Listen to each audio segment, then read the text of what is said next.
All right. Happy Sunday, everybody. Hey, Elizabeth. What's up? How you doing? Okay. Welcome to Political Roundtable, everybody. I want to believe you are all having amazing time wherever you are.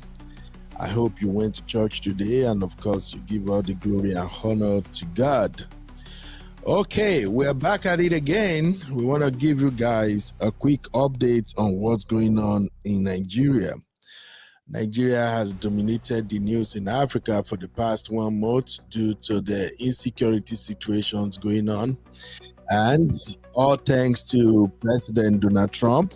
Ever since President Trump tweeted about his interest in protecting Christians in Nigeria, the insecurity in Nigeria has captured the attention of people both at home and abroad.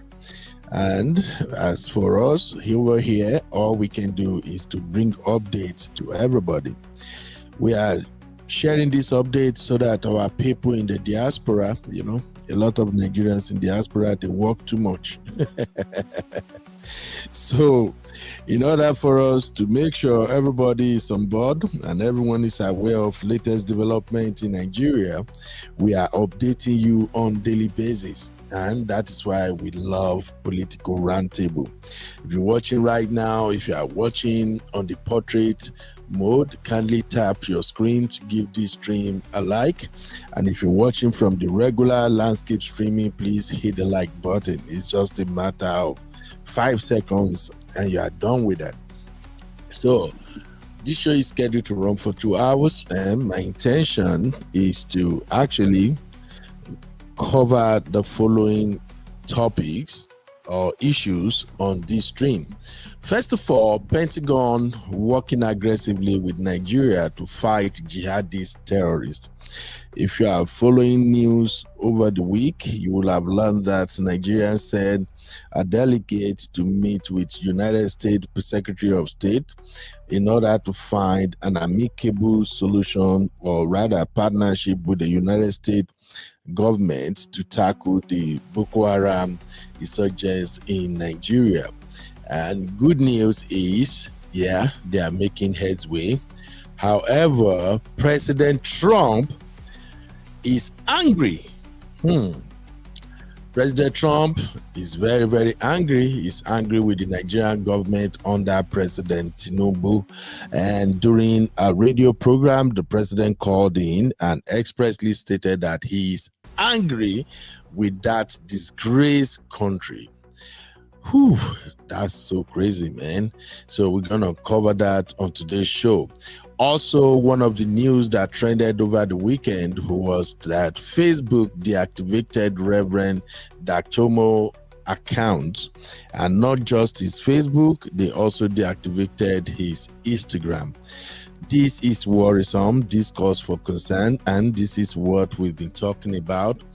So the excuse for deactivating Reverend Dachomo's account was that he deactivated the account because his posts and comments are a threat to national security. And blood of Jesus. I don't know if you guys are following that news. I would like to know what you think. Kindly drop your take in the chat. So Facebook deactivated the only reverend whose voice was louder, that now the entire world is interested in protecting Nigerian Christians as well as Muslims and everyone who have lost loved ones to this madness going on in the country. The only reverend who is bold enough to embrace his faith and use his platform to speak out loud, that reverend is the one that his account got deactivated. And yet we have videos upon videos of terrorists, bandits, name them whatever.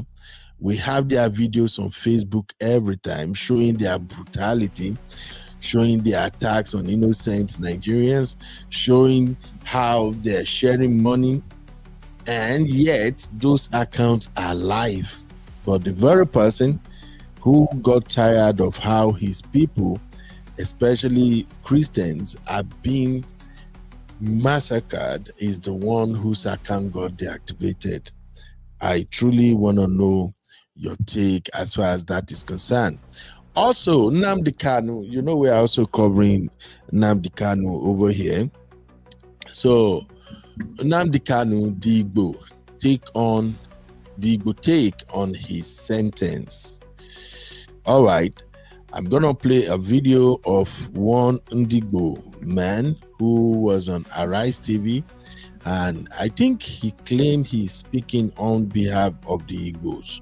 So please, I want you to watch and listen to what he's got to say. And at the end of the day, I also want to know where you stand when it comes to this Nnamdi Kanu sentencing. I still have several other topics to cover, but these are the main topic we're going to consider on this stream. My name is Ben Orium. If you are watching for the first time, you're welcome to UB and the Real Fam. I also want to announce to you guys that we are not going to have Sunday school today. The Sunday school team want to take some time off, so we move today's topic to next week Sunday. However, for the next 2 hours, let's talk about our beloved country, Nigeria. If you are ready, my brother, my sister, I am so ready. Shout out to you, Uncle Dio. I see you, Canary King. Canary King, what's up? How you doing? Please let me just appeal to you, my brother.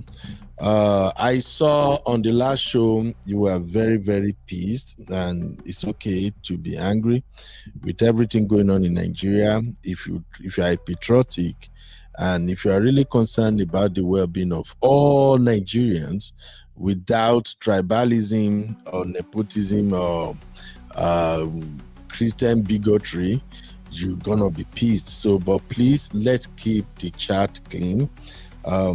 Last week, my brother Canary King, no, not even last week, I think is it 2 or 3 days ago when we had that show, and we have a lovely brother here, Mr. Emeka. I noticed you were really angry in the chat. You call him all kinds of names. Please don't do that. I did not address it because I was just trying to make everybody comfortable, but please, we don't do that here. It's okay to disagree. We always preach that. It's okay to disagree. If we don't disagree with each other, we cannot reach an amicable solution to our problem. But even if we disagree, let's kindly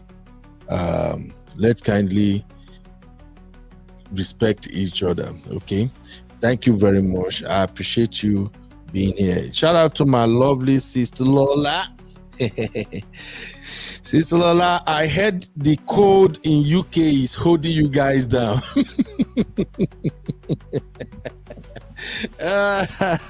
UK people, that's why I can't live with you guys in the UK. Now, you guys are cold at 5 and 6, but it's always amazing to see you, Sister Lola.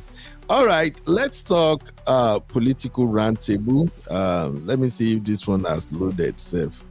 I just created some other introduction for my show. Yeah. Oh, Abby. I see Abby stuff all over this place. So, how many of you watch Abby show? You know, Abby has a very fantastic show. It's called Recap Central. Wow, that is so different. It's so entertaining, educative, and it's always fun. So always make sure you catch up with Abby on Recap Central.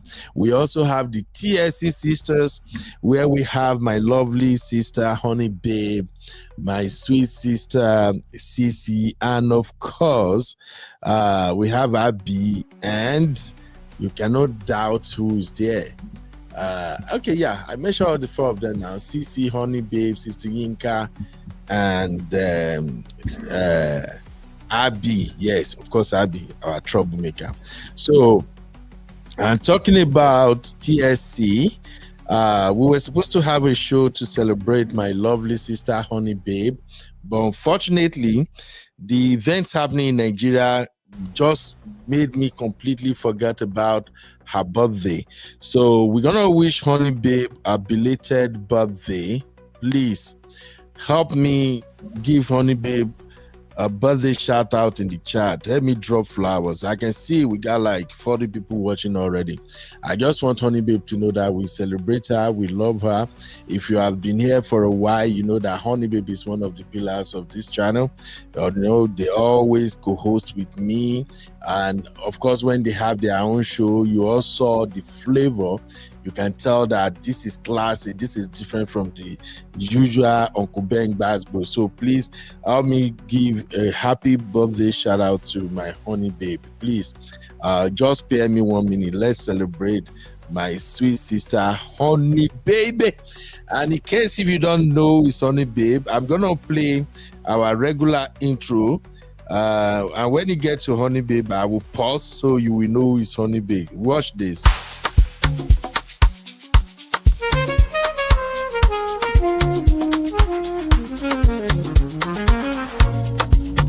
Yeah, yeah, yeah.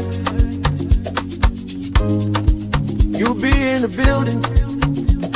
Hey, vibe with Uncle Bino. Let's go. Now happy hour things, you know. Hang out with you, babe. It's our vibe tonight. Hey, laugh and learn. We shining bright. Oh yeah. You be stories, life lessons time. Hey, on the Uncle Beno show, everything feels right. From the streets to the world, we talk real talk. Vibes on the beat make the whole place rock. Happy hour flow with smiles non-stop. Sip and chill with you, be the energy on top. You be stories dropping them every day. Wisdom for life, the African way. From the grind to the glory, hear what we say. Tune in now, don't delay. Hang out with you, be it's a vibe tonight. Hey, laugh and learn, we shining bright. Oh yeah, you be stories, life lessons type. Hey, on the Uncle Beno show, everything feels right. Join the sister circle. Oh, what a scene. CC and Honey Baby, and I be so clean. Talk love, talk life, talk dream supreme. Empowerment vibes like a road. All right. Did you guys catch Honey Babe?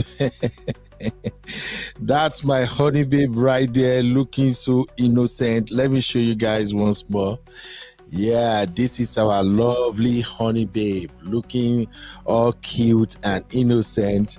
I'm not gonna tell you guys her age. I just know say make una not let her cool, calm, sweet face deceive you now. Okay, Honey Babe is not Gen Z.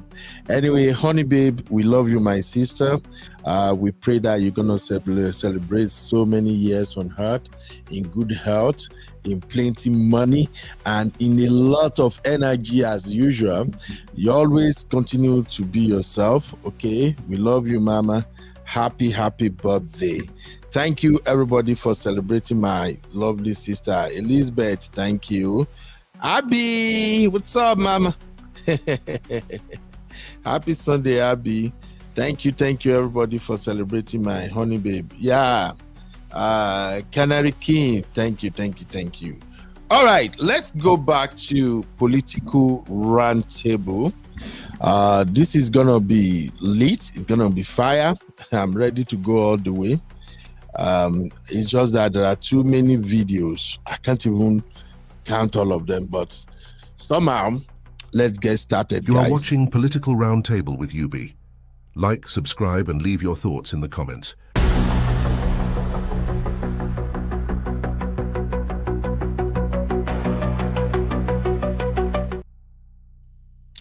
All right, my people, here is President Donald Trump expressing his anger for what he perceived to be lackluster performance of the Nigerian government.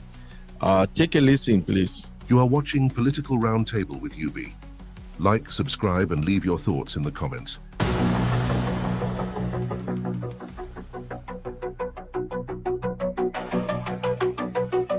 Disgrace. The whole thing is a disgrace. They're killing people by the thousands. It's a genocide, and I'm really angry about it. And we pay, we give a lot of subsidy to Nigeria. We're going to end up stopping. The government's done nothing. They're very ineffective. They're killing Christians at will. And, until I got involved in it 2 weeks ago, nobody even talked about it. Well, President Trump is reacting today to what we've been covering for a couple of weeks now, but really. Now, first off, I think we have to give President Trump his credit. If you listen to that audio, he said, "I'm really angry about it." And President Trump he's never ever economical with his words. He's gonna tell you exactly how he feel, what he think, and no filter. He's just gonna say it. All right. So if you listen to President Trump closely, he said nobody was talking about this until I tweeted about it. And for that, I want to give him his flowers. Whether you like President Trump or not, the fact remains that he is the only one in this whole wide world. I'm going to be honest with you. In my opinion, President Trump is the only leader that can talk about these insensitive killings in Nigeria, and it will actually get the attention it's getting right now. No one else can talk about it, and the world will take it seriously. Not even our own president. I'm sorry, but we got to say it. Even our president won't even budge. You see the way they're going about the killings right now? Did you see Nigerian government, even the president, making any serious comment about all of this? No. And it's been going on for years. So for those who are not fans of President Trump, it's okay, it's all right for you not to be his fans. For those of us who have families and friends and people living in Nigeria, especially in those states where the Christians are constantly under attacks, where children are being... I want to go there today, Sunday. But the point is this. President Trump brought attention to this situation, and ever since President Trump has spoken, yes, there has been massive rise in killings, abduction, kidnapping, and all of that. But one thing I know for sure, with the way the Pentagon is working on this case right now, there's gonna be a light at the end of the tunnel. So I just want to know if we are on the same page. Going by what President Trump said, that no one was talking about it until I spoke about it. I am very angry with that disgraced country. Is President Trump right to be angry? Just drop it in the chat. Drop a 1 in the chat if you believe that even though President Trump, he's not a Nigerian. Of course, you know his body language. He's not a fan of people who look like us. Let's call it what it is. But President Trump has claimed over and over again that he is a Christian. And he's doing exactly what every Christian should do. You speak up. You speak up. You speak out. Nigeria remains one of the countries with the highest number of pastors and churches in the whole world. So let me just say, when you come to the south and the middle belt in Nigeria, we are predominantly Christians. But the Christians we have right now, we have Christians who can't talk. And yet we claim, oh, my soul is after Jesus. My heart is after Jesus. And yet we don't speak when it matters. With all the killing in our country right now, even the so-called man of God, the daddy, papa, mama, geos, they are not talking. Except for those pastors in the north, because we have to give those one credit. Those in the north, they speak a lot. I think there is this pastor in the north, maybe I don't know, I may not get his name right, maybe Reverend Kaku or Pastor Kaku something. He looks young. He's not a young man anyway, but he looks young. He looks good. His voice is very loud too. That has been the pastor I've heard spoken severally before Reverend Dakonom now took over. But you see, the pastors in the South, majority of them don't speak. And I'm tying this up by saying that President Trump, like him or hate him, he has always stated that he is a Christian. And I quite understand his type of Christian, okay? Because I'm like that too. If you listen to some of the things I do say at times, you will find it difficult to believe that I'm a Christian. But some of us are like that. Our heart, our soul follows Jesus. But at the same time, we are not stupid and dumb. Yeah. So Trump said, I can't stand by and this Christian genocide will be going on in Nigeria and do nothing. In fact, President Trump has made more effort than our own government in the past 2 months in order to tackle this insurgency in Nigeria. So I'm saying all of this for those who might have listened to that audio, because I've seen a lot of rhetorics on social media. So people are like, that my Trump is just politics, it's not serious. Trump really don't like you people. And like I've always said there, yes, even if you say Trump doesn't like us, maybe, but the fact remains that he spoke. And for the first time, we are witnessing movement in Nigeria. For the first time, a delegate came to the United States to talk about insurgency in Nigeria. So please, if you agree, thank you for the people who drop one. Thank you. If you agree that President Trump deserves his flowers for bringing attention to this matter, drop a 1. If you disagree with President Trump, drop a 2. Thank you, Lizzie. Oh, my she thinker, fine sister, happy Sunday to you. All right, Shitika say 1. Mr. Dio said 1. Good. So I'm going to continue playing the audio. Hey, Peanut, how you doing, my lovely sister? You're welcome. Country First, how are you? How you doing? Country First say, Trump gearing up for a big failure in Nigeria and the Sahel. Well, let's see how he's going to fail first, bro. All right. I've seen many people try to water down President Trump's effort. A lot of people, there are so many narratives out there. Oh, America is coming because of the resources. Oh, America is coming. They have a hidden agenda. For me, as Uncle Beno, I don't give an F. Hidden agenda or not, the fact that they say they are coming, the fact that they decide they are coming is a welcome development as far as I'm concerned. Because the government in Nigeria, they were supposed to act, they're not acting. They are doing nothing. I'll play a lot of videos for you. You go shock. Video plenty. The people who lives in the areas where bandits and terrorist attacks are prominent, they are speaking out now. They are even accusing the military, that the military will even fight them when they try to fight back. They don't have sophisticated weapons, but they have locally made weapons that they use to defend themselves. They are claiming that the Nigerian military will actually fight them and confiscate those guns from them.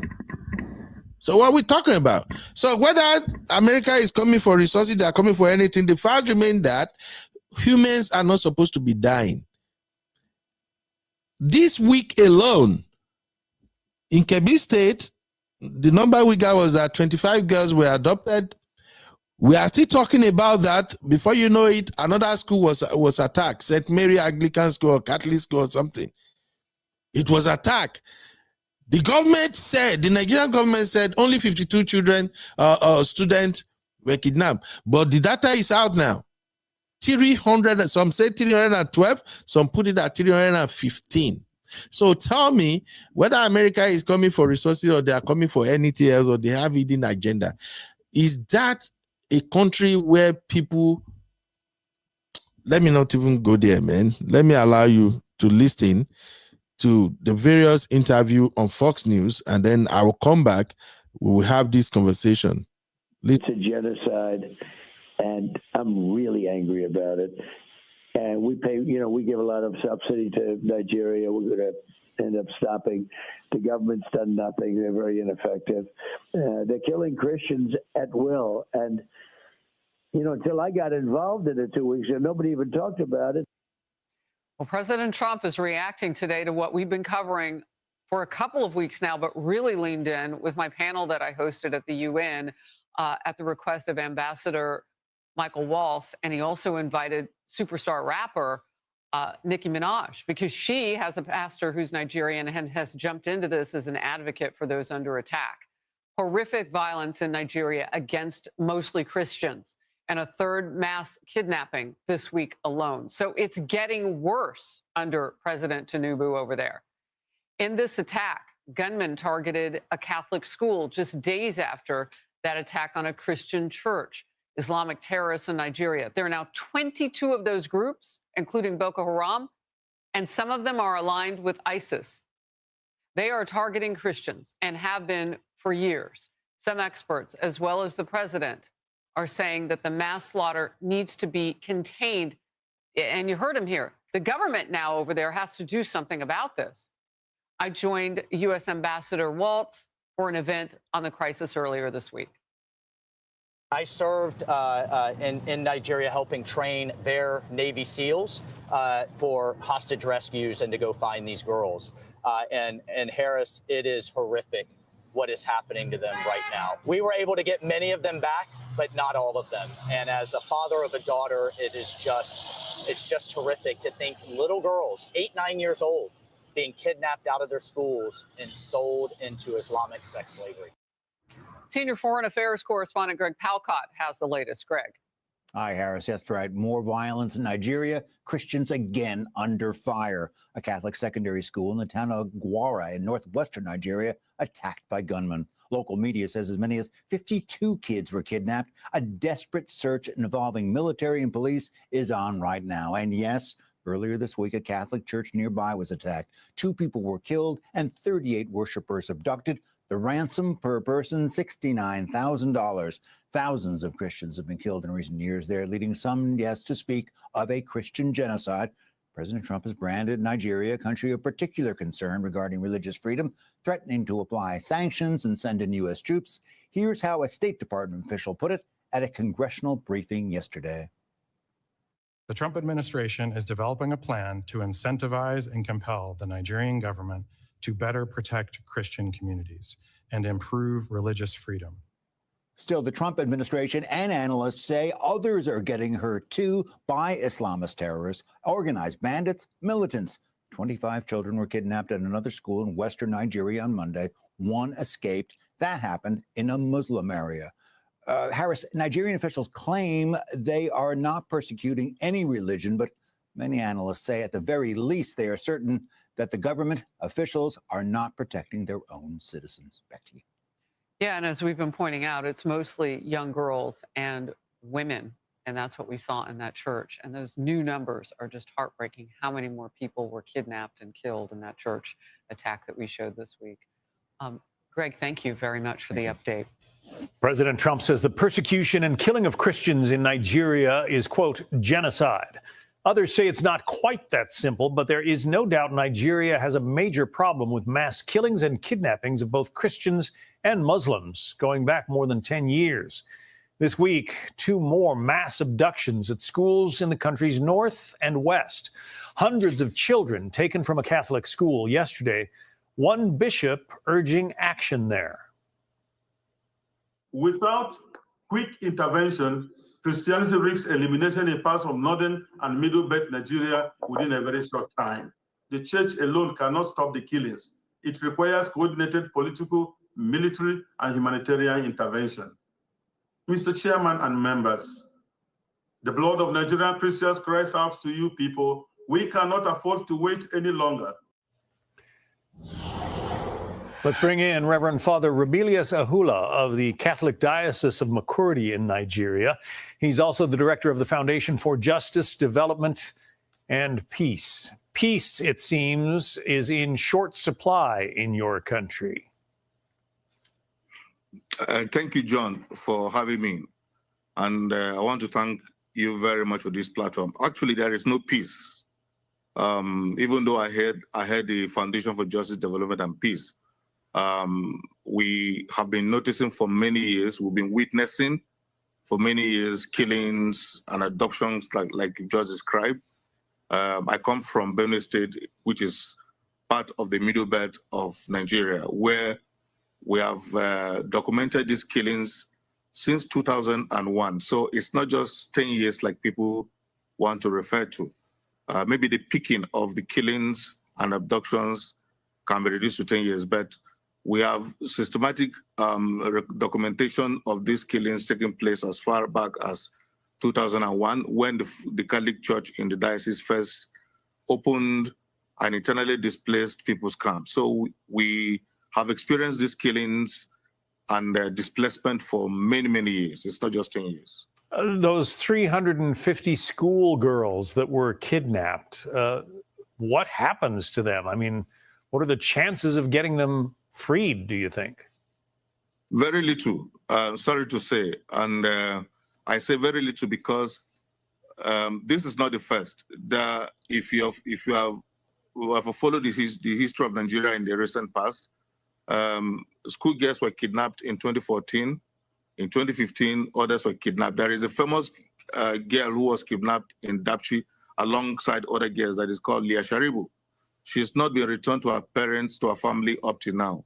The many others who have been kidnapped like that have not been returned. So I'm sorry to say, but I think that the chances will be very slim, because this Islamists, what they do is that they either marry these young girls or they trade them off to other Arab countries. We hear that Libya is a transit point. In my own state, there is a case last week of some girls who were trafficked to those places. And so many of them will be sold, or many of them will be married to these militants themselves. We have a map that shows the situation in your country. The north, largely Islamic, the middle part of the country, sort of a bit of a mixed bag, and the south is predominantly Christian. But we note the locations of the Boko Haram hotbeds. Boko Haram is perhaps the worst offender, is it not, when it comes to violence against Christians?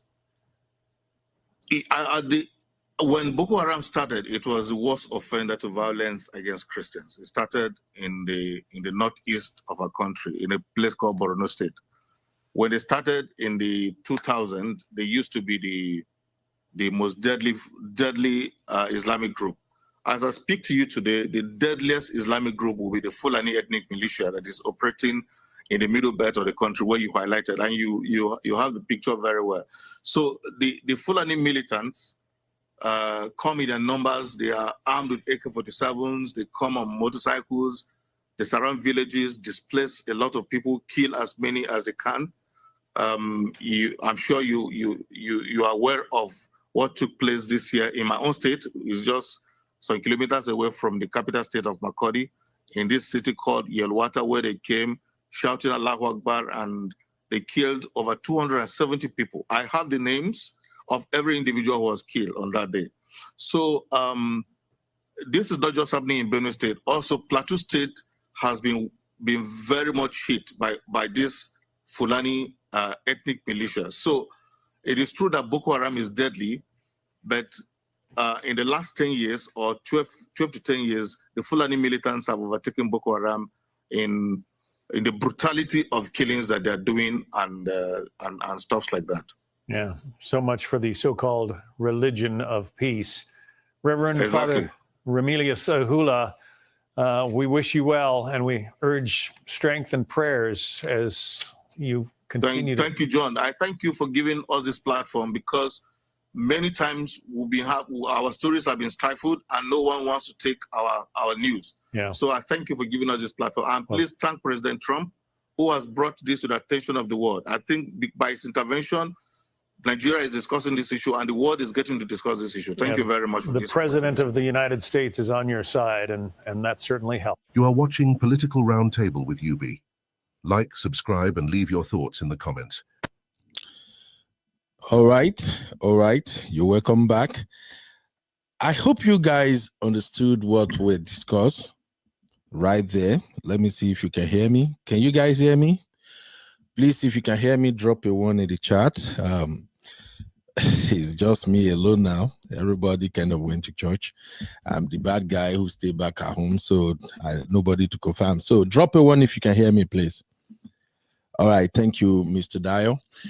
Okay, I'm going to share my link right now for those who would like to lend their voices. Please, when you come in here, I don't want us to start fighting each other. Rather, I want us to discuss solutions, okay? This is a bigger issue that, as it stands right now, is bigger than what the Nigerian government can tackle on their own. And the reason for me saying that is because there are several exposés out there now. I watched a video by this Nigerian journalist in exile. His name is David Hundeyi. How many of you know David Hundeyi? I'm going to give you the title of his documentary. I want you to go and watch that documentary at your own leisure and tell me what you think. The title of the documentary is Conflicts for Jihad, the Boko Haram origin story. All right. I see a lot of you know David Hundeyi. I've binge-watched this particular... I've binge-watched this documentary several times, and although all the information shared may not be 100% accurate, but if you have to go with the narrative, I think it still remains the most sensitive explanation of what is really going on in Nigeria. I will just play a brief, just a little aspect of the documentary. I will flash the title. At your own leisure, go and watch it. I shared it in our Real Fan Backstage already for those who may have the time to watch it. It exposed everything that is going on in Nigeria as far as this insurgency is concerned. Okay. I want you to just take a listen and then we'll continue the conversation. Here we go.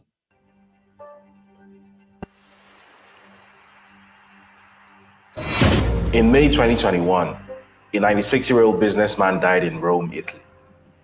Ahmed Idris Nasreddin had amassed a personal fortune of close to $500 million in his lifetime, but his death barely made the news.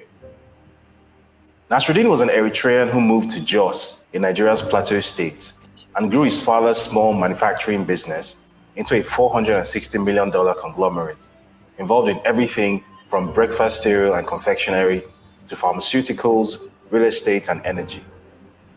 After many years of growth and success, he eventually handed his sprawling business empire over to his son, Atia Nasreddin, and retired at an old, satisfied age. In an official statement released after Nasreddin's death in May, Plateau State Governor Simon Nalong said, NASCO has over the years remained a major employer of labor in Plateau and continues to contribute to the economic prosperity of the state and Nigeria at large through tax revenue and corporate social responsibility. Well, that was the cover story anyway. In reality, as is so often the case in Nigeria, the gap between the facts and the information released to the public was so wide as to be scarcely believable. What on earth could this shrewd, respectable businessman who looked like he could not hurt a fly have done to put him in a story about the world's deadliest terror organization? Why would the brand he built, which to many Nigerians evokes memories of a beloved childhood breakfast cereal, appear in the same sentence as Boko Haram? To answer these questions, our story begins on another continent in 1955, some 8 years before his father would move to Nigeria and establish NASCO.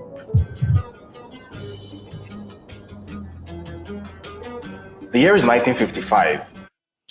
All right. For copyright purposes and the fact that I cannot take this as a kind of a confirmed account of how Boko Haram started, I won't play the full video here, but I encourage you to go and watch for yourself and then decide if you want to run with the story or not. This documentary painted a picture of how an Islamic cleric by the name Gumi went to Saudi Arabia and make a lot of friends. He made a lot of friends in Saudi Arabia, and the Saudi authorities were impressed with his academic prowess. More importantly, his ability to translate the Quran into Hausa language. And while that was going on, he established a kind of Islamic school where he taught so many students about the Islamic Sharia doctrine. To cut the long story short, this cleric is the father of Sheikh Gumi. And according to Hudain, he is the one who actually started this Boko Haram movement. Although it was not called Boko Haram movement at the time, they gave it an Islamic name. I need you to watch the documentary and then form your own opinion. But again, as far as I'm concerned, I am not taking that as the true picture of what's going on. The only thing I took away from that documentary is to establish the fact that, yes, these Boko Haram have their men in the government in Nigeria. And that documentary explains why it is difficult for Nigeria government to fight this insurgency. In that documentary, you know David Hudain, he will always do his research and he will back it up with a lot of receipts. It seems like President Buhari was kind of in the whole thing, allegedly. But that is not the focus of this stream right now. The focus of this stream is for us to look at what is actually going on in Nigeria as we speak. So therefore, I'm going to move on to share some videos with you now from X, what people are saying about this insurgency in Nigeria, especially those who are affected directly. All right. But first, I'm going to start with this. I want you to listen to this exchange between some reverend in the north and a military commander. Take a listen to what they have to say. Here we go. Commander is not consistent with his own statement. Yesterday he said a different thing, and today he's giving you a different report. What the youth leader said is what he said yesterday, that the Fulani that we are coming here overpower their men and they block their men so they don't have entrance to this community, and that led to this massacre. So I want to tell you again that I said it yesterday to the GOC, and I'm repeating it today in the hearing of the commander, that his men are busy supporting Fulani even in grazing. And farmland destruction is continuing without any hindrance. To the best of my knowledge, this place, starting from Shonung to Lua to Fang to Pachi to Masi, has had and has been under attack since 1996. But this particular one beats my imagination. It truly beats my imagination, what I'm hearing. It appears, sir, that I do know we have good soldiers and we have good military people. but there are certainly some bad eggs, and the bad ones are really bad. I think they need to fish those out and get them out. Sometime in the past, we have asked if the soldiers will not protect us, leave us alone and see if we can fight one. Otherwise, it does not make sense. You are said to come and defend this people, and the people are being killed right on their nose. The security agencies that are stationed up here, they are here. This is the road. This is the church. Almost getting to 1 hour, they are trying to have access to this church, and securities are here. We are all hidden here. We just hide, but we saw them. They just give them back up. That's just the truth. I'm an eyewitness of what happened. So they started the active operation around 3:30 a.m. That is on Tuesday. Honestly, they are falling houses. Some are going there with their machetes, some with gun, shooting people, some with carpet spraying on the houses. When they shoot, then the fire just burns the house. And honestly, they are just watching at them. Nothing had happened, and they're seeing them. Around 5 p.m., some of the security came for reinforcement, and we saw them. This reinforcement, they just reinforced how to help and kill more of our people. Okay. Now I'm going to play another video, and I want you to take a listen to what they got to say. Where is this video?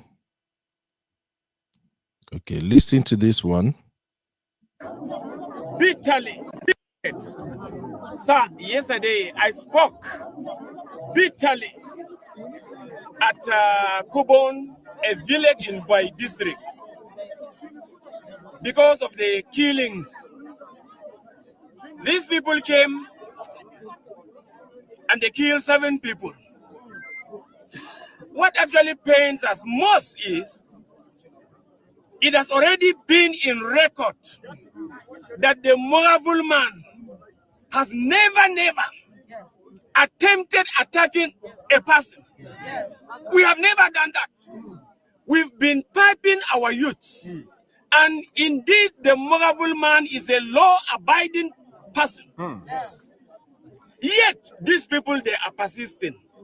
What actually is paining us most is when our youth, stand to defend, to react, the security personnel are fighting us. They are fighting us. Most of the casualties in the hospitals, they were injured by these soldiers. I don't actually know. Have they come to secure the life of people or to fight the people? Knowingly that the Fulani man is the man that is always attacking us. They knew, and they have done nothing about it. Besides that also, I want to say this to your hearing, Commissioner of Police. Hear this very, very well. The people used to come with sophisticated weapons. Sophisticated weapons. I have an exhibit of what happened. What is this? What color? Which color is this? Is this not army green? This is what they use. But when our boys will stand with their local, I say local, just local made gun to protect their land, your people will fight them and will also collect it. We are bitter about that one. We are bitter about that one. And so we want to say this categorically, that if these people will not, if they will not support us, if they will not support us, clear them away. What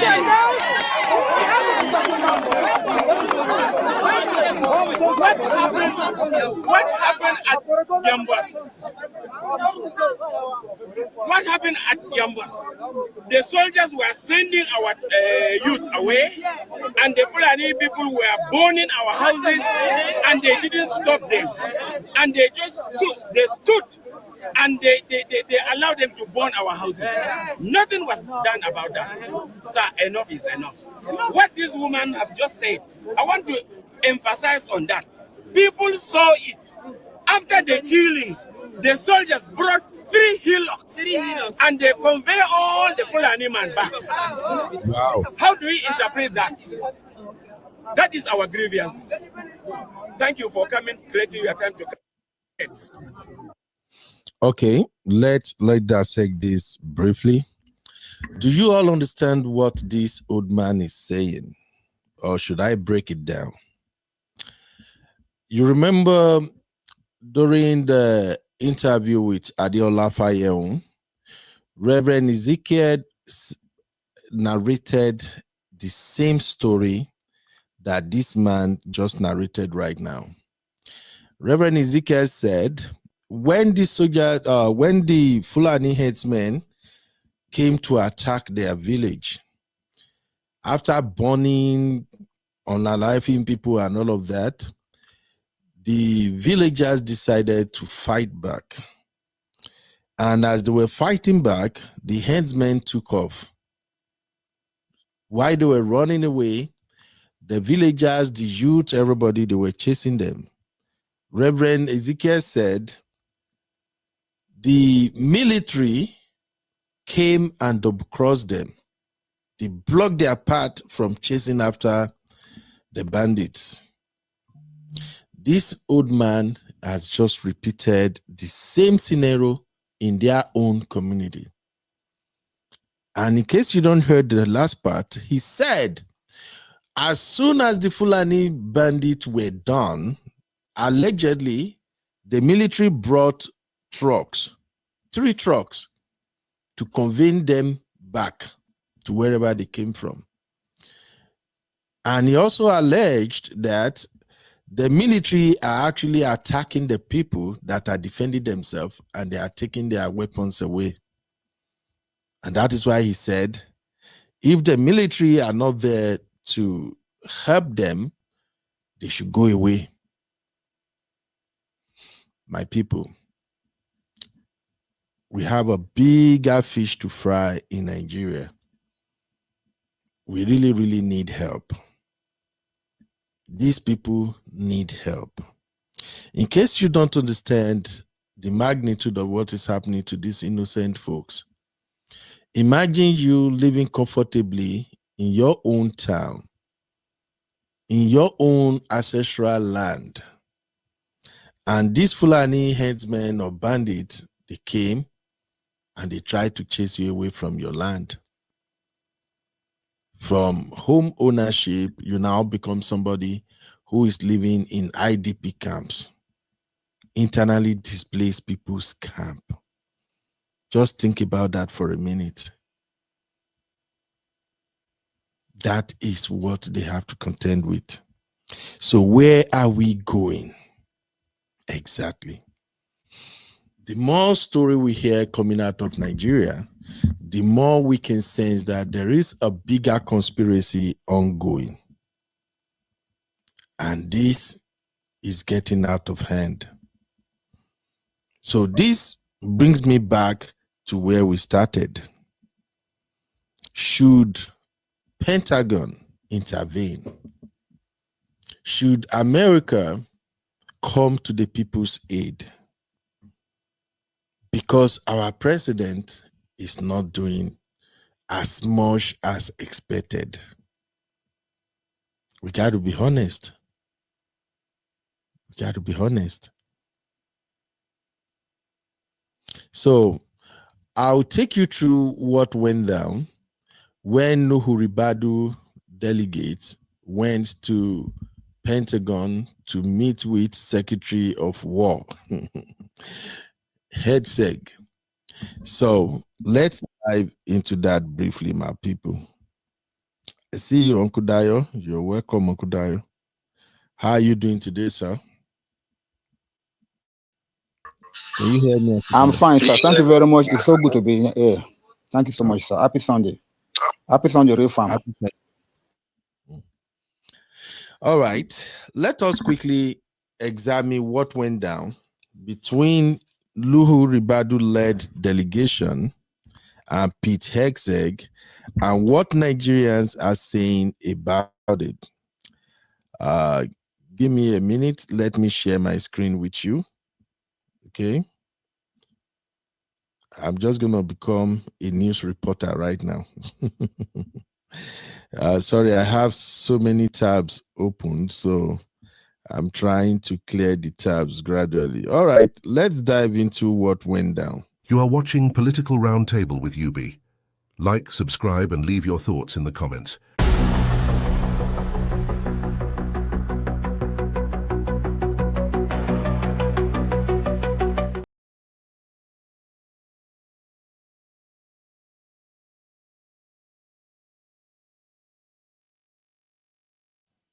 You are watching Political Roundtable.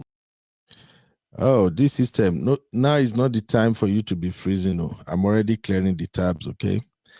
All right, you welcome back, ladies and gentlemen. So, NBC News reported this, and the title is U.S. signals broader efforts to protect Nigerians Christians following Trump military threats. So, American forces likely would have to be drawn from other parts of the world for any military interventions in Nigeria. And the news have it that President Donald Trump's administration is promoting efforts to work with Nigeria's government to counter violence against Christians, signaling a broader strategy since he ordered preparations for possible military actions and warned that the United States could go in guns a-blazing to wipe out Islamic militants. A State Department official said this past week that plans involves much more than just the potential use of military force, describing an expansive approach that includes diplomatic tools such as potential sanctions, but also assistance programs and intelligence sharing with the Nigerian government. Defense Secretary Pete Hegseth also met with Nigeria's National Security Advisor to discuss ways to stop the violence, posting photos on social media of the two of them shaking hands and smiling. It contrasted with Trump's threat this month to stop all Nigeria if its government continues to allow the killing of Christians. The effort may support Trump's pledge to avoid more involvement in foreign conflict and come as the U.S. security footprint has diminished in Africa, where military partnerships have either been scaled down or cancelled. American forces likely would have to be drawn from other parts of the world for any military intervention in Nigeria. Now, that is one thing I think we also need to consider, because from the report emanating out of Pentagon, it seems like the American military is stretched already. And what this report signifies right now is that America may have to pull their troops from other parts of the world in order for them to head to Nigeria. Okay, so let's continue. Still, the Republican president has kept up the pressure as Nigeria faced a series of attacks on schools and churches in violence that experts and residents say targets both Christians and Muslims. I'm really angry about it, the president said Friday when asked about the new violence on the Brian Kimday show on Fox News Radio. He alleged that Nigeria's government has done nothing and said what's happening in Nigeria is a disgrace. The Nigerian government has rejected this claim. a comprehensive approach following his meeting Thursday with Nigerian National Security Advisor Malam Nuhu Ribadu. Hegseth on Friday posted on social media that the Pentagon is working aggressively with Nigeria to end the persecution of Christians by jihadist terrorists.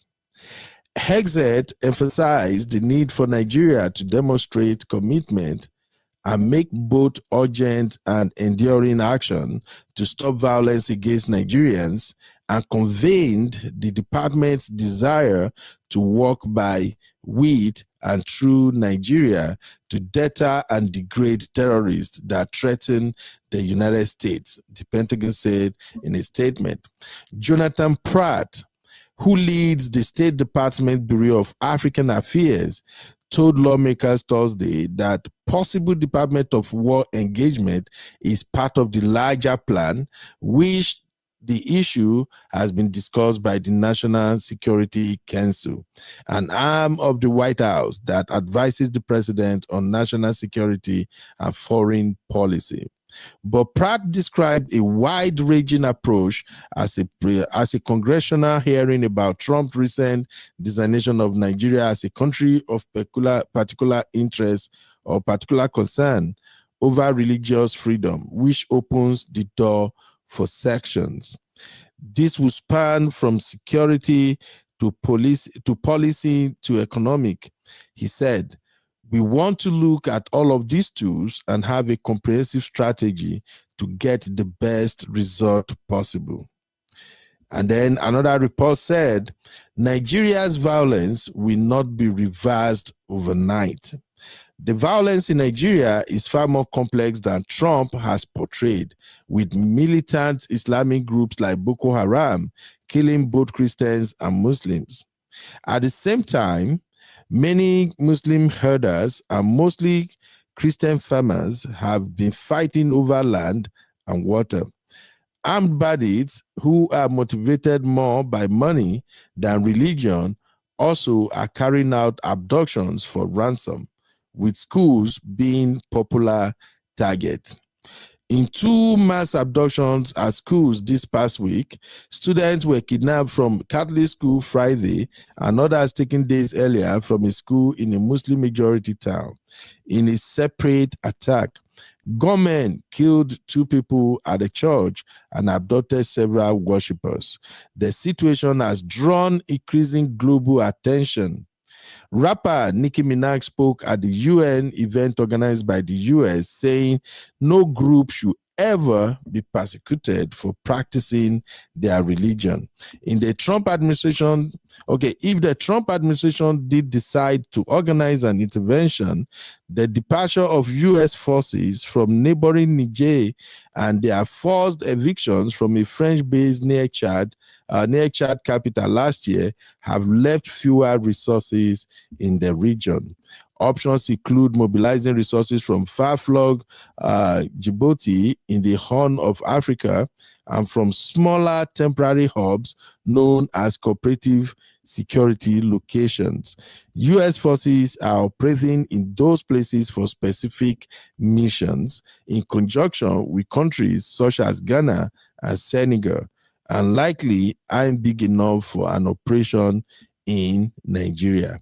So what all this boils down to simply means that it's not going to be a walk in the park for the American government to actually help in Nigeria. All right, I see my lovely sister Ashitinka is in the building, as well as Uncle Dio. Let me quickly have both of you take real quick before we now dive into the report on ground in Nigeria. Uncle Dio, let us give our sister Ashitinka the first take. My lovely sister Ashitinka, how are you doing today, ma'am? Uncle Benno, I'm good, thank you. Good afternoon, good morning, sorry, for where you are. And happy Sunday to everyone watching. Uncle Benno, I'm going to be very brief. And I think I used to be of the opinion that, America intervening would be dangerous in the long term. And the truth is, there are risks to America intervening. But it's almost like damned if we do, damned if we don't. Yeah. And at this point, I am no longer opposed to the idea of a controlled measure of intervention from America. And I think that would need to be done in collaboration with the presidency.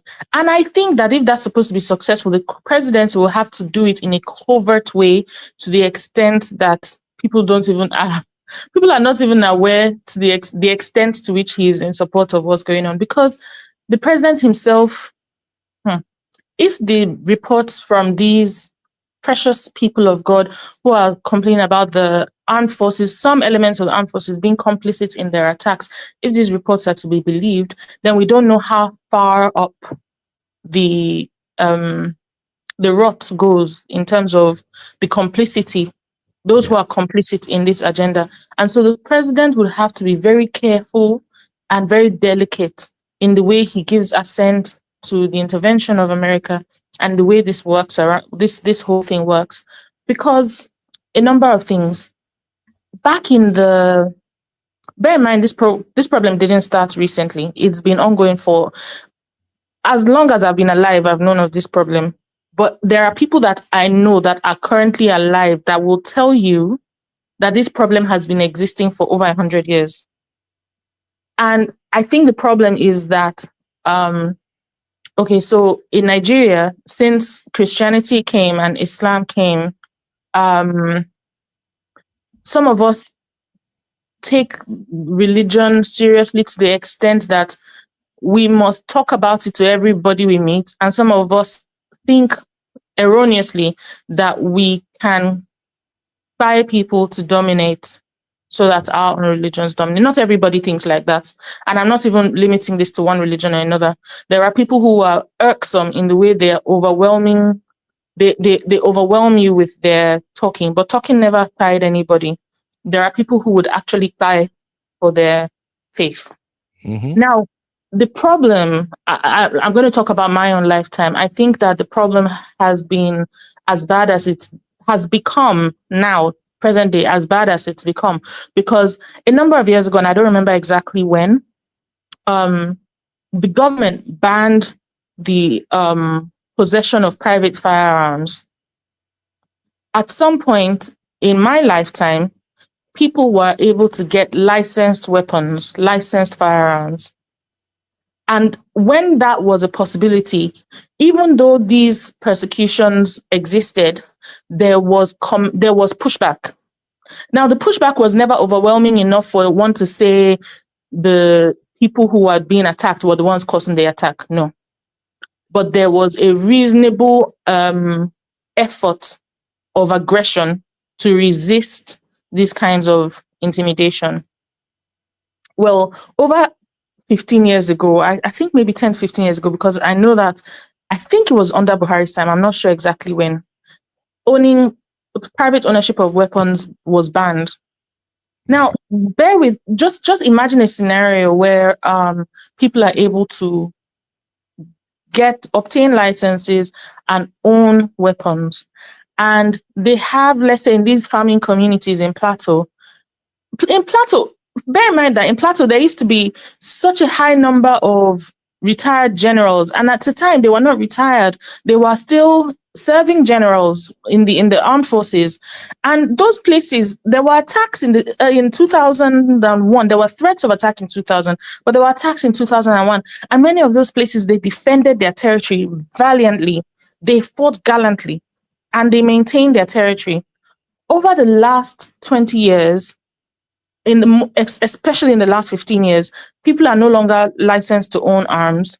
And these attacks come with superior weaponry that no cutlass, no machete is going to be able to match a bullet, right?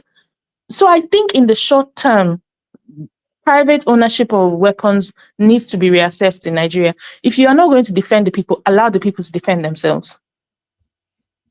God bless Secondly, and the people will defend themselves. And this does not mean we're taking away the laws on homicide and things like that, because where there's wanton homicide, people will be charged and tried. But where there's an observable pattern of people constantly being under attack, it becomes callous to not allow them defend themselves with equal measure of force. So I think that's where we need to start in the short term. Every church should have armed people guarding the church and armed people inside the church. Every mosque too should have armed people guarding the mosque, armed people inside the mosque. Nobody should come and attack anybody in their place of worship. Nobody should come and attack anybody in their schools. Mm-hmm. Now, when it is clear that everybody's head can touch, then everybody will behave correctly. Exactly. And I agree with your point of view, because if you're looking at what's happening on social media now, especially from the bandits' point of view, they are becoming bolder and more confident in what they are doing. I have a video from a very dark man that I was going to share here. Let me see if I still have it saved up. What very dark man said was apt. All right. Shitika, I don't know if people have to watch this. It's just a very short video. Sure. In support of what you were saying, very dark man shared this video from some of these bandit boys. This boy in this video was saying in Hausa, oh, thank God you understand Hausa. He was saying in Hausa that why are people protesting, making noise? They kidnap some girls. You know what to do to get the girls back. Just go and do what you have to do to get the girls back. Guess what? What is he talking about? Paying of ransom. It has become a common practice that the bandits now know that if you want cool cash, just go carry some schoolgirls. Immediately the government will pay, and then we share the money, give them like maybe a month or two, we go back at it again. Listen to the video real quick, everybody. Thank you. Please give the video thumbs up and don't be a stranger. I'll leave your thoughts in the comment. Listen. Wai na ji ana ta zanga-zanga, shin zanga-zangan menene aka yi a wagga misali? Shin yan makarantar da an ka ɗauka muku su ne kuka ma zanga-zanga? Sai kun san inda suke sai ku tai ku amso su ko? For those of you that don't understand Hausa, let me interpret what this headsman is saying in the bush. And this is how you understand how incompetent President Bola Ahmed Tinubu is, not just him and his service chief. This is a disgrace. When Donald Trump said this country is a disgraced country, Donald Trump did not lie. And at this point, I'm beginning to believe. So what did this headsman say in the bush? He said, my Muslim brothers, my siblings, I heard that some people are protesting. What are they protesting for? Because they carried girls in your school. Is that why you are protesting? Well, you know what to do. You know where they are. Go and get them. In a nutshell, he's actually sending a message. We don't give you terms and conditions. You know what to do. As you all know, they took some girls from KB State, not just from KB State. They took some people in CSC Church in Kwara State. And again, they took 312 pupils from St. Mary's Catholic School in Niger State. And now the terrorists are on social media saying, I heard that you people are protesting. I heard that you are protesting. What are you protesting for? You know what to do. Go and pay the ransom and get your people back on social media. And this government cannot do anything. This same government were the same people that were criticizing Jonathan. This same government, President Bola Ahmed Tinubu, just the talk left, right, and center then. But now you have the power. You cannot do anything. It's quite a shame at this point. All I can say is bring back our girls. And at this point, it's not about bringing back our girls. It's about bringing back our children. Nigeria is in a mess. And now I will tell you for free. You see this country, this social media that we are in, it's about time that you use it as a tool.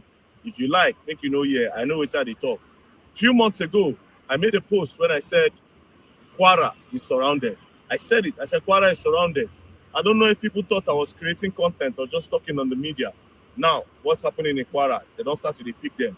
That's how a lot of states are actually surrounded. But you don't know yet until they come.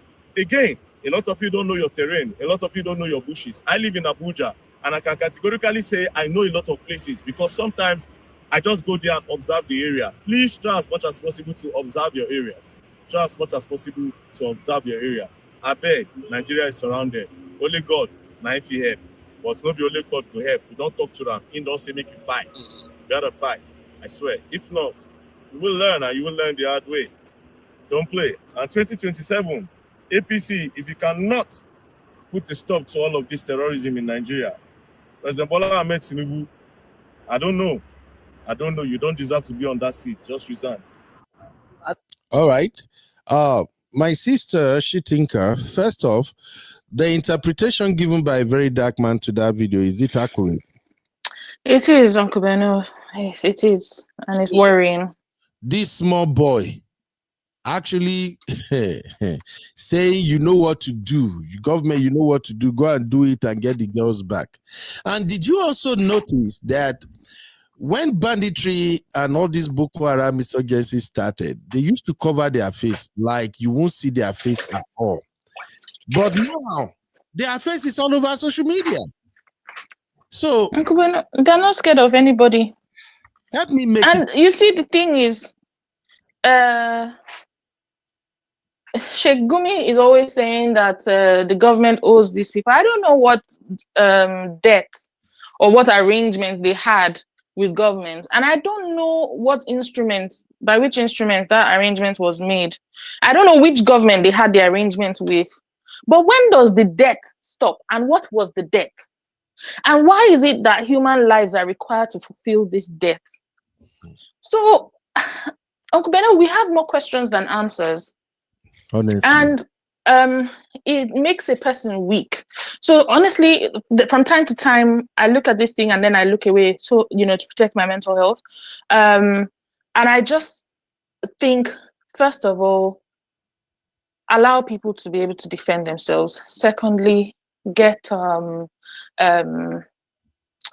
America intervene, because how do you stand up to an AK-47 with thoughts and prayers, or with a stick, or with a, it's just not fair. And this is, for instance, you think about America, this is why the Second Amendment exists, because there are people that live in rural areas in America who are farmers, and these are the people that ensure the food security of a country.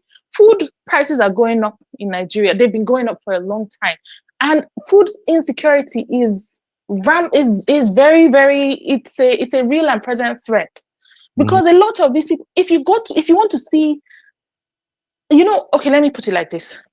I have a thing for looking at raw produce, food. If you just see open markets with tomatoes, beautiful tomatoes stacked, the okras, the variety of pears alone in Plateau, the variety of food, and Plateau and Benue, but Benue is literally, the tagline for Benue is food baskets of the nation. Plateau, the tagline is home of peace and tourism, because it has some of the most breathtaking scenes and some of the most beautiful fruits and vegetables. All of these things serve the entire country, including the far north, which has less arable land because of its proximity to the Sahara. So when we affect these farmers, these people who are providing the food that we eat, even the herders eat the food that the farmers. There was somebody who was my junior in secondary school. She's a farmer somewhere in Plateau State, and she talked about how she decided she's just always wanted to go into agriculture. So she got some land, a number of hectares, and she planted, I can't remember what it is she said she planted. I just saw her post a couple of days ago on Facebook, and she said she planted some, I don't know whether it was beans or something, but she said the first time she did it, her farm was attacked by Fulani herders. At first it was, I don't know whether it was violent, but they destroyed everything she'd planted. It happened another time. And she said one day she was in the market and she saw a Fulani herder, because you see, the thing is, when I was learning Nigerian history, I was taught that there are Fulani herders and there are Fulani city dwellers. So there are different tribes. It's almost like you say there's Yoruba. Within Yoruba, there are different sub-tribes. There's Ondo, there is Ijebu, so within Fulani, there are different sub-tribes. And there are also other tribes that they're close to Fulani, but they may not be Fulani. So in the north, they call, for instance, some people Turankawa, which are the Tuaregs. Okay. So now I don't know who she saw, but she said it was a Fulani herder that was in the market that came to buy beans at the same time as she was in the market. And she remarked in Hausa that, oh, so Fulanis buy beans too? And the Fulani person looked at her like, are you crazy? Don't we eat? And she said she didn't even know when she blurted it out, because in her mind, she was thinking, but the farms that you attack raise the food that you and I will eat. Yep. Now, the problem is that that person might not have been part of the herders who attack people's farms, but the problem that we are having as a country is that this level of insurgency is not sustainable for our livelihood as a collective, and we need to do something. At all. Thank you, my sister. Thank you very, very much for your analysis, as always. Uncle Dio, what's your take briefly, sir? Thank you, Shitinka. I really appreciate your take because you've really analyzed it all. But one thing that I want to say here also is that you talked about security, you talked about defending ourselves, you talked about the food problem, and all these things are very, very critical, because the reason why we are having starvation in the country and the reason why we are having inflation rising above every other thing else is because our food production has been cut more than half, because many people are not going to the farm again. That's why the little food that we have available in the market are so expensive. If only Benue farmers were allowed to be farming, if only other farmers in the north can go to the farm, sow their crops and reap their crops, if only the ones in the middle belt, all these places that these people are attacking, they are majority farmers. And these are the places where we are getting our food from. But to me, it's like a strategic attack. Attack the food source to create instability in the country. And if that's what they're doing, they have really achieved that to a great success, because now food is scarce in the country, and the foods that are maybe available, they are very, very expensive. So, but in the angle of defending ourselves is where I see that the government is neither here nor there. And I will explain.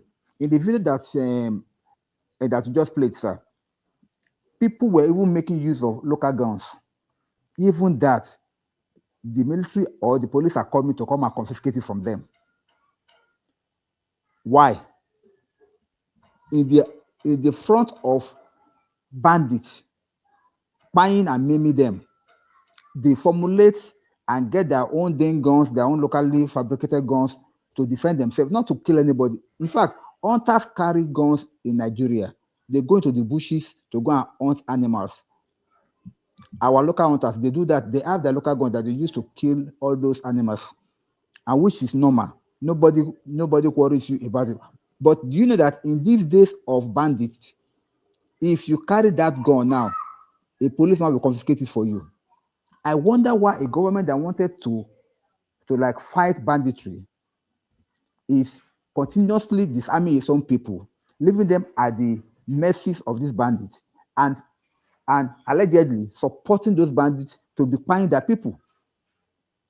It's so strange. That was why in the video that you played, somebody made a comment and said that how can we be even sure that when this Donald Trump came with the troop, now America has been stretched out. From that video, it is like it's not going to be easy for them to be able to gather soldiers from here and there to be able to come and assist Nigeria.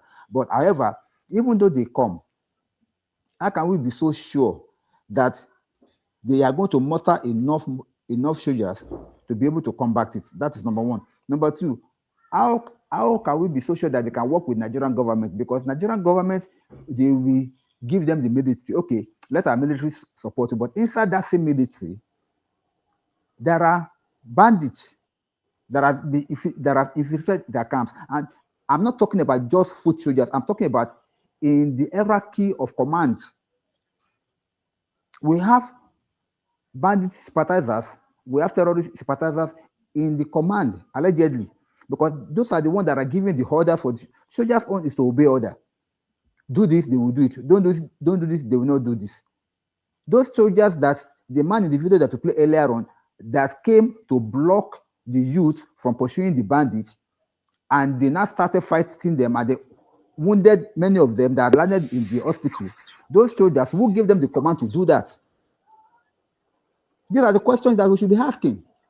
Who are the people that is commanding them disarm those youth injure them allegedly, and let them not pursue the bandits. Somebody must have given that order, and that person must be somebody in the military. These are the major issues. Even though Trump should come now and say, okay, we want to work hand in hand with Nigerian military, which military are they going to work hand in hand with? Is it the same infiltrated military that we have on ground now? How would that work? How would that work? So, I yes, think sir, I'm hearing you. that is the sentiment of many Nigerians. It's not even a sentiment, sir. It's a fact. Because why? We know we have been compromised, sir. Our military is compromised. We know. Now, if America cannot move their whole troop down to Nigeria, they will only come with a kind of a handful. They will need the foot soldiers, our own soldiers, to be in the support. I remember during the time of GEJ, President Goodluck, when they brought in the mercenary, some of these American soldiers too came to like assist, but they had to leave because they said that among Nigerian army, they were leaking so-called tactical info to the enemies. They knew, so they left. That they could not work like this. It's like working with the enemy. How can we guarantee that? Now, even that time, it was not as bad as this. Now that Nigerians are now recruiting repentant Boko Haram into the system of the military, and they're all there now working. Which military are Trump's going to work with when they come on ground? It's a complex situation, sir. And I don't know how we are going to overturn this, but whatever it is, I want to go with Shitinka on one thing. Let them allow people to have arms to defend themselves. Once they do that, these Fulani people or these so-called bandits, whatever, they don't have two heads. I used to say something. A thief only attacks you because he knows that he has an advantage. But if he knows that you have what he has, even though he wants to attack you, you know that it's a 50-50 chance. Yeah. So he will not just come, he will not just come at you anyhow like that. So that is the issue. At least give the people fair chance to defend themselves. But now it is 0 to nothing. And that's not good. Thank you, sir. Thank you, Okudayo. Thank you very much. I see you, my Misty. How you doing, Misty? All right, I'm going to read a few comments, and then we'll go back to a more critical aspect of today's conversation, and that is going to border us on President Tinubu, because there is this report from People Gazette. Is it People Gazette or no? It's actually from Tinubu's own media house, TVC News, that says Tinubu reaffirms commitment to crush terrorism, banditry nationwide. And they just published this today, November 23. Now, I'm going to go to comment and then we'll come back to continue this conversation. Thank you, everybody. Now it's time for you to drop your take on everything we have covered so far, because I'm going to read a lot of comments. All right. Misty said, at UD, the military is compromised. Even USA won't be successful. And this really got to me somehow, because I've seen so many sentiments like this on Twitter, X. And I'm going to show you right now. The image you see on the screen right now is those pictures were taken where Nuhu Ribadu led his delegation to United States to meet with Secretary of Defense Hegseth. And this is what Hegseth got to say, and I want to read some reactions from Nigerians to that. So Secretary of War Pete Hegseth said, yesterday I met with Nigeria's National Security Advisor and his team to discuss the horrific violence against Christians in their country. Under at POTUS, for those who don't know, POTUS simply means President of the United States, okay? Under at POTUS leadership, Department of War is working aggressively with Nigeria to end the persecution of Christians by jihadist terrorists. This is where the fun begins. trust Nigerians. So Nigerians went there and they started dropping their own take. Egina Shaibu said, "Sir, with all due respect, nobody in the current Nigerian government is trustworthy. They are all nothing but chronic liars and terrorist sympathizers." If you agree with that comment from Shaibu, drop one in the chat. Let's go, guys. Of course, you know how we roll over here. It's interactive and it's political roundtable, so everybody bring in your take. Do you agree with that comment that coming from Shaibu? Shaibu is telling Hegseth not to trust people in Nigerian government. He said they are chronic liars and terrorist sympathizers. If you agree with that comment, drop a 1 in the chat. If you disagree, drop a 2. All right, let me check the vote real quick. Okay. Afri Farmer said 1. Douglas 1. Thank you. Danny Salah said 1. Strange Olaju 1. I don't see that name very well. Sorry. He voted 1. Uncle Dayo 3. Okay, Uncle Dayo. Thank God you are my co-host. You're gonna explain 3. Peanut said 1. Thank you very much. Elizabeth said, honestly, if the US want to achieve their aim, they shouldn't work with Nigeria military. While I did, there are still some nuances to that, my dear. Jude, shout out to you, Jude. Jude voted 1. Uche voted 1. Chas 1. Naruka Steven voted 1. And then, okay. So, Uncle Dayo, do you want to explain to me briefly why you elected 3, sir? Okay, sir. The reason why I chose 3 is that I know majority of our military allegedly are not compromised, but we still have some straight soldiers that are still straight, that still love this country and want things to be better. One of them was this last brigadier general that they fired. We have men like him. They may not be known, they may not be like pronounced like that, but we still have some of them there that are sincere Nigerians that are still willing to go to war and destroy these bandits. However, it's like they are being surrounded by a lot of people that don't want them to succeed. That was why even the fine of that brigadier general was because of compromise within the military rank that they were able to get him.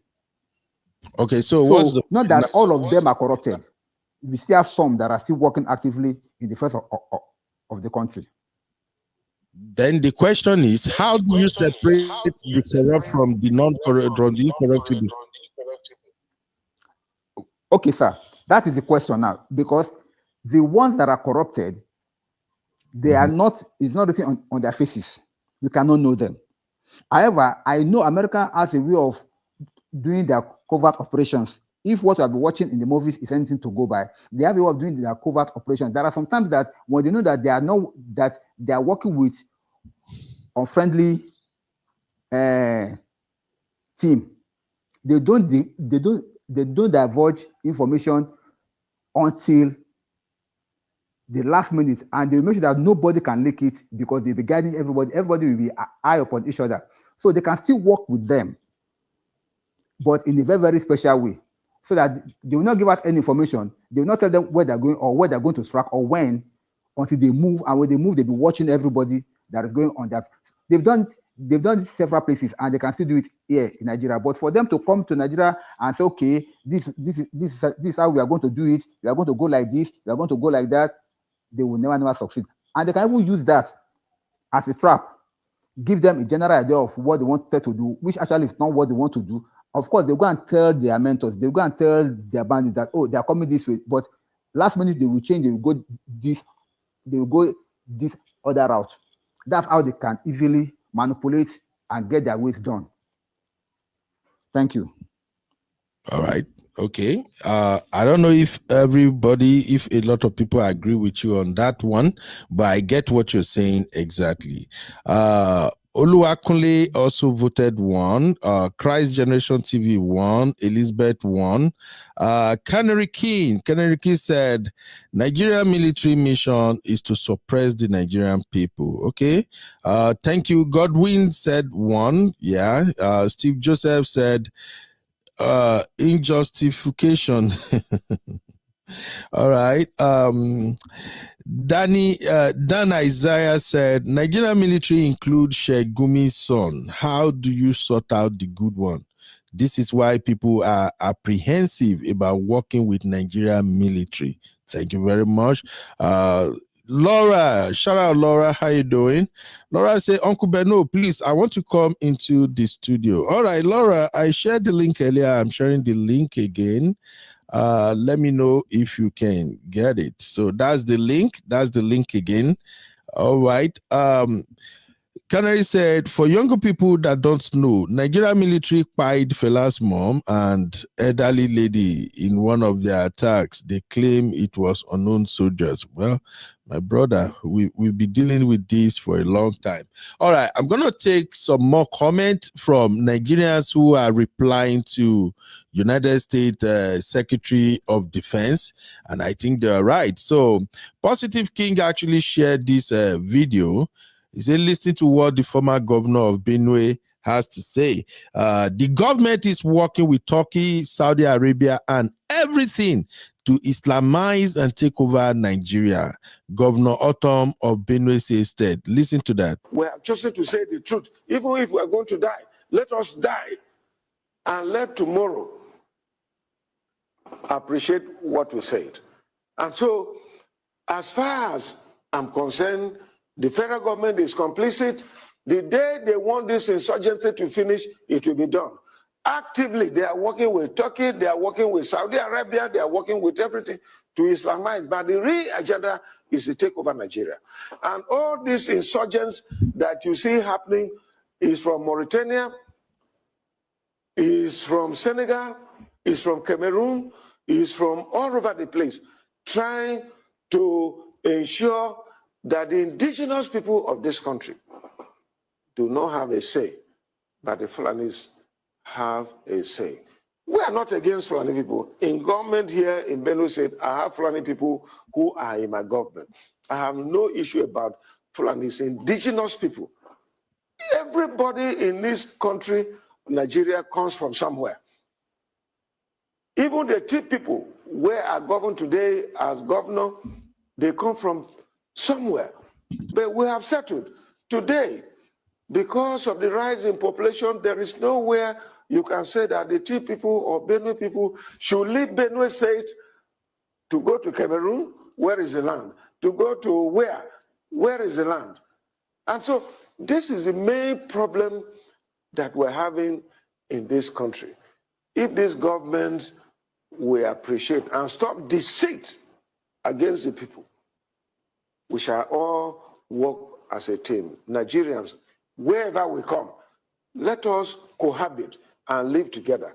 But where a particular ethnic group wants to take over the country and make some of us slaves, I can never be a slave to anyone.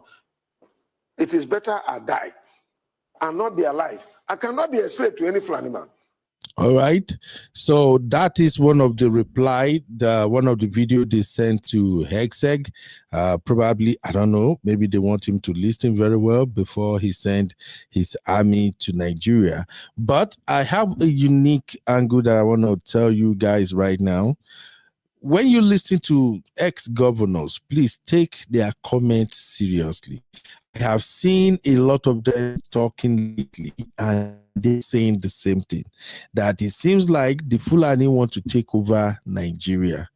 And it's beginning to look like that. It's like they get away with everything. They just do whatever they want to do. And they knew it, that they are in charge. What pains me more is how President Tinubu is responding to all of this, and we'll discuss that when we get to that segment. But let's keep it going.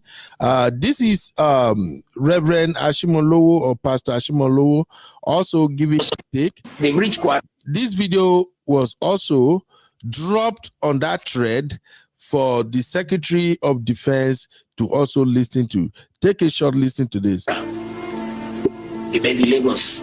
Is there religious genocide in Nigeria? There was beheading in Kano because Reinhard Bonnke came to hold a crusade and they said Christian crusade is not allowed. Not only did they destroy the equipment, they cut Christians. Is that genocide or not? Deborah Samuel, a girl in a polytechnic in the north in Nigeria, she saw on the platform of her class that people were posting religious, and she said, hey, this platform is for our study, not for religion. They killed her. And when it became a court case, 52 barristers who hold a religious faith different from her showed up to defend the guys who killed her. Is that genocide or not? Evangelist Eunice in Greater Abuja went out 5 a.m. to do what we used to do down south here. We knew people who wake up and be waking people to prayer. That was what Evangelist Eunice did, and they hacked her to death. We cannot say there is no religious intolerance. If you say there is no religious intolerance, explain to me why. Matasine in the 70s, a man who rose and began to teach a form of Islamic cleansing that says anybody who was not of that particular belief must die. Is that not genocide? And is that fair in a secular nation?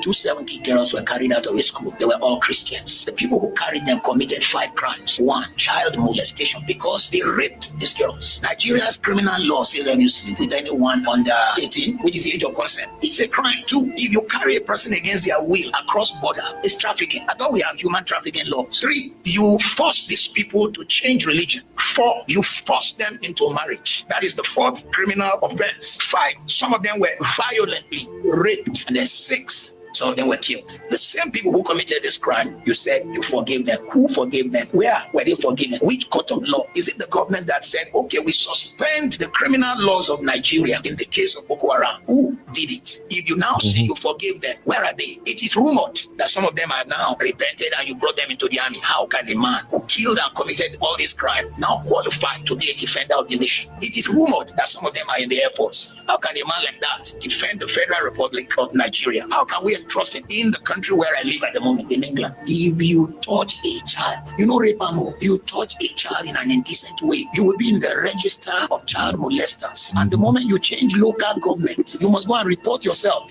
as a child molester so you can be on the books of child molesters. You don't need the police to do it. You have to go and report yourself. Once the court have passed a case against you that you molested, there are jobs you cannot get. But in our own case, we said these guys are forgiven. 1, who forgave? 2, where were they forgiven? 3, where did we see their repentance? 4, where is the fruit of their repentance? So we cannot say that there is no genocide. In case you don't know, what you know as Kaduna State was once including Katsina, and on grounds of religion, Katsina State was cut off because the majority of Katsina State was Islamic, and what remained as Kaduna State was majority what we call Southern Kaduna. And despite cutting and now having Kaduna State, the south of Kaduna State is 99% Christian, producing Professor Ishaya Audu, first Vice Chancellor Amadu Bello, producing General Ishaya Bameyi, producing former Deputy Governor Central Bank Melafia. But somebody was still not satisfied and wanted their lands, and particularly under the watch of a particular governor, probably 23,000 of these people died. Is it not so? And if people of that number died, I mean, some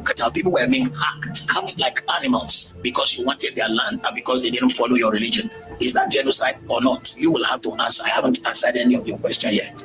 All right. You can go and listen to the full clip, but these are the videos some Nigerians are sending to the Secretary of State. Here is another governor of Plateau State. Listen to what he's got to say. What has happened on the plateau is not a clash between farmers and herders. Please hear me and hear me well. What has been happening is genocide, and I want the international community to note it. We think we know those behind it. We are coming after them. Already a number of arrests have been made, and we know that those arrested are only agents of the masterminds behind these attacks. And we know that there are powerful forces behind them. By the great. All right. What has happened on the plateau is not a clash between farmers and herders. That is another. Please video. hear me and hear me well. That is another video sent to Secretary Hegseth. Jude Saul said, sorry to break this to you, but you just met one of the architects of the violence against Christians. He literally commands his generals to stand down during attacks against Christian villages. Who? Now, in case you don't know what that Jude is saying right there is that this same Ribadu, remember, Ribadu is what's his position now? Is the Minister of Defense, right, Uncle Dayo? National Security Advisor. National Okay. Security Advisor. Okay. So he's the National Security Advisor to President Tinubu. And the question, just like Uncle Dayo asked here, which everybody has been asking is, anytime these soldiers come out, when they came out and say, hey, when we have these terrorists in front of us and we are about to eliminate them, take them out, there's always going to be somebody somewhere giving directive that we should let them go. Who is this person? This is where, for me, I think Nigerian President Tinubu is not doing much. At least as a president, forget about 2027 first. Face the challenges right in front of you. The person that just came into the studio, Laura, I can see you, but your internet is not strong. So maybe you want to exit and come back so that you can connect. But I can see you, but the internet is not strong right now. Okay. So you can exit and then come back again. So my point is, President Tinubu right now, I think he should forget about 2027. Let him just work on securing Nigeria first. The vote he desperately wanted will come. But this silence, man, anyway, let's keep it going. Tigran Kebaya said, I hope your staff informed you that you met and shook hands with the guy who held an American hostage and extorted the Biden administration of $53 million.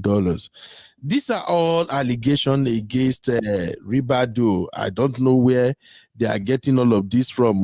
I'm not going to lie, okay? But these are some of the replies that people left for the Secretary of Defense. Adetutu said, we warned you not to trust the Nigerian military. We have shown you several videos about why you shouldn't trust the Nigerian military. The Nigerian military is heavily compromised, and that is why the Fulani Islamic terrorists can confidently go around and spy people, especially Christians. The Nigerian military protects these terrorists.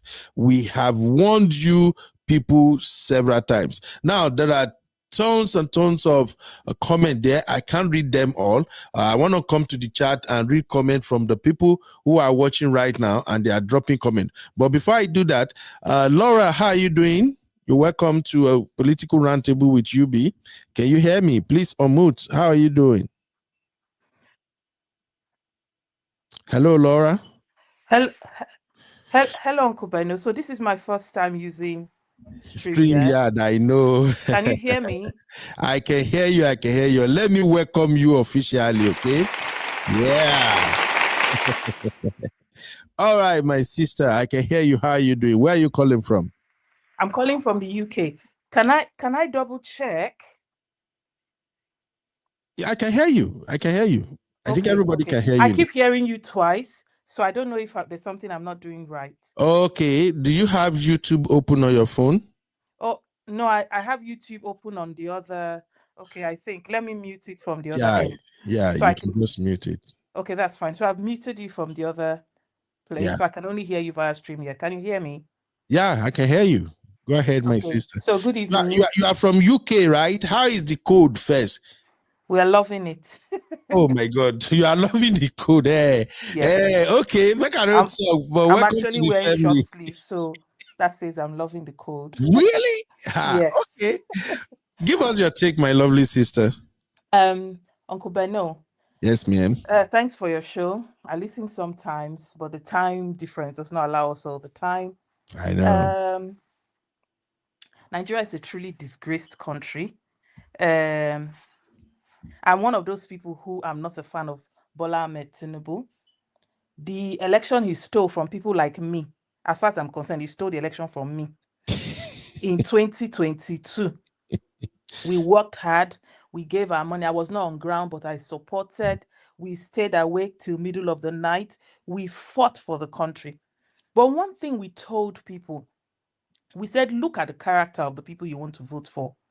Is it because it's Nigeria and we look at it because we don't have a sense of statehood the way Ghanaians will say, I'm a Ghanaian. A Ghanaian does not first say I'm a Twi. If a Ghanaian does not first say I'm a Ghan, if it will first tell you I am Ghanaian. But a Nigerian, just like Kemi Benenoch says, oh, I'm Yoruba, I'm not really Nigerian, I don't have an affinity with the North. So there isn't a sense of statehood. So when we were campaigning during the 2023 election, and we told people, there's a pastor somewhere in the Southwest in a church service, he said, do not vote for the candidate. He said, no, he said, let the character of the candidate you vote for be the character of your children. A lot of people were it was a Yoruba church. So a lot of people were doing God forbid with their hand. And the interpreter to the pastor then said, oh yeah, Sami, I'm not a Yoruba person, but I understand a little bit. Yeah. So a lot of people were now doing their hand. Okay, you said you did your hand, God forbid, over your head, but you willingly voted that person on the basis of ethnicity. The cows have come home to roost. We talked day and night about the character of each of the three leading candidates. We talked, we dissected, we brought out written materials, facts, figured. I was among the few people who, I cannot take credit, who were sleeping online, literally on Twitter, saying, look at the character. We brought out the case file number for Bola Ahmed Tinubu, stating clearly his case in the United States of America. We said to people, go and pay $35 or $30 and buy the case and read it from the district court in Illinois. Go and read it for yourself. If this man was going to run your father's company, would you accept? They interviewed some people on the road in the Southwest. Funny enough, Bola Ahmed Tinubu did not totally win the Southwest. He lost Lagos badly, baje. He lost Lagos to the point that from the Form EC8As, that is the forms that come out from election on election day, he lost Bodilon, lost Ikeja, lost Alausa, every place of governance. The local government that is most pro-APC, they lost it. Not Alimosho, there's one other local government. They lost it. APC lost Baje. Forget what INEC announced 400 and something thousand. The returning officers from PDP's own papers on the returning night of election showed that Bola Tinubu got only 100 and something thousand in Lagos State, which means the most major, including Yorubas, the Omoluabis amongst you, refused to vote Bola Ahmed Tinubu for president. God bless you for saying that, my sister. Your Omoluabis refused. In Oyo State, that video is still online. When the man will lift up the ballot paper, he will say 75. The children will shout no structure. These were mostly around University of Ibadan, Ibadan cosmopolitan area. So the real Omoluabi, those who embody the spirit and the character of Awolowo, they did not vote for Bola Ahmed Tinubu. But the lesser educated areas, maybe parts of Ekiti. Ekiti used to be a place of every family has a professor. But let's not go into all of that this night, because I don't want to make this an ethnic thing. The Northern Nigeria, Koko, they are the ones that gave Bola Ahmed Tinubu the win. Of course, he stole the election. He didn't get the 8 million votes he said he got. But for you to be able to rig an election on Kubenu, you still have to get at least a substantial amount of the legally cast votes. The North agreed that they should switch off the IREV. Buhari, the Fulani headsman number one himself, whose cow never increased and never grew, insisted, and they turned off that IREV. The cows have come home to roost. But Uncle Beno, let's begin to look at a few things. In before Yelawata, in Plateau State, there was a particular community where in this year, there was a major attack. Lots of people died. That was where you heard the governor speaking that video. I think that video you were playing, the governor was speaking. Bola Ahmed Tinubu was outside of Nigeria gallivanting. He has spent almost 1/3 of his term as a president abroad because he's the Minister of Foreign Affairs. He did, when he came back, he was abroad, a major disaster. Tinubu did not shake. People talked for where Tinubu did not come. APC supporters said, if he comes, what is he going to do? Everybody was saying, no, now. It's not, it doesn't suit the eyes. How can the president of a nation, a major disaster has happened, and you are out of the country? He didn't come. His supporters supported him. When he came back to Nigeria, Bola Ahmed Tinubu did not go to Plateau State. Then came Yelawata. The army was denying. The police was denying. They were dumping down. Actually, the Nigerian media have been told since 2023, since Buhari's tenure, that they should stop reporting on killings in the Middle Belt. But those people have been meticulously documenting all the dead, honoring them by documenting their names. Yelawata, it took Very Dark Man to go there and record the freshly burnt corpse. We know. Pastor Paul Enenche went there with his wife. I watched the video to donate relief material because he's from Benue State. He was touched by the killing of his people. My sister, please give me just 30 seconds, okay? Just give me 30 seconds. Please hold that thought. Canary, I think you and I, we had a conversation at the beginning of today's show. Here we are building a community and we try as much as possible to respect everybody. I've said it earlier on and I'm saying it again for those who are watching us for the first time. This platform, we don't tolerate insult, we don't tolerate trolling. It's okay to disagree with a speaker or somebody who dropped comment in the chat, but we don't encourage people to use some languages against whoever is speaking. If you are speaking and people are calling you naive, you're not gonna like it. Out of respect for you, I'm gonna give you this one more shot. I will appreciate if you apologize for that comment. If you still continue insulting people, I may have to block you personally myself. We don't block people here. We always encourage them to just kind of read the room and understand how we roll. But if you continue to do it, I will block you. So please don't do it. It's okay to disagree, but I don't support anybody using any kind of denigrative language or derogatory language on anybody. Okay, thank you very much. Noves, my sister, please continue. Thank you, Uncle Beno. Yes, ma'am. Bola Ahmed Tinubu did not go. Yelawata happened. People talked. The sound was becoming too much. Atiku, everybody was talking and calling Bola Ahmed Tinubu out. He didn't go. When the sound was becoming deafening, Tinubu went to Makurdi. He went to the state capital. He said he cannot go to Yelawata because the road is bad. Bola Ahmed Tinubu lacks empathy. He's not interested in Nigerians. He came to enjoy power. Our day, he has arrived. Oh yeah, everybody enter first class. Carry your family. Oh yeah, dip your hand into the national cookie. Enjoy your life. That is what, in my opinion, he came to do. After, he did not go to Plateau. He did not go to Yelawata. When the new APC chairman was appointed by Bola Ahmed Tinubu, not long after the man's appointment, either his father or his mother, I can't remember which, he lost one of his parents and he was doing the funeral. Tinubu went to Plateau State for the funeral of the new APC chairman. Are you hearing? One person. Tinubu has no interest in anything else other than 2027. Nobody who steals power will use it for good.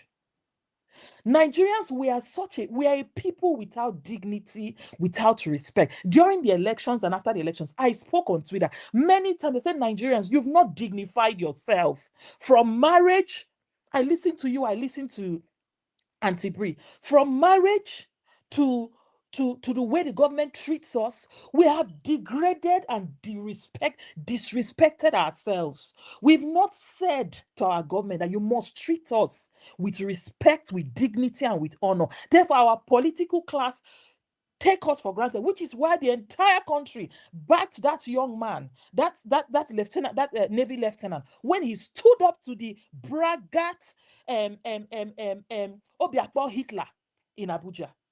He was just embodying the level of dehumanizing disrespect. Nigerians are treated less than a chicken. A chicken has better human rights in the diaspora than a Nigerian has.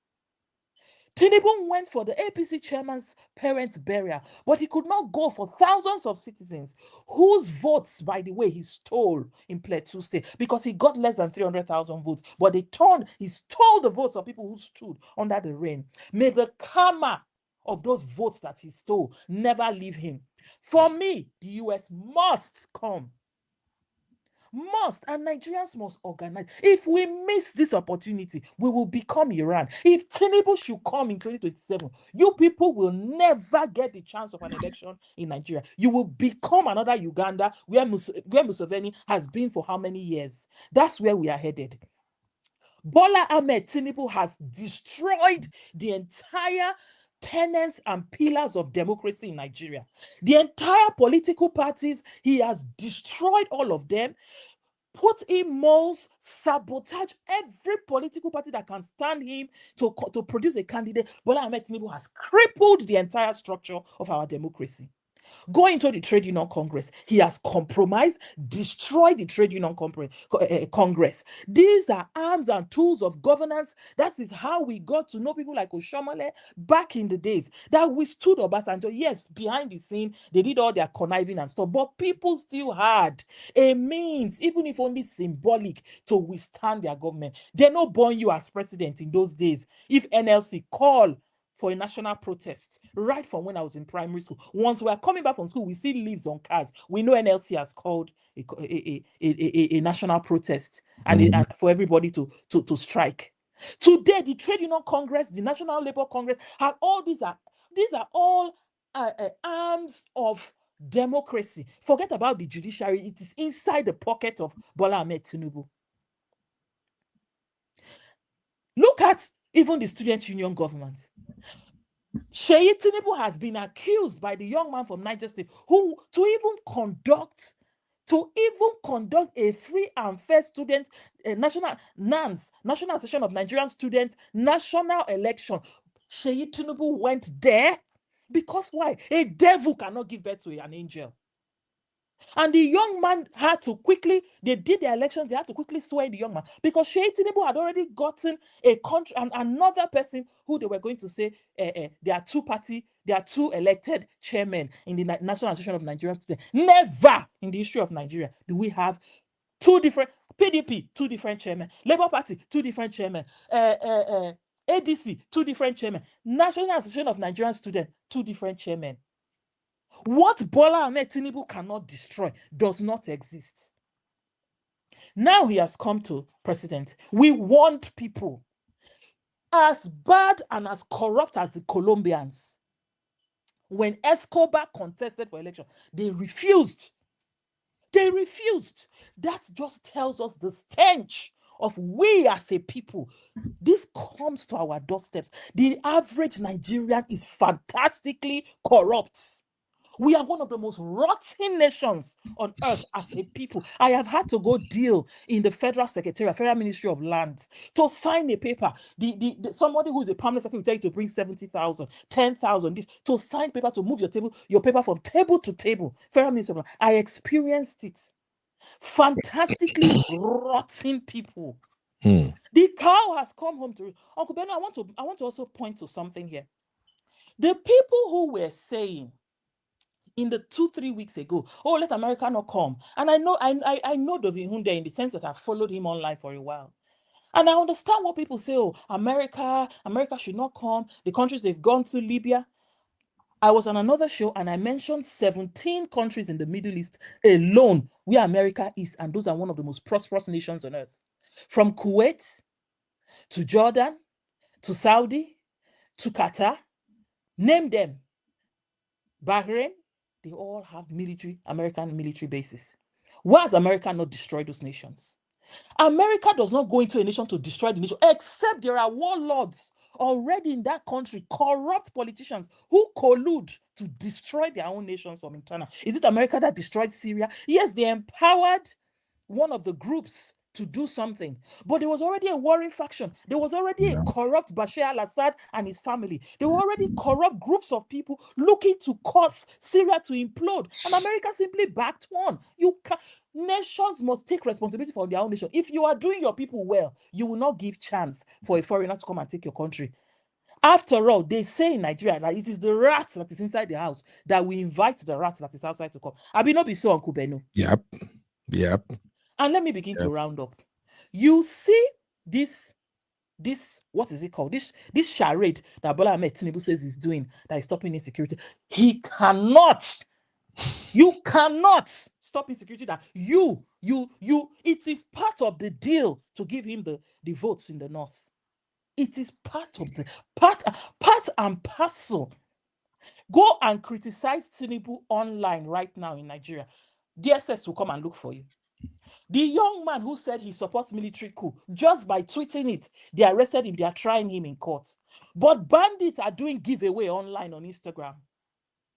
There was a picture that someone put on social media among one of the bandits. I think they expanded the picture and they show Starlink ordered on eBay. Sorry, not on eBay. Starlink ordered on Amazon. The packets that they used to deliver it, you could see the Amazon stamp on it. Is it bandits in Adamawa or Zamfara Bush that ordered that Starlink from abroad that had Amazon label on it?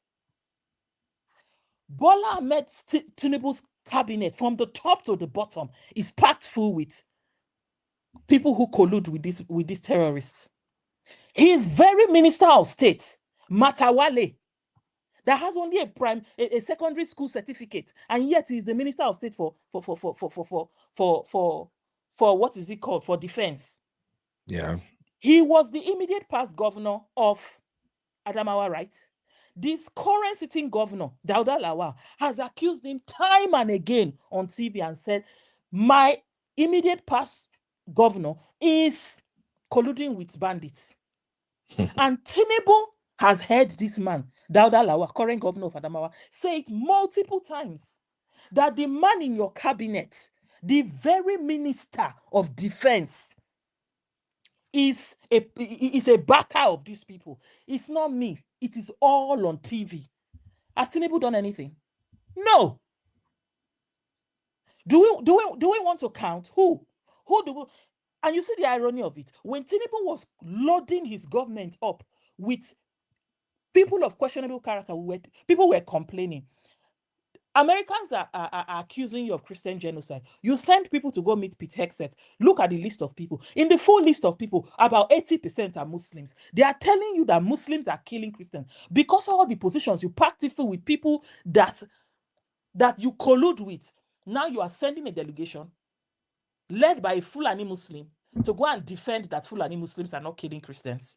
Because it's being led by Nuhu Ribadu. Nuhu Ribadu is a Fulani man and a Muslim from Adamawa State.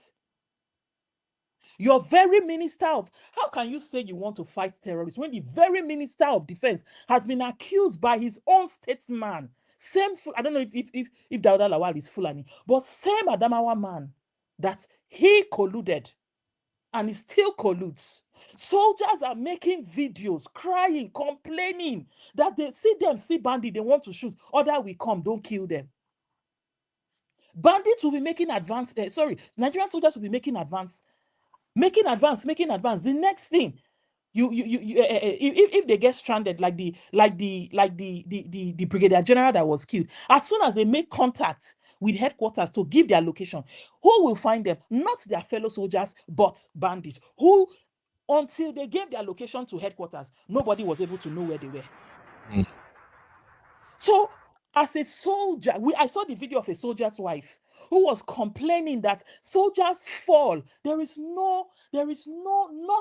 You see an American soldier will fall. The commitment to give that person a full honor burial. Since Tinubu came to office, with his legs, has he reached any of the funerals of any of our fallen soldiers? Capital no. It hurts me.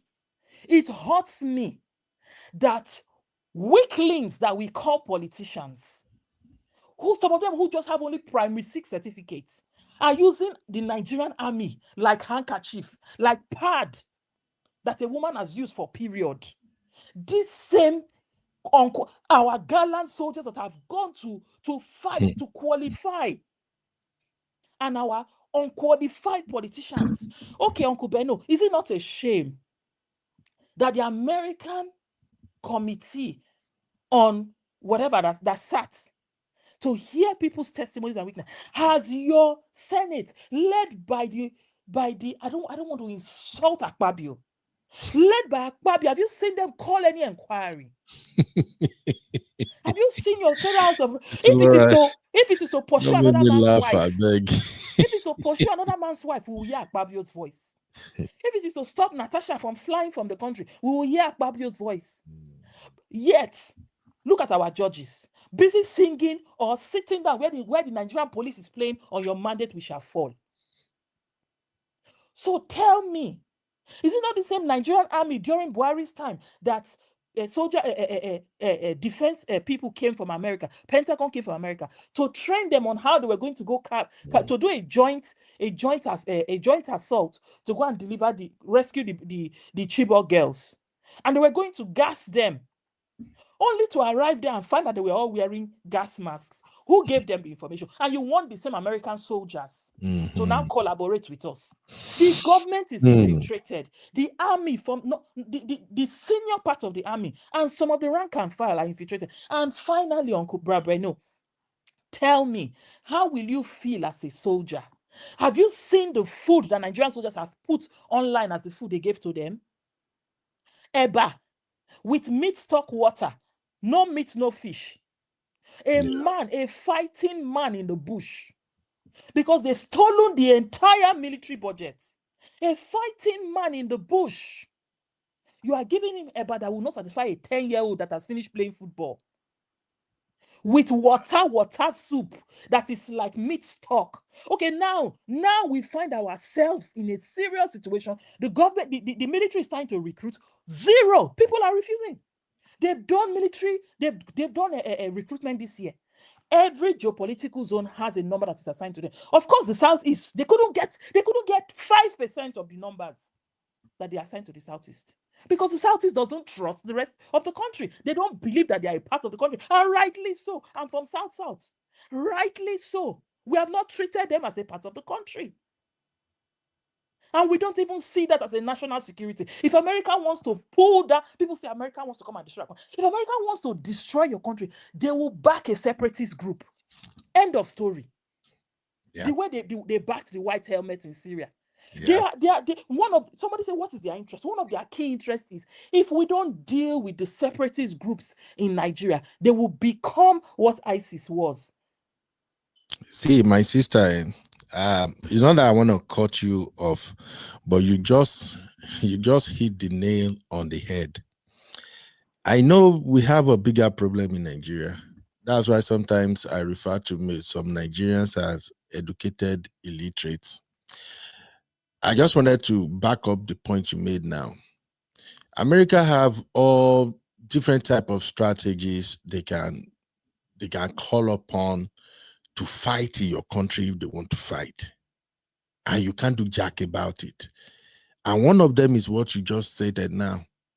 If America want to sponsor their own counter-terrorist sect to begin fight these people, you people will be shocked. Now that one go even worse. You will just see out of the blues now, a group will just sprung up, equip themselves with sophisticated arms, and they'll say they are going after Boko Haram. Will you say you go say they don't go after Boko Haram? It will become a mess. And I think if Americans get involved directly using their own military, they are still respecting you. America, they respect you. If they want to fight you anyhow, they will fight you. All this one, whether they say now. That's why when I saw that statement from Donald Trump yesterday that I am angry. I live here with Bami. I call him my uncle. Everybody right here knows how I call him. He's my uncle. You don't want to mess with him. Like we've said over and over again. This is not a Democrat president. Democrat president are the one that talk. Or, you know, they bite you, they blow you breeze. They bite. This one, Bam, if he just wake up, say, you know what?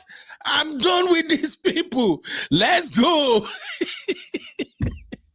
So I just wanted to like let people know that alternative is always there for Americans. People are already angry in Nigeria. They are angry. Most of the people that are fighting for Boko Haram and all these bandits and the like in Nigeria now, the vast majority of them, they are hired guns. Do your research. You will see some of their training videos. They were trained outside Nigeria and brought them in. You think if the almighty US won't do the same, they no fit do them. That won't go even worse.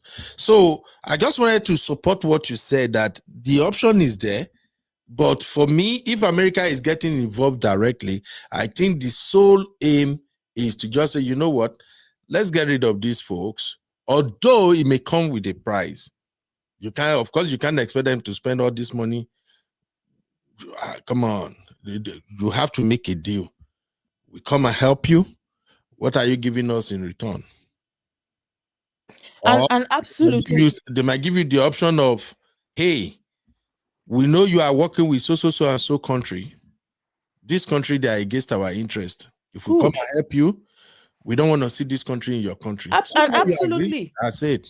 And absolutely, they are within their rights, because this notion that America will be dishing out free of charge to everybody, you think they don't have things to do with their own money for their own people in their country, but they have a foreign policy.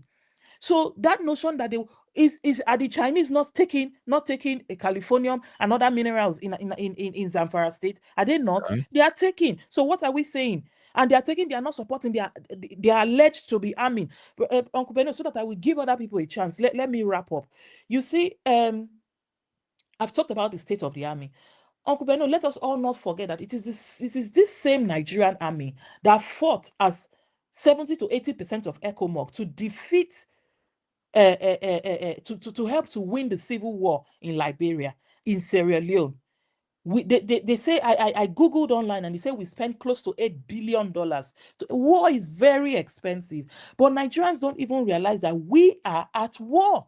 Most of the country has been surrounded. These Fulani herdsmen who have been described in one of the videos you played as the most dangerous.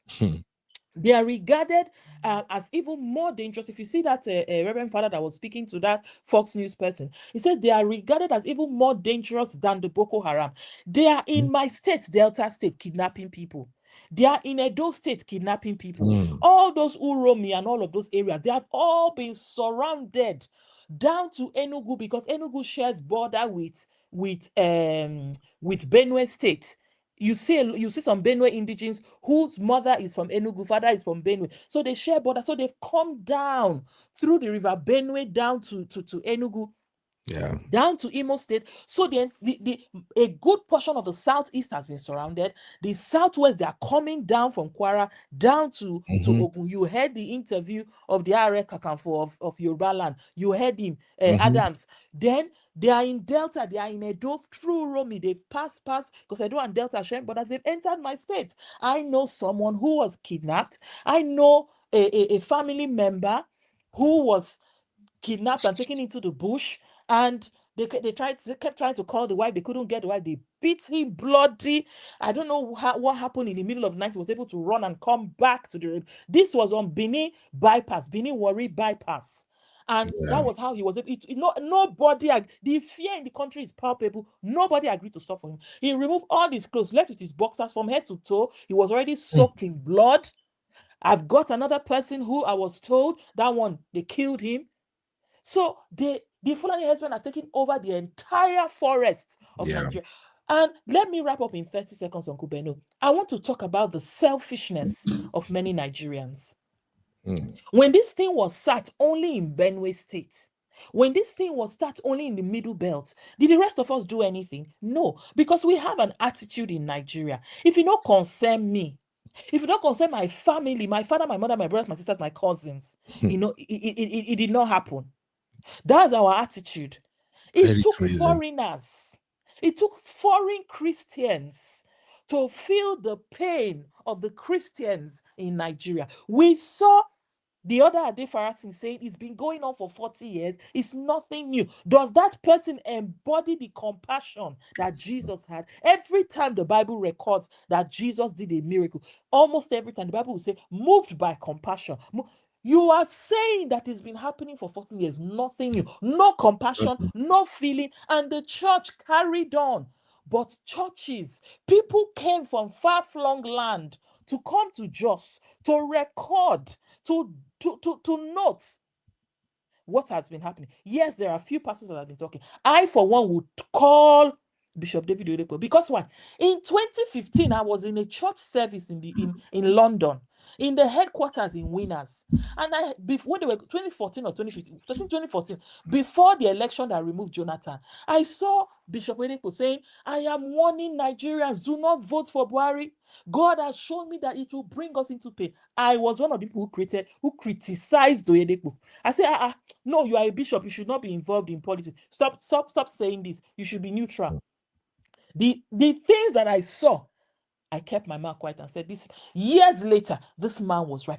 Because I was in Winners then. I used to be a member. Several times, he kept calling out Fulani headsmen. Many of their pastors, they've had to withdraw them from far hinterlands. His church has taken a hit in terms of churches they've had to close, in terms of pastors they've had to withdraw. I was one of the people who opposed him then. I was sitting in the service in the Dartford headquarters. I said, no, now, don't be biased. You are a pastor. He even called Jonathan. I was praying. I said, no. You should be neutral. You are a pastor. He said, there are things that were shown to me. And I close finally with this, Brother Beno. Because I'm also a very strong Christian, I look at things both from the political, but also from the spiritual angle. Years ago, precisely 4 or 5 years ago, it was Independence Day, and I was watching, I don't know if it was a live broadcast, but I watched it.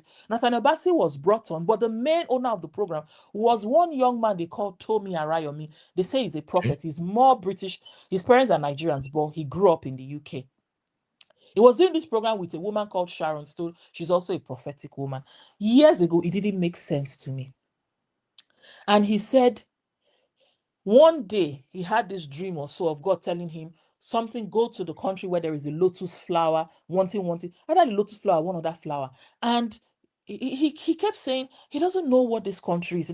So he went to Google and he discovered that flower that he saw in the dream is actually the national flower of Nigeria. He now said, oh, shame on me. This is the country of my parents. I don't even know what the national flower is. He got a message. This was almost 4 or 5 years ago. Was it 2022 or 2024? I can't remember. Sorry, 2022 or 2021. And he said, God said, go to Nigeria. I'm sending you to stop the Islamization of Nigeria. I just looked at it, all these people. This was me as a Christian who I just looked, I said, all this. I just watched, I didn't take anything serious. These videos of his, I'm having to go back. A few months before our general election, several months before our general election, this man wakes up one morning, puts up a message on Twitter. I saw it with my 2 clear eyes. I think I did a screenshot. He said, God said to me, do not bend an ear to the one who says, it is my turn. Do not bend your ear. Don't listen. Don't give heed to him. Rather, pay attention to the one who says, it will be a privilege if I'm able to lead Nigeria. Yep. Do you know that barely 1 month, and thank God when he gets his prophecies, he puts it online. Barely 1 month after he made that statement, that was when Tinubu said for the first time, Emilokon. This pastor, even though his name is Tomi Arayomi, he cannot understand, he doesn't understand Yoruba. It was people who then said, oh, look at this prophecy. You said, do not bend an ear to the one who says it is my turn. Do you know that Tinubu has just said Emilokon? He now said, what's Emilokon? He said Emilokon is in Yoruba means it is my turn. It's my turn. Yeah. I yield the mic. Dear Nigerians, we were warned. We were warned about the person and the character. Colombians refused to vote Escobar. Oh, and those of you who think that Tinubu's government will defeat Boko Haram, who is Shetima? Who is alleged to be one of the key people for Boko Haram? Was Kabiru Sokoto not found? Madam Najatu, you Google her, Madam Najatu, a Muslim woman who wraps her entire body, who is a politician, said it that the main sponsor and second key founder for Boko Haram is the former governor of Borno State, Boni Haruna. Is it Boni Haruna? I can't remember his name now. He handed over, I think, to Shetima. And when Kabiru Sokoto, who masterminded the bombing in Abuja that killed over, is it 50 people or 100 people? Yeah. Where did they find Kabiru Sokoto? Inside Shetima's house. government house. Yeah. I yield the mic.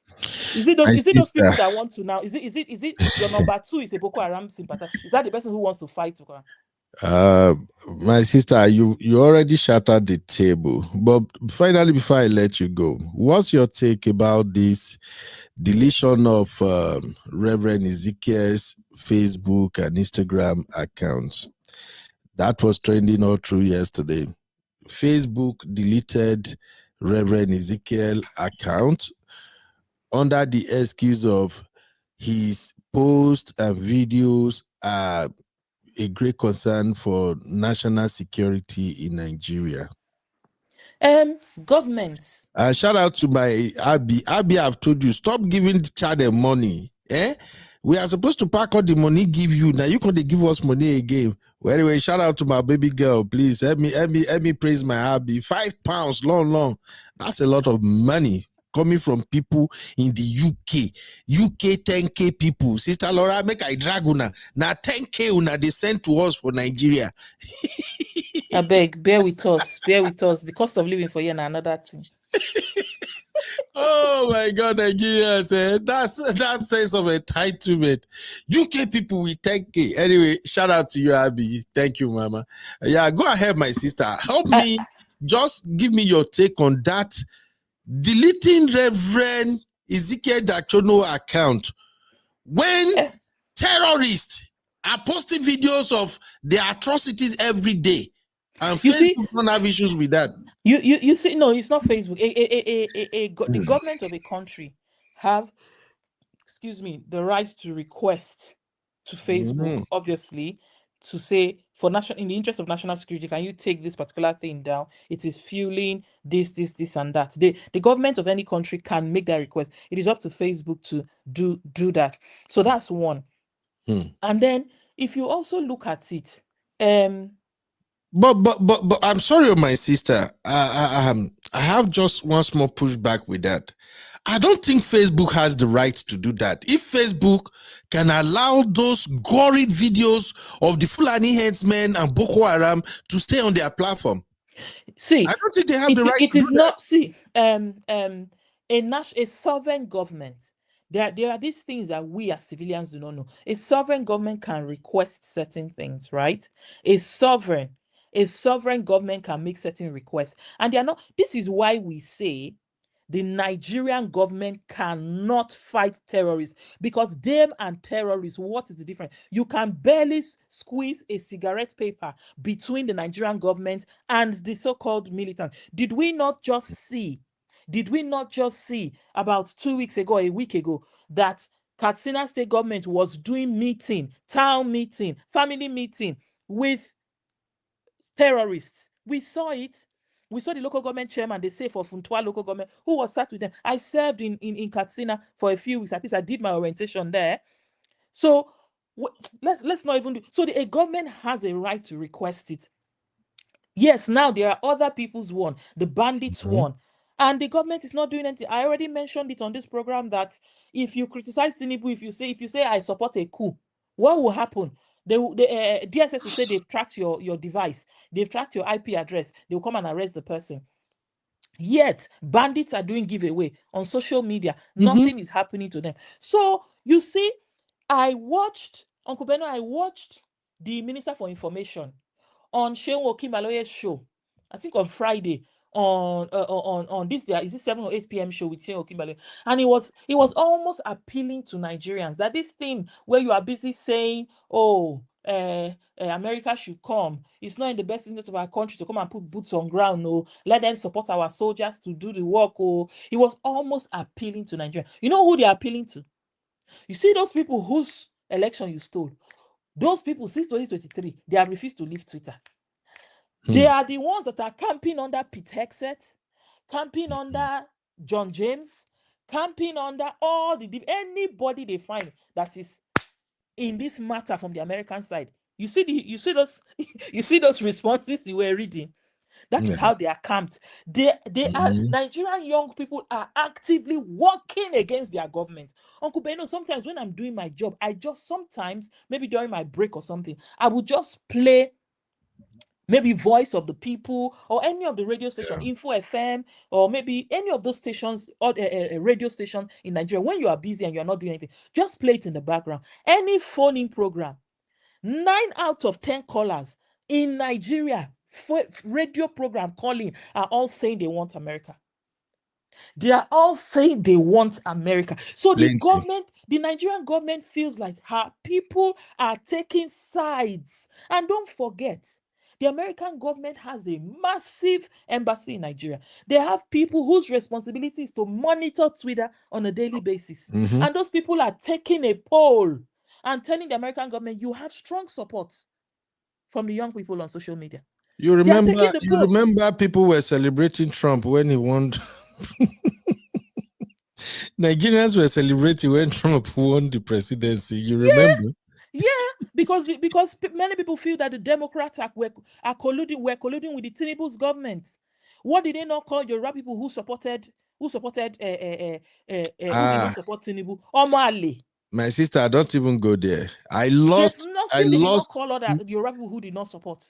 I lost now that the thing is in Kwara number State, of Yoruba friends because of me supporting Peter Obi. And if you have been watching me, you will know that I respect Tinubu a lot. I explained it to our people several times that look, Tinubu, I like him, I admire him. In fact, when it comes to some business principle and the likes, I pick some from Tinubu and some from Trump. But I don't like their political ideology, especially Tinubu. I don't like how he plays his politics. And I've explained it over and over again that the reason I don't like Tinubu's style of politics is that as somebody who grew up in Lagos State, I've seen how Tinubu play politics in Lagos State. Tinubu don't care for the generality of the people. He cares for his loyal supporters. If you can connect to any of those chains of supporters that he's got, if God you bless can be you. part of them, Tinubu would be the best person to ever happen to you. Baba Sokwe kind of politics. Yeah, Baba but Sokwe. as soon as you are outside the circle of his loyalists, forget. That's it. And that is the same thing that is happening right now. I remember I said it then that, look, Lagos is not Nigeria. Especially among our fellow Yorubas. Those of you who are just supporting blindly, you don't see what's going on. Lagos is not Yoruba. Lagos is just a very small state. In the whole state in Nigeria, Lagos is the smallest. See, Uncle Beno, just imagine that as you run this show. Imagine that as you run this show. Let's say there are 10 people who support you and you are running this show that you run. And let's say it's a company, you are running it. You are negotiating with businessmen. And imagine that 7 of the 10 people who run this show with you are going behind your back and briefing other people, say, don't follow him, he's part of the terrorist organizers. That is the problem that the Nigerian government is facing. Nigerians camping under Pete Hegseth. You think the Americans are not reading that? You think a junior staff in Pete Hegseth's office is not picking up the responses? They are reading it. They are telling him that this is a deeply unpopular president. Tinubu has all the killings this year. I saw a video yesterday of Nuhu Ribadu, this same Ribadu that has gone to meet Pete Hegseth, talking in the United Nations Convention and saying that all through 2023 and 2024, that Nigeria did not record one incident of terrorism. I saw it with my own eyes. He said all through 2023, also 2024, Nigeria did not witness one.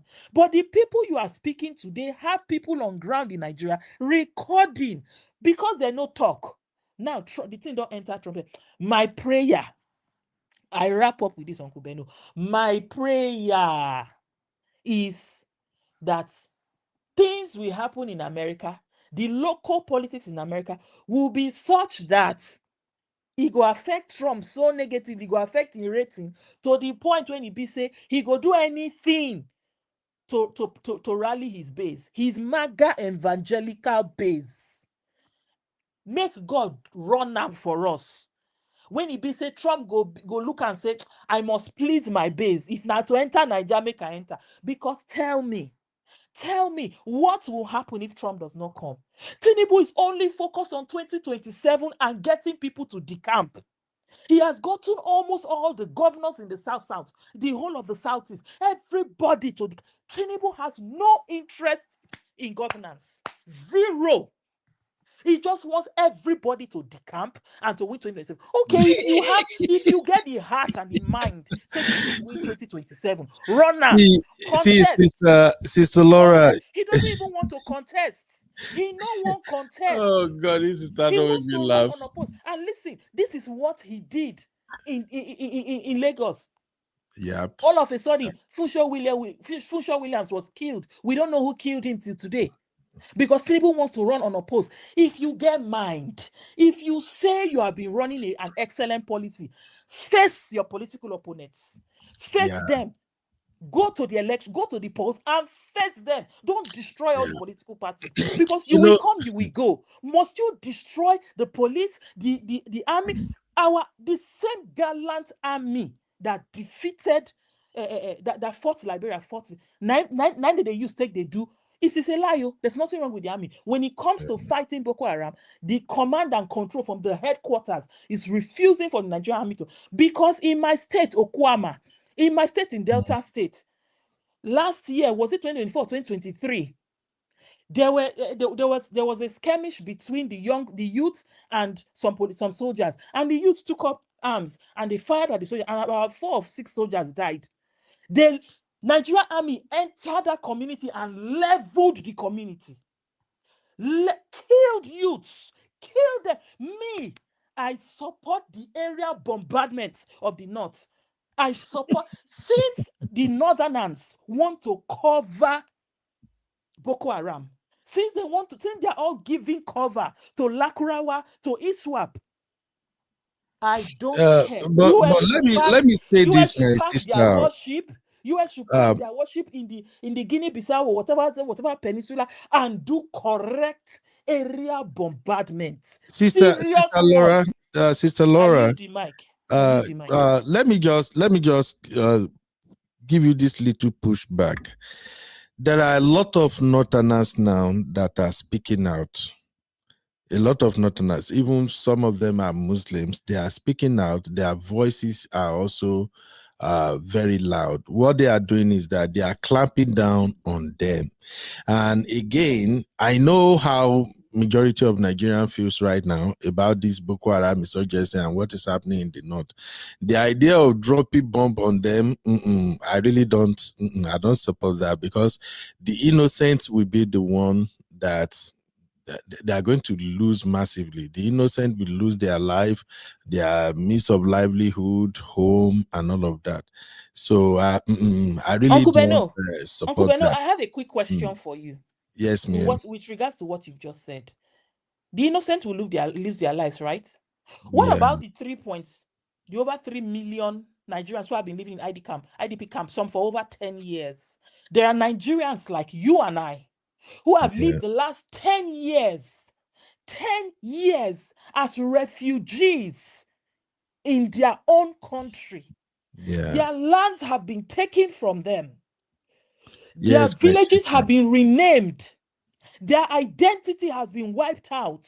We know in Nigeria that most Nigerians do not identify by our nation because we don't have a sense of nationhood. If you meet the average Yoruba man, he will tell you, I'm a Yoruba person. An Igbo will tell you, I'm an Igbo person. A Hausa will say, I'm a Hausa person. Very few Nigerians identify as Nigerians, except when we are passing through borders.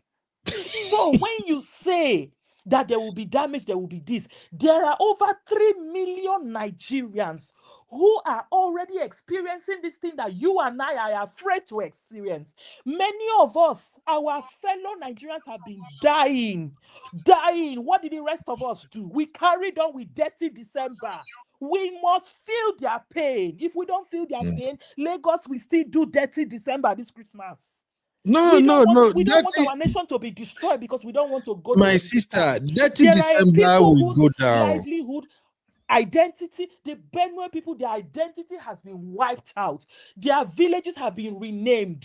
Even their come on, we just don't want to experience what My you've sister, I experienced. know 30 December we go down, and that is why I'm even more afraid now, because I think earlier this month there is this travel alert that emanated from Britain, and they are warning travelers going to Nigeria that don't go to so and so state. When I look at the number of states that were listed, I know that this is a mess already. Even me, I'm telling folks around me that, look, if you truly don't have anything serious, anything critical that warrant you be in Nigeria, I don't think it's okay for you to go to Nigeria this December.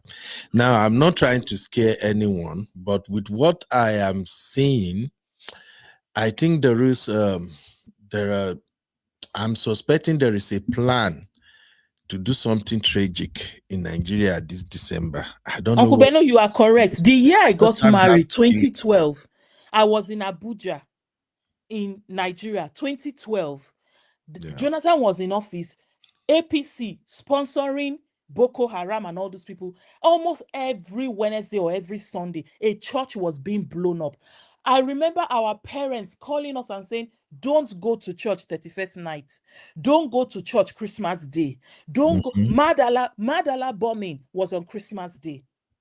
Don't go to church. So it is come to the point where people in major cities are saying, especially in Abuja, are we going to go to church this 31st night? If I was the government, any mass gathering this 31st night, I will not allow it, because Uncle Beno, maybe tomorrow night I will have the chance. I will open another chapter for you. You see, these people that Tinubu did deal with to come into power, what they did to Jonathan, they are doing it to him. You almost want to feel sorry for him. I almost want to feel sorry for him. But you see that election that he stole from me, like, yeah, what he did to the pit he did for Jonathan, he must fall into it. He must fall into it. See, Uncle Beno, there is a way you steal an Uncle Beno, hold on. Many people will say Tinubu is not the first to rig an election now. Even Yadua said the election that brought me in was imperfect. Yes. What was the body language of Yadua?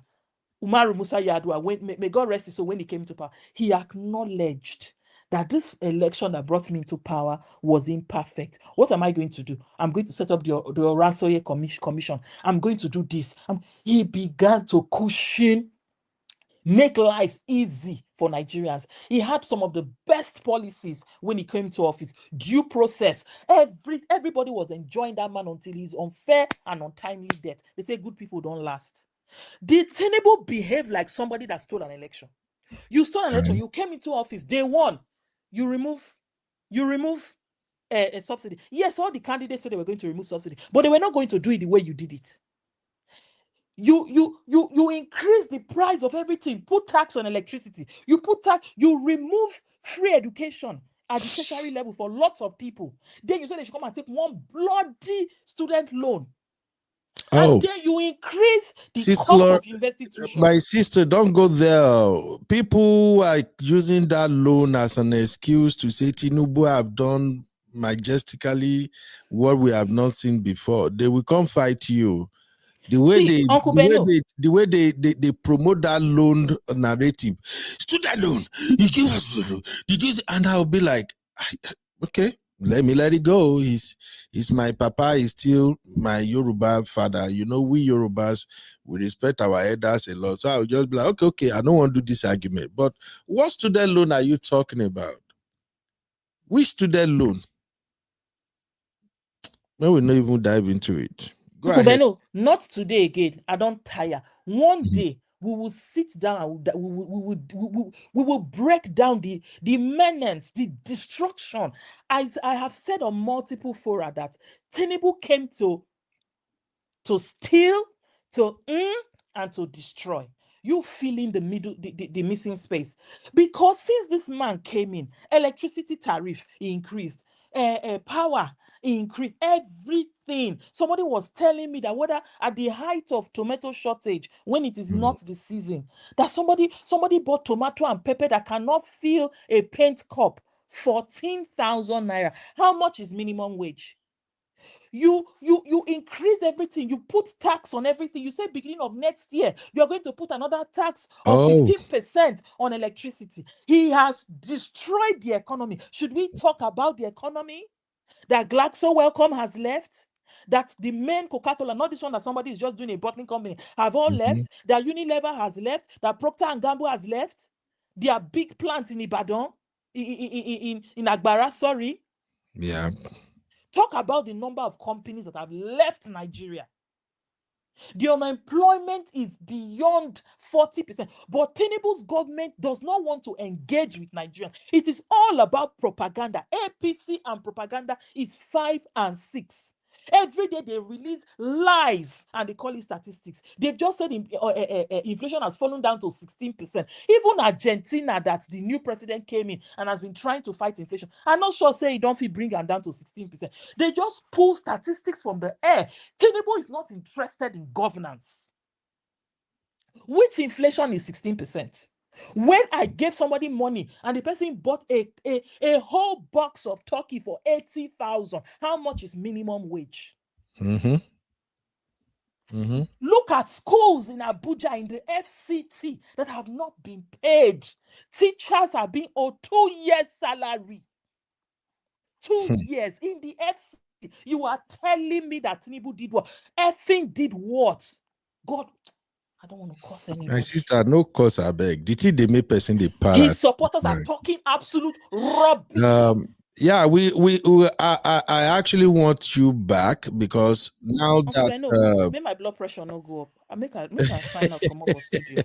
yeah, now that INEC has published the calendar for 2027 election, you can imagine in the midst of all of the madness we got going on, INEC is publishing timetable for election 2027 election, where we have not even let it go, man. Thank you, Sister Laura. Please, if you enjoy Sister Laura in the studio, help me give her flowers in the chat. Thank you very much. Please help me drop flowers for her. She really makes my job a lot easier. I enjoy all her takes. I don't even know that we still have people like this who can actually hit the nail or the head. Thank you, Sister Laura. I need you to come back, please. You have to come back because we have a lot of political roundtable topics coming. For those who want to reach me, that is my IG, Uncle Benu 25. If you want to co-host with me, or you want to be part of my panel, or you want to notify me of anything, or you think there are some topics we are supposed to cover, please follow me on IG. Send a DM. If I have to share my number, I'll share my number with you, and then we can communicate. So please help me appreciate my lovely Sister Laura right there. She bring it 100. Now, let me just address a couple of things here. Mr. Canary King, I saw all your comments, even when you were doing back and forth with my baby girl, Abby. I saw everything. I don't know, somehow, a part of me really like you. I won't lie, I haven't met you. You haven't even called him before or anything. But a part of me like you. The only thing is that I just have to address one little thing so that we can all be on the same page. First off, I see how you go off about me saying you should not say someone is naive. And I'm surprised that with all the explanations and everything you were doing, you do not really grasp the reason why I said when I have a guest, I don't appreciate people calling them names or anything. It's okay to disagree with them. You see the way me and Sister Laura, we go back and forth. I will have pushback. She will explain and all of that. That is how we can progress. But if we want to be dragging, oh, I know book, I know this one, you guys don't get it, we won't make any heads way. That is why Nigeria remains where it is right now. So my caller started speaking, and in less than 2 to 3 minutes of her talking, you drop a comment, you say she is naive.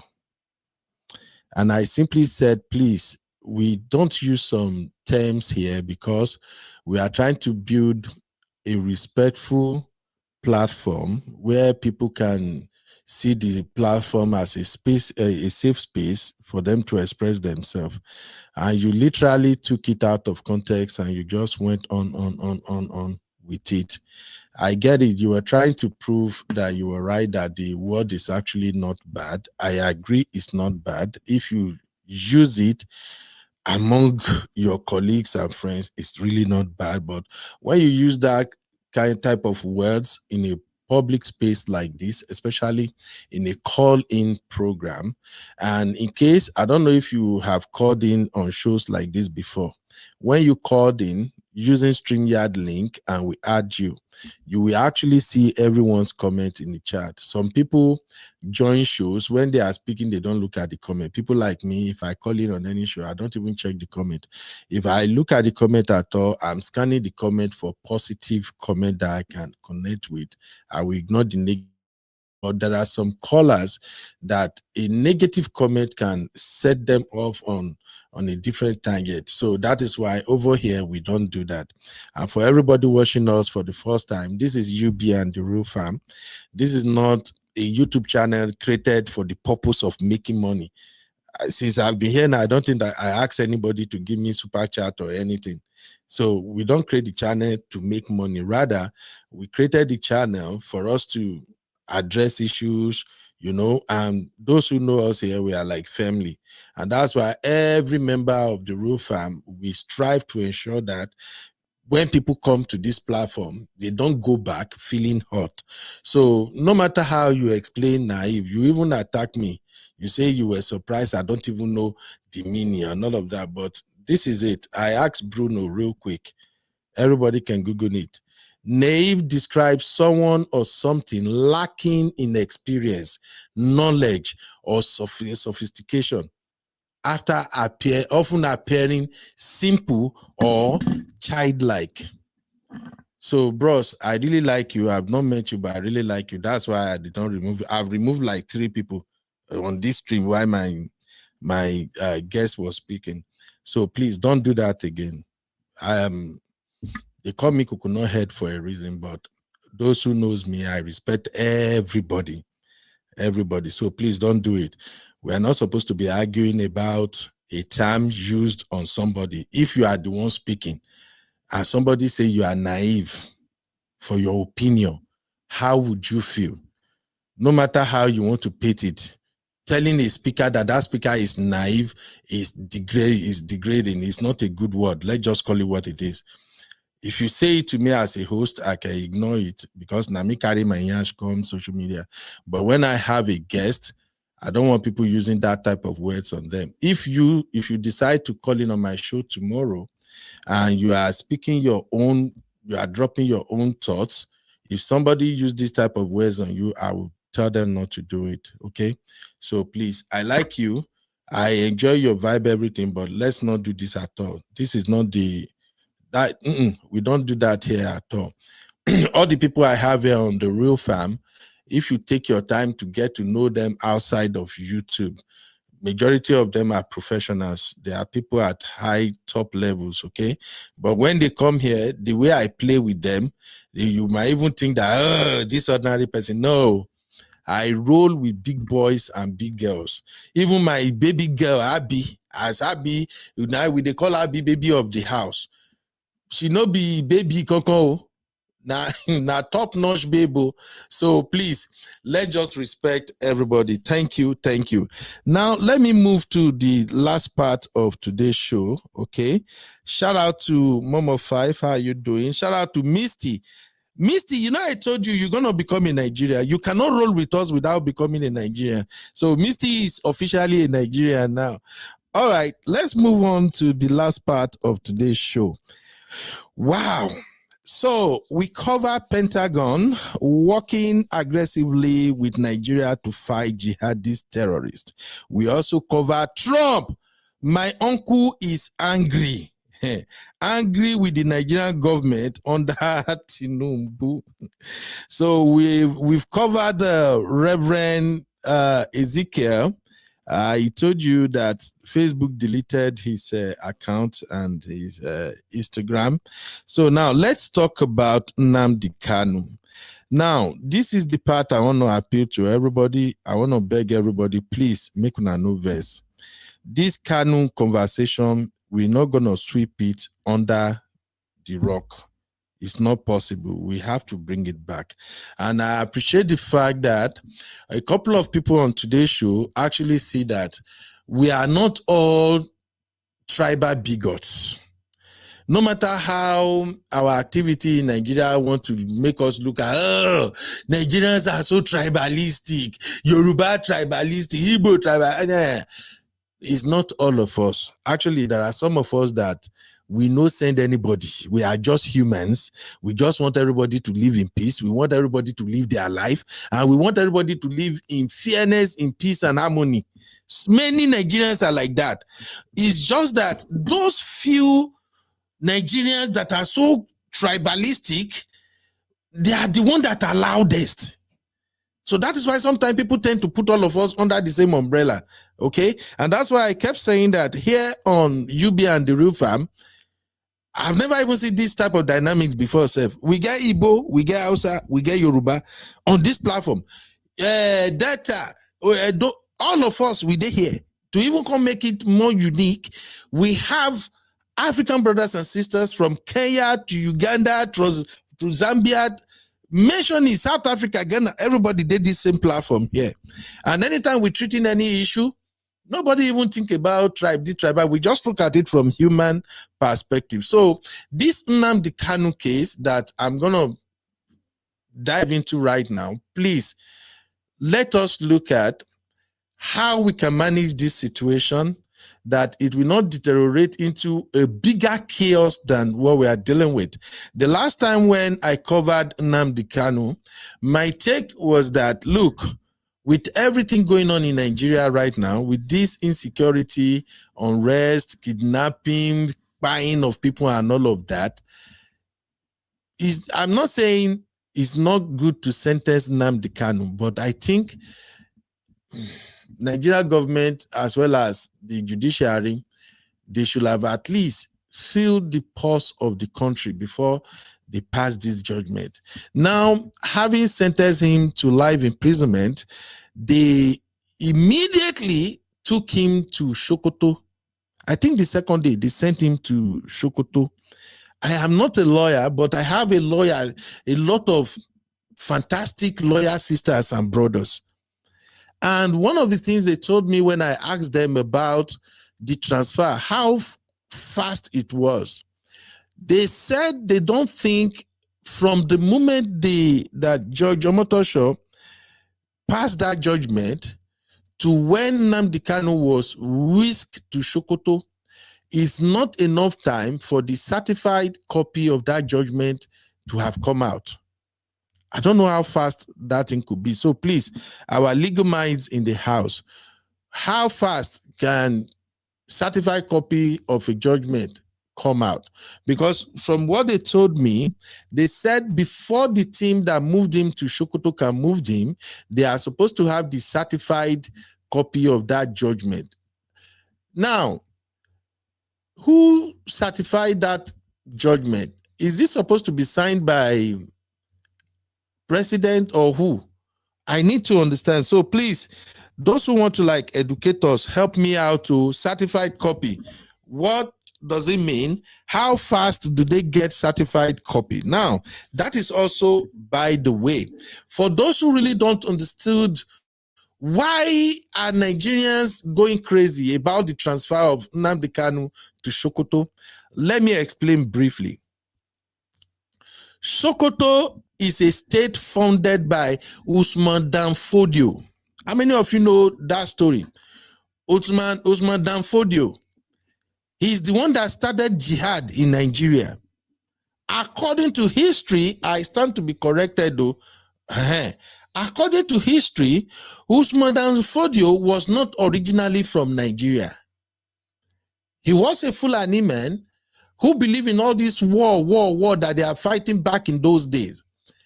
He invaded the northern part of the country with the intention to establish a caliphate. And he was spreading. He was taking a lot of land and gathering massive support in his jihadist conquest until the colonial masters fought against him and actually stopped him on his stride. Then he established Sokoto. If not until this Nnamdi Kanu being transferred to Sokoto, I don't even know that the Fulanis are the dominant, can I say the dominant party in Sokoto or the dominant tribe in Sokoto? Please, our viewers from the north, here we share together. My story may not be 100% accurate, so drop it in the chat. If I'm missing any info, just call my attention to it so that I can amend it. All right. So Usman Dan Fodio established Sokoto, and one of the issues that kept coming up when we are talking about this Boko Haram and their quest and all of that is that they want to establish a Fulani caliphate. So why sending Nnamdi Kanu to Sokoto? The official excuse I got was that they said if they leave Nnamdi Kanu at Kuje prison, Abuja, that in that prison there are a lot of Igbos in the prison. That if Nnamdi Kanu is there, they are going to treat him like a king.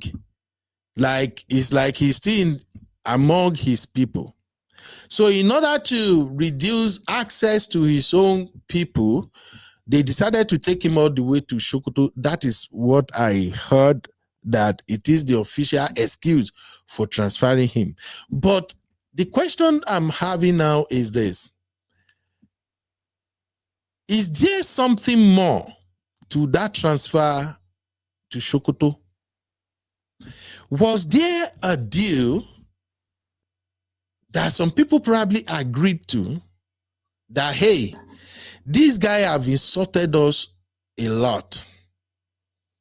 He has disrespected our religion. He has disrespected our institutions. We want to have him here. I'm just saying, allegedly. It still don't make sense. There are several prisons in Nigeria that they can send Nnamdi Kanu to. Why Sokoto? So that is the conversation we want to. Oh, thank you, Misty. Misty said link. Let me share the link real quick, Misty. So that is the conversation. And then the video I'm going to play for you guys is the video of an Igbo man that came to Arise News and tried to give us, can I say, the Igbo stance on this Nnamdi Kanu thing. Like, he tried to explain how the Igbos are receiving this news. Remember, Cubana chief priest, on the second day that Nnamdi Kanu was sentenced to life imprisonment, Cubana chief priest posted online that President Tinubu, you will not get 10,000 votes. Nah, man, you said Nnamdi Kanu, I love you. You give me my first presidential handshake, but you will not get 10,000 votes from the East if you do not release Nnamdi Kanu. Although I'm not gonna lie to you, I'm not one of those people who took Cubana chief priest serious. Okay, Misty, I'm going to put the link in our backstage. Hopefully that will work real quick.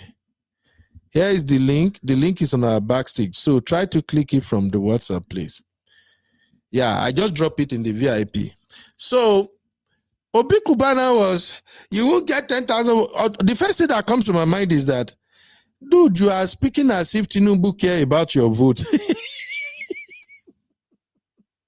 I'm sorry, guys. As for me, UB, I am one of those people who don't believe that Tinubu need anybody's vote. After the last election, we did not. Guy, forget. So, I don't know, but let me hear from my lovely sister, Misty, first, and then I'll play the video. Misty, what's up, mama? Hey, bro. Thanks for having me. How you doing?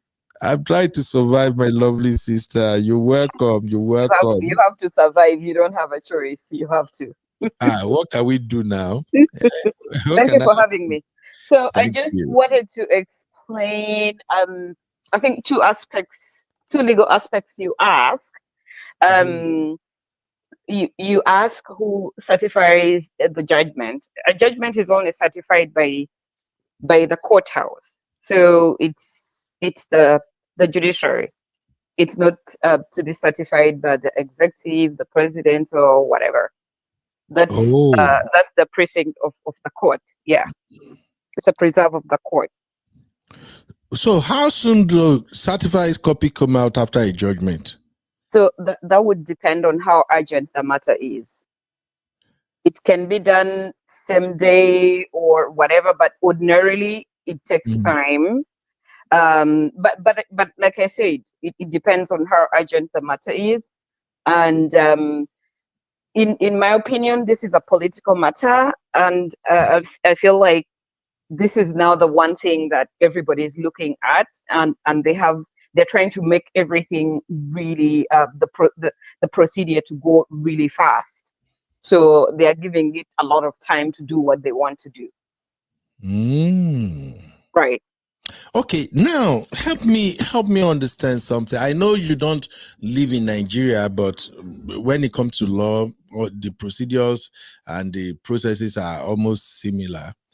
Now, this judgment on Nnamdi Kanu, this life imprisonment judgment, some legal consultants are already saying he can appeal the judgment within 90 days. Right. But then he got transferred to Sokoto, which and as part of the condition of his sentencing, they said he should not be allowed to have mobile device. He shouldn't get close to computer. It's like they just want to kind of like cut him off from people. Now, taking him to Sokoto, for those who don't know, Sokoto is like, is it not almost 12 to 14 hours drive from Abuja? His legal team, they're gonna struggle to get to see him. So I don't get it. Why can't they leave him at least for the first 90 days to see if he's going to appeal, and then if he failed to appeal, then maybe they can commence the transfer? It doesn't mean that as soon as judgment is made in the court of law, that person privileges everything stripped. So I don't know if you understand what I'm saying now. So this here is not our regular kind of case. This is a political case. It's a political matter, and in instances, I have seen many cases that I've read about or are ongoing in Africa. The government makes it very difficult for you to have access to your lawyer's counsel, to your rights as well. They make everything very difficult for you, and you are incarcerated in an isolated facility, which in itself is a torture for somebody to be isolated and they're undergoing all these processes in life. That is meant to break you down. Okay, so if he has a right to counsel, but they're making it very difficult for his legal team to have access to him 12 hours away. The lawyers may as well get the court records to begin preparing the appeal within the 90 days, but they have to take instructions from the client, and you can't start an appeal process without taking instructions from your client, right? So they need to speak to their client first.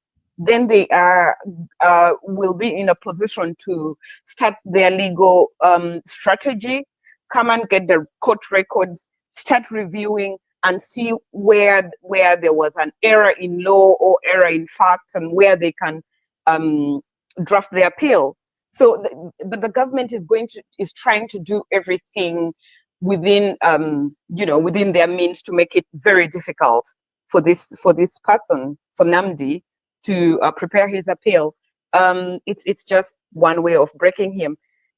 In most cases, if, like, let's say it's a civilized environment where the judiciary works properly, You are, if there's a hearing, it's a very sensitive case. Let's say it's a murder case, and it's the way the deceased was murdered was so vile, was so like unimaginable.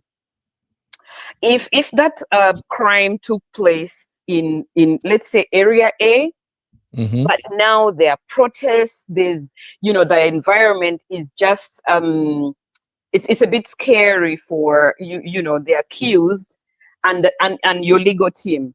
Then your counsel can prepare a motion to court requesting that they transfer your case to another jurisdiction where it's a bit safe for them to defend you.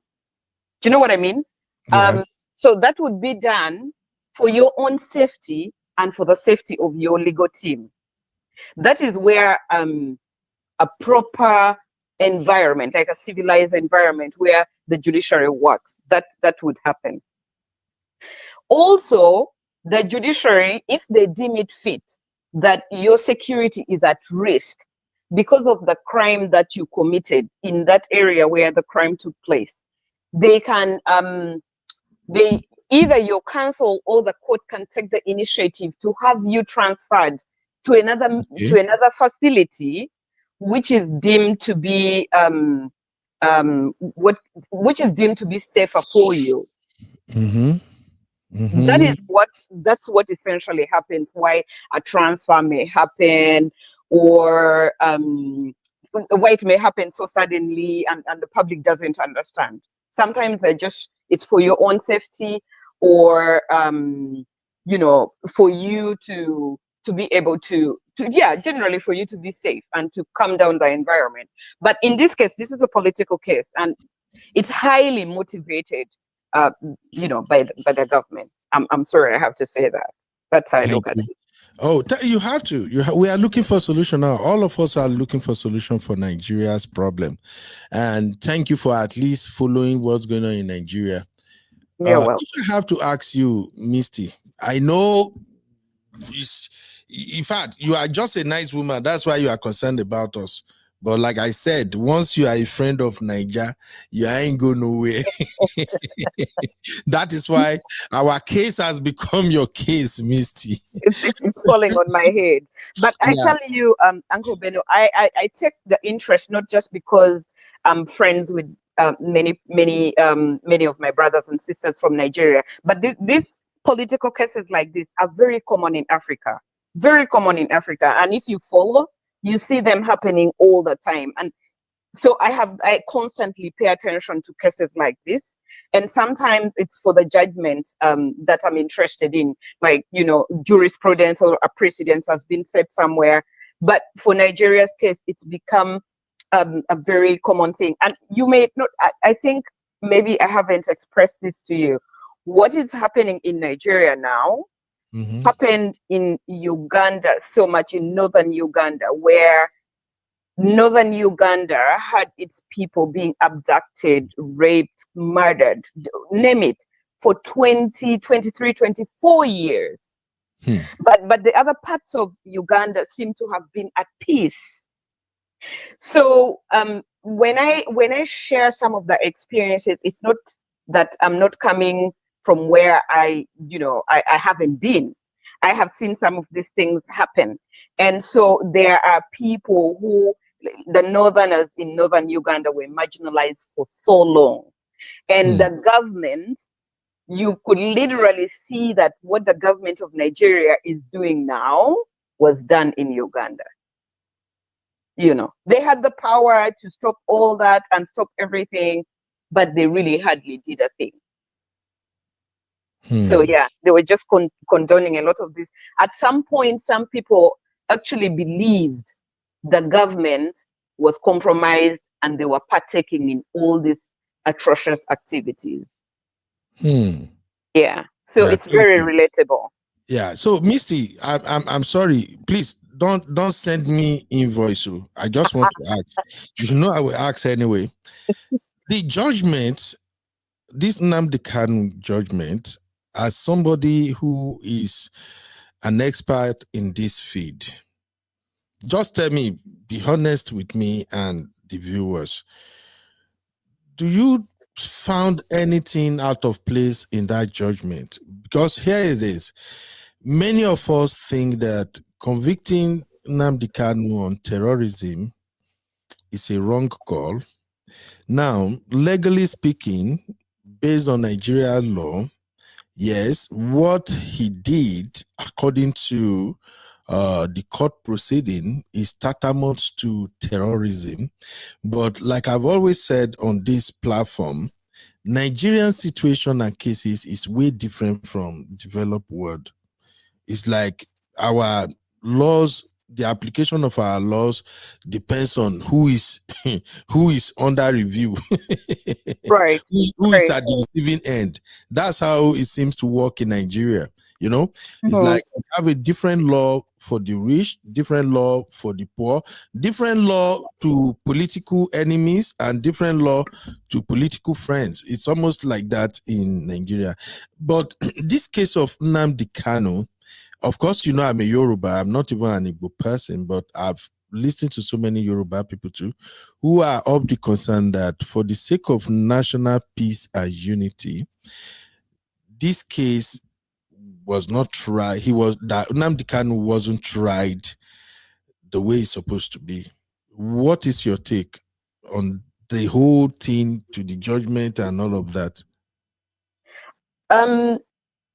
I feel like because of the political environment in Nigeria right now, to me, if it were left up to me and if I had a way, I feel like the judge was a Yoruba judge, right? It's a panel. I don't know how many panels sat. I haven't followed through everything, but I think he should have recused himself and let maybe somebody else, even an Igbo judge of the same status and everything, handle the case. He had that prerogative. But if he were somebody who actually felt he was, regardless, he was competent to administer justice, being impartial without any biases, and all the elements of the crime that is alleged were proven, then he did his job. About the sentencing, if all the elements of the crime were met, all the elements of terrorism were met, then he dispensed judgment correctly. Okay. However, I feel like two things. He could have sentenced him to life or to the other, right? The deleting. But I feel like he was being very sensitive to the fact that if he passed the judgment of deleting, the country could have literally gone to war. Yeah. So in his reasoning, my thing is he's thinking, if I give him life, he still has the window and room to go and appeal my decision, and the higher court will prevail. So I cannot really speak authoritatively to the fact of his judgment, which he passed, and say it's fair, it's not fair. My position is, if it was proven before the court that all the elements of terrorism were proven, then that is that. It seems unfair because the Igbo people have been marginalized. There's been a history in the country that the Igbo people have been highly marginalized. And so now anything that is done to this group of people seems really, really unfair. Even if it were justified, it stands out to go in history that they are using certain tools to punish them. I don't know if you understand what I'm saying. I get it. Absolutely. That's my position. All right, thank you very, very much. Just one more last thing before I play this video. I listened to some legal experts, and they were saying that if Kanu should go to the Court of Appeal, the Court of Appeal can actually overturn the judgment and give him the pine judgment instead of life imprisonment. Right. You get what I'm saying? Yes. That they can actually change the outcome from life imprisonment to unaliving. Right.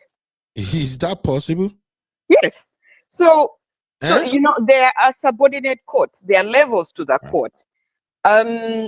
This is a matter that is I don't know all the levels of the Nigerian judiciary, but the court where he's at right now, that is the initial court, the first court that tries of capital offenses. Those are offenses. Capital offenses are they are those crimes that only a court of that nature can try, right? So if the Court of Appeal, if he appeals within the time, the limitation time, then the Court of Appeal will sit. The Court of Appeal, it's within its prerogative to review the decision that was made in the lower court and see were there errors made in law or fact or errors made in law and fact. Okay? So if they do review and they find that there were errors made, they could totally acquit him to go. Or if they find that the lower court made the correct decision, they can actually now they can actually, you know, change the decision to deleting or confirm the decision that was made by the lower court. Wow. He would still have the right to appeal. I don't know whether you have the Supreme Court of Nigeria or Supreme Court of Nigeria. Then he would now appeal to that that is now the final court of the land. He appeals to that court, and whatever decision that court makes is the final one. Nobody can change it at all. Yeah, we know. I'm just afraid now because hearing from you that they can actually overturn the judgment and change it to unaliving is scary to hear. But thank you, Misty. You've been so good to me. You've been of a very vital support to the channel. Even though, don't worry, I may not give you Don Pedro. Please don't send me Don Pedro. It hasn't arrived since last year, so don't make promises you can't fulfill. Okay, but can I send you to Bora Bora? Oh, Bora Bora, we are going. Bora Bora, we are going. I know you're gonna agree to that.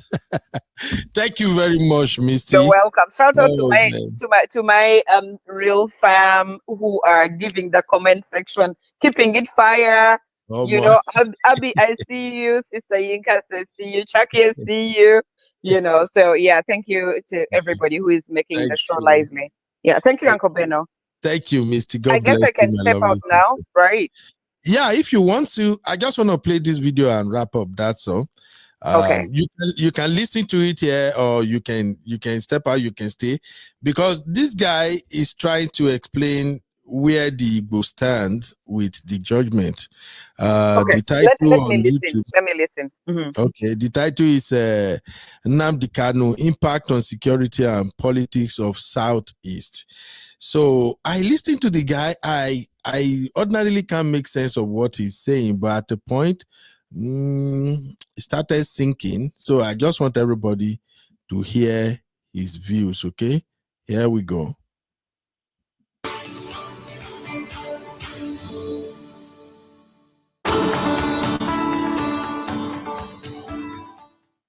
Welcome back to the morning show here on Arise News.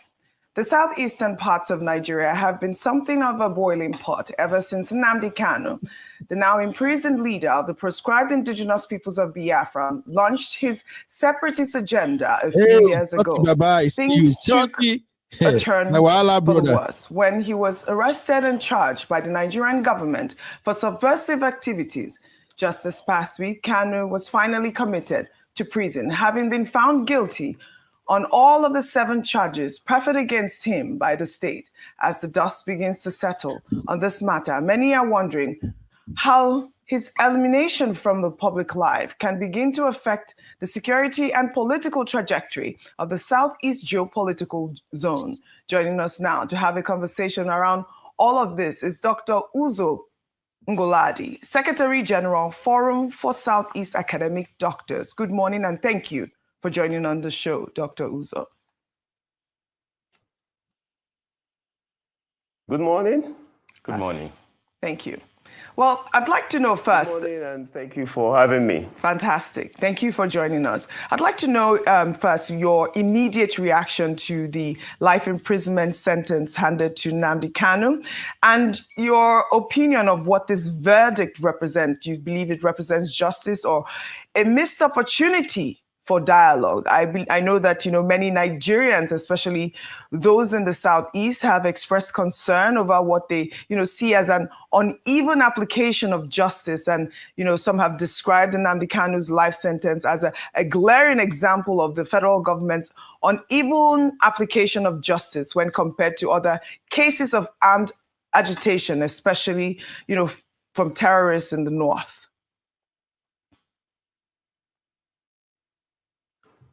Thank you very much for this opportunity to speak on the life imprisonment of Nnamdi Kanu, whereby the court have found him guilty. So I'll be speaking for the Southeast and all the people who have been hopeful that this judgment would kind of be a relief whereby Nnamdi Kanu will be released. So the feeling generally is that of disappointment and disillusionment. And it cuts across all the socioeconomic status in the Southeast. Both the political leaders, thought leaders, elites, the academia, the average citizen in the Southeast, the Igbo, you can feel their that sense of disappointment. You can see that graveyard silence. You know that Igbos generally are not known to be violent people. We are more business inclined. The Igbo land has the highest number of entrepreneurs. So we are not violent people. And since that verdict was handed down to Nnamdi Kanu on Friday, they've been waiting to see the next step. The Igbo man does not believe that Nnamdi Kanu is a terrorist. In fact, as a matter of fact, they view Nnamdi Kanu as an agitator, a freedom fighter.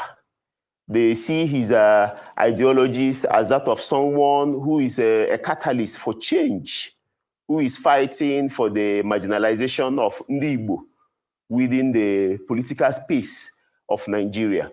So everyone was hopeful, even though we are still keeping the hope alive, believing that his matter will be resolved politically instead of this punitive measure, which has not really helped the matter. As a matter of fact, the judgment has increased the followership of Nnamdi Kanu. A lot of Southeasterners who were before now were kind of indifferent to the matter.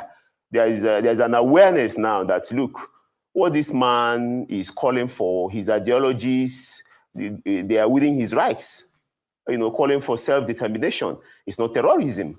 We do not see Nnamdi Kanu as a terrorist. The elites, the political leaders in the Southeast have been speaking, they have been putting out statements.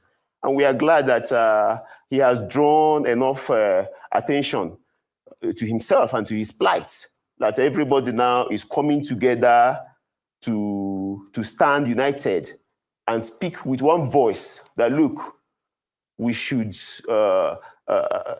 rally around him and believe in his cause. So the general feeling is that of disappointment. we were all hopeful that Nnamdi Kanu would be released. And like the Deputy Speaker, Honorable Benjamin Kanu, the way he appealed to Igbos in his statement, I read it, and he called for calm. We have seen Bianco Ojukwu calling for calm too. We have seen the governor of Abia State, Dr. Alex Oti, asking everybody to calm down, that the Southeast governors would try their possible best to ensure that a political solution is applied to Nnamdi Kanu's case. So everybody believes that, everybody in the Southeast especially, believes that this is selective justice, that he has not committed any crime, and that calling for self-determination cannot be interpreted to be a terrorist act. All right, Dr. Ngolaji, thank you for setting the tone for the conversation. I'd like to ask you two questions. First would be to know what sort of political solution you will be looking for, you'll be hoping for, or that you think that the Southeast governors and those who are supporting Kanu's cause will be working towards. Will it be to let the law run its course? Because, of course, Kanu will have the opportunity to appeal the verdict, and that if it goes all the way to Supreme Court, maybe possibly appeal to the conscience of the president for the sort of clemency that he granted a few people a few weeks ago. Would that be the option that you'll be looking at, since you have highlighted that a political solution was still possible? The second part of my question would be to ask you if you have any message to the families of many people who reports claim were killed, some, badly massacred on account of the orders that Kanu allegedly issued in many of his broadcasts. As you may be aware, 99% of such people are also of Igbo extraction in Igbo land. What do you say to those? Their families who have lost, loved ones who were killed, many instances over several years, on account of the fact that Nnamdi Kanu allegedly issued direct instructions to have them exterminated if they flouted his orders. Civilians, police officers, military personnel, etc. What do you say to those people on account of this judgment now? Oh, thank you very much. First of all, let me commend the Southeast governors and other political leaders in the Southeast who have been trying their best, including traditional rulers, to ensure that Nnamdi Kanu is released from DSS custody and pardoned. So we are looking at a presidential pardon where everybody would come together at the negotiation table.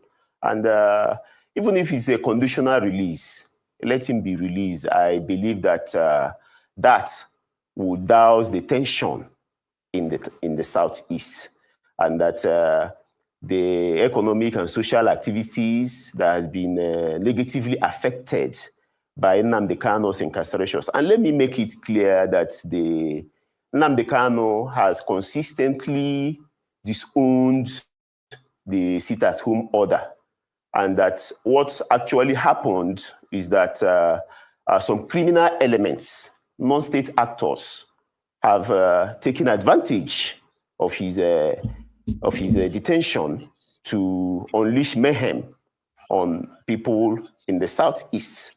And Southeasterners, majority of them has consistently, denied the fact that it's Nnamdi Kanu that gave direct orders for people to be massacred. And I wouldn't want to use that word massacre, because what we find in the Southeast is just a kind of spillover of the heightened insecurity in Nigeria, whereby people are being kidnapped and are killed and all whatnot in some states of the Southeast.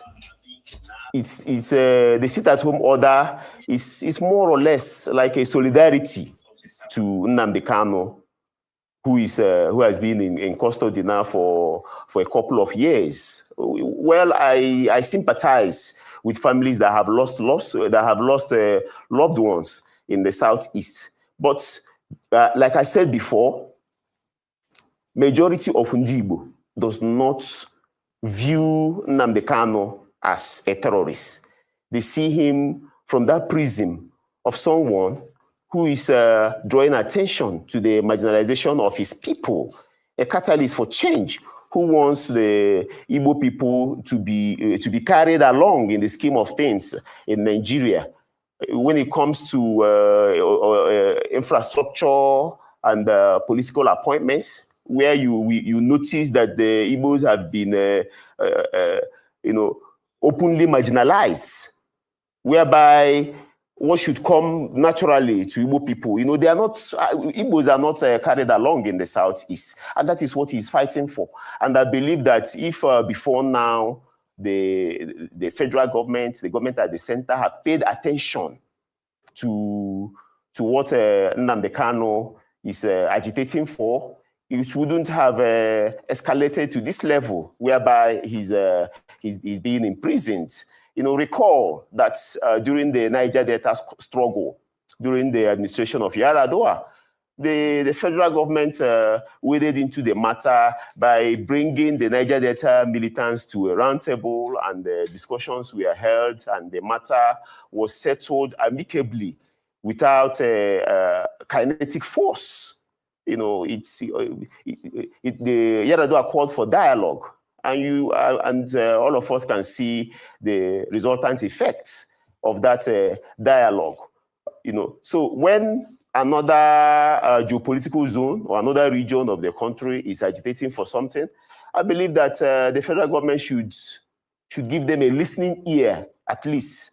Bring them to the round table. You know what they are agitating for. You will proffer solutions. It's always better to judge than to war. The punitive measure that has been handed down to Nnamdi Kanu, I don't think it has solved the problem. There will be a lot of security and political implications, whereby non-state actors may want to take advantage of it, especially when it comes to Monday sit-at-home order, which the governors have made a lot of effort. Normalcy was gradually returning. So this would kind of reduce the efforts of the Southeast governors who we believe have done their best to ensure that economic activities and social activities go on every Monday. We know the amount of the huge economic losses that the sit-at-home order on Mondays has caused the Southeast. So I think that we should all come together for a political solution. And the first political solution I'm looking at is that there should be a presidential pardon. Yes, his lawyer has made it clear that they are going to appeal the matter, and may also, from the appeal court, they may also go to the Supreme Court. I don't want this matter to continue to escalate to the court and to the Supreme Court. Why don't we come together and listen to Mazi Nnamdi Kanu and say, okay, what do you want? Let's negotiate. That's my point. All right. So do you believe that now with Kanu in permanent custody, do you foresee an escalation or de-escalation of the security challenges in the Southeast, particularly concerning, the Eastern Security Network, a group that, the federal government's prosecutor say they have been condemned to death. They are going to be given a death penalty. And, you made mention about, the Southeasterners not seeing Nnamdi Kanu as a terrorist. Prosecutors cited broadcasts that he allegedly made calling for, a killing of soldiers and, our security forces. Do you see this as a terrorist act? I mean, many soldiers, I believe, died after that incident. Did you see it as a terrorist act? Yes, you're very correct. Yes, you are very correct. But we know the genesis of terrorism in Nigeria. It did not start from the Southeast.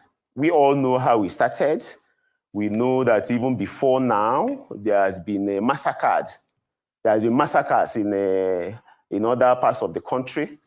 We know that, okay, for instance, the Chibok schoolgirls who were abducted up till now, and the recent abductions of students in the boarding schools in Kebbi State, in Niger State of recent, and the attack on the church in Kwara State. Then attack, there has been several attacks in Plateau State, in Kaduna. We have seen a situation where bandits were even alleged to be paid. They are under the payroll of the federal government. We have seen negotiation with bandits. And also, we have seen other certain individuals from other parts of the country call for a revolution. We have seen people from Rivers State, from the South, also threatening to shoot down military aircrafts and all whatnot. And majority of these people, we have seen another individual, also call for self-secession, for self-determination and secession for the Dudua Republic. And all these individuals, they feel in the Southeast now is that all of them were, they had a part on the wrist for what they said, though we don't support it. I don't see Nnamdi Kanu as a terrorist. I have to state that again. And I'm speaking for the Southeasterners because we have felt the pulse of the people. They just see him as a freedom fighter, as an agitator who wants the best for his people, though his approach may not be in the right direction. So the punitive measure of life imprisonment that has been handed down to him, we believe that it should not be. The same way there was negotiations and other certain individuals were released from prison, the same should also be given to Nnamdi Kanu in order not to escalate tensions in the Southeast. Because right now, normalcy have returned to the Southeast. Like I said before, the Southeasterners are not violent people. The insecurity challenges that we have seen there is a general insecurity that we have seen in the country, which is caused by the high rate of unemployment and poverty, hyperinflation, the bad leadership, and all whatnot. So all of this cannot be, Nnamdi Kanu should not be held responsible for the insecurity that we have noticed in the Southeast in the recent past. And okay, all right. Thank you, my sister Misty, for still hanging out with me. Whew, this is Political Roundtable. Thank you, everybody, for watching. I just want to pinpoint one or two things, and we'll be out of here. Now, Misty, are you aware of the sit-at-home in the eastern part of Nigeria? So I'll be lying if I say I am. I'm not familiar with that, so I cannot speak to that. Okay, so for those who are watching and you are not familiar with the sit-at-home, if my memory serves me right, at the heat of Nnamdi Kanu's agitation for self-determination, I believe Nnamdi Kanu is fighting for his people. And he believes that this is one goal that the entire Igbo nation are behind. So on our last show, I have a guest here who actually explained all of this, Mr. Emeka, and to be frank, he gave a very good submission. But we had that show, I think the second day after Nnamdi Kanu judgment. So it was somehow he resorted to a heated debate. Some people are really angry in the chat, but the brother made some really good points. That sit at home, for those who don't know, was when Nnamdi Kanu called to Igbo people that they should boycott economic activities and the like, that in order for them to send a strong message to the government of the day, they have to choose Mondays as a day they are not going to do anything. They will not open their shops. They will not go to offices.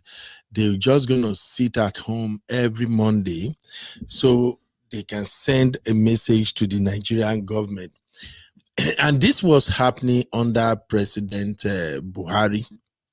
So I think that sit-at-home order was where some Igbo people began to distance themselves from Nnamdi Kanu's agitation. And why?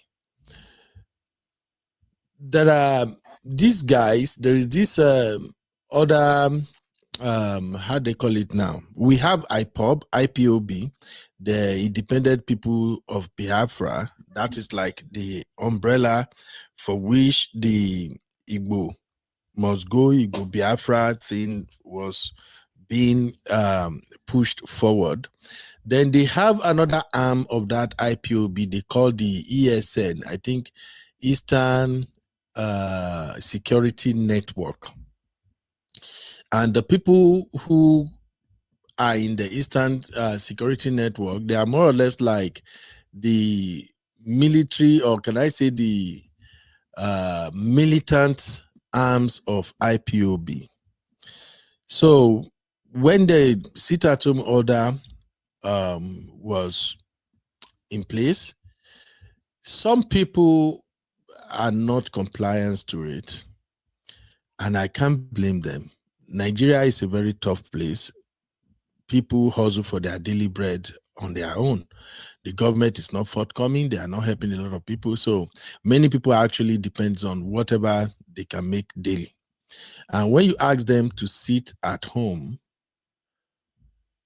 some of them felt like, waiting I go chop, how will I feed my children? All right. So the ESN are now trying to compel people to observe that sit-at-home order. And that is where the ESN took matters into their own hands. Now, there is this argument, though, some people are saying Kanu did not call for sit-at-home, that it was actually Samuel Ekpa that called for sit-at-home. Now, only Igbo people can actually educate us on that one. But however, during the course of this Kanu legal battle, I heard when Kanu actually appealed to the Igbo people to stop the sit-at-home. But that came at the time when Samuel Ekpa was taking over the leadership of IPOB all the way from Finland. And Samuel Ekpa, to me, I think, I'm sorry for those who believe in him, I think his own approach was too aggressive. I can say allegedly, he instigated many of those forceful compliance that were coming from the ESN. So it's not Kanu in particular that get the ESN to start attacking their own people in the East. And at the same time, there are a couple of elections that took place during this sit-at-home, don't sit at home, we want Biafra, we don't want Biafra thing under Buhari. And many politicians from the Eastern region, they are capitalizing on that sit-at-home order for their own personal selfish interest. In between, the insecurity situation of Nigeria also got escalated in the Eastern region. We have kidnappings, we have people fighting each other.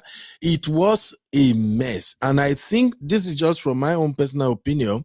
I think that is when some Igbo people detached themselves from the Nnamdi Kanu struggles, because the Igbos are now, some of them are losing their businesses, some of them are losing families and loved ones, and you get what I'm saying. And the government was not helping matters. So at a point, it looks more or less like it is every man and woman for themselves. So that is how I can explain the sit-at-home situation. So anybody watching right now who is from Eastern part, you can at least help us make it make sense. But that's the way I see it. So coming back to what this guy is saying now, I think he somehow underplay the impact of that sit-at-home order on the majority of the Igbo people. He is not really focusing more on that. It's just making it sound like, that is not really what matters. Let's just focus on this Nnamdi Kanu. And the reason I'm bringing this into the conversation is that since our last show on Nnamdi Kanu, I've spoken to a lot of people. Many Igbo people, on those that I contacted, though, they are not really supporting Nnamdi Kanu like that. It's even shocking to me as a Yoruba person that the way you guys just discard this conversation. So does it mean Nnamdi Kanu was fighting for himself? And as far as I can tell, Nnamdi Kanu doesn't strike me like somebody who is in this for himself, but rather for the generality of the Igbo people. And I said on our last show that I think this battle that Nnamdi Kanu embarked upon is actually in favor of Igbo people, mostly the politicians, because I've seen a lot of politicians using Nnamdi Kanu as bargaining chips for their own selfish interest. But again, with everything going on in Nigeria right now, I think, just like this guy on Arise News suggested, I think a political solution should be reached. But where I want to ask my question, Misty, if you can help me with this one, is that can a political solution come to play at this time that he has already been sentenced and he's still looking towards maybe he's going to appeal? Because when I hear political solution, what I'm hearing is, Mr. President, just disregard the law. Just do what you have to do, get him out. That's what I'm hearing. So how do you understand that, Misty? This political situation this is talking about. So the executive and the legislature, judiciary are the three arms of the government, right? None is supposed to, in an organized state, again, I emphasize, none is supposed to interfere with the duties of the other. So if the judiciary is doing its job and Mr. Nnamdi has a right to appeal up to the highest court in the land, and in case he is in prison either for life or deleting, the only political decision I see that could interfere is, which almost every head of the country has, is what they call prerogative of mercy, where the president has the right every year to pardon certain prisoners and let them walk free. Yeah. So right now, it would not, if he's to interfere right now, or if he's to if President Tinubu is to make any decisions right now about the Nnamdi situation, that would be the government interfering with the work of the judiciary. Exactly my fear. So that in itself wouldn't help. Now, the other thing which you haven't asked me, but that I would like to address, is the situation where you said you have you've had conversations with so many friends and those who are Igbo themselves, and you don't see any support that they are relaying to one of their own, meaning Namdi. But you have to understand that these are people who have been historically marginalized for so long, and they've learned how to survive without interfering with what the government is doing. They have learned how to trade, do businesses, control the economy in their ways they see best, and to survive in that environment. About the sit down strike, that sit down strike, in my opinion, is not practical, because it would only be practical towards people who are working in the private sector, those who have their own businesses. They can decide to close shop and not work. But if you're working with the government, with the public, you have to go to work on Monday. Why would you not be working? You know, it becomes something political. You can lose your job. So you'll have to go to work other than sitting down. It could only work for people in the private sector and those who are privileged not to be going to work on Monday. The other thing I see why, the breakage of the Igbo people may be difficult is that the Igbo people have heavily invested in other areas of Nigeria that is far away from their home. They've heavily invested in Abuja, heavily invested in Lagos. And how are you going to tell them to just stand up and move away from all that they've established for generations away from their land? And then the other thing is the Igbo people have intermarried with the Yoruba people, with other tribes. So how can you then be saying, Igbo, go back to where you come from and leave the Yoruba people alone? Their children are a product of this association. The children, I don't know how many generations, find it then difficult to make choices. If your great-grandparents, parents are Igbo, Yoruba, then what are you, how do you even choose? You love both your parents. You are not just going to begin choosing the other because they are a different tribe.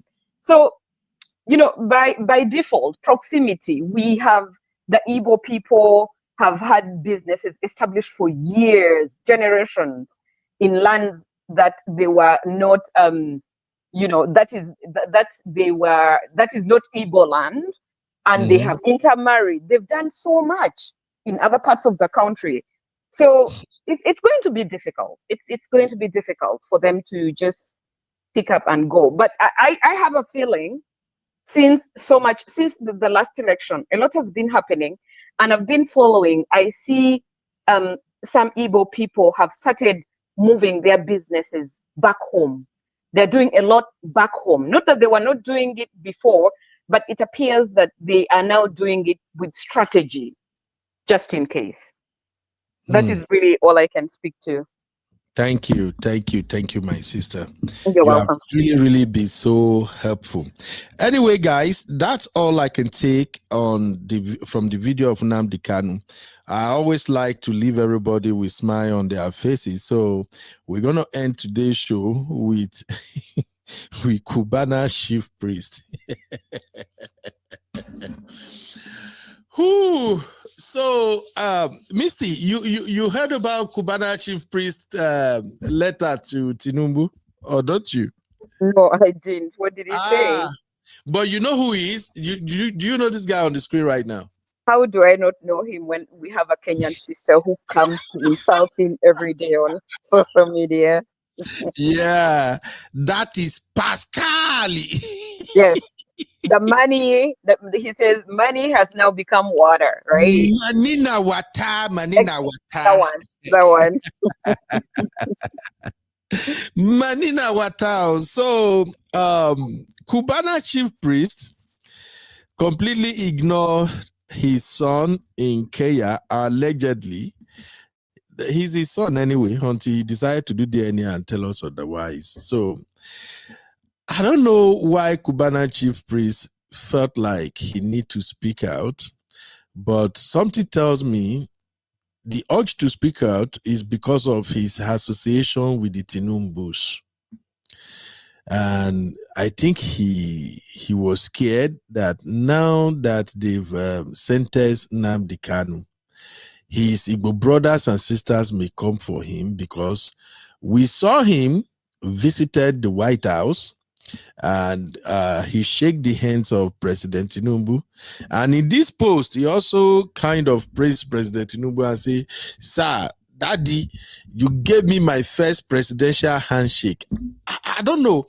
Do they collect money with presidential handshake? Like, I know, maybe I have to go and hustle to get in front of President Trump. Maybe he can give me presidential handshake too. So The handshake comes with a brown envelope. Usually, there's money. Yeah. Really? Yes. Mister, are you I messing with me now? am very serious. A presidential handshake comes with lots of goodies behind the scenes. Mister, so, yeah. Yes. Mister, you know I'm a Yoruba Igbo. I know they hear me. Yes, so you have to learn. Hey, President Trump, here I come. No. I should start singing President Trump praises now. Maybe one day he can give me my own presidential handshake. No, that one is not happening in the Western world. In Africa, the handshake comes with a brown envelope. Mr. White, now why are you like this now? Really? I'm just giving you information. You need to be enlightened before you make a move. Look at the way you deflected my mood right now.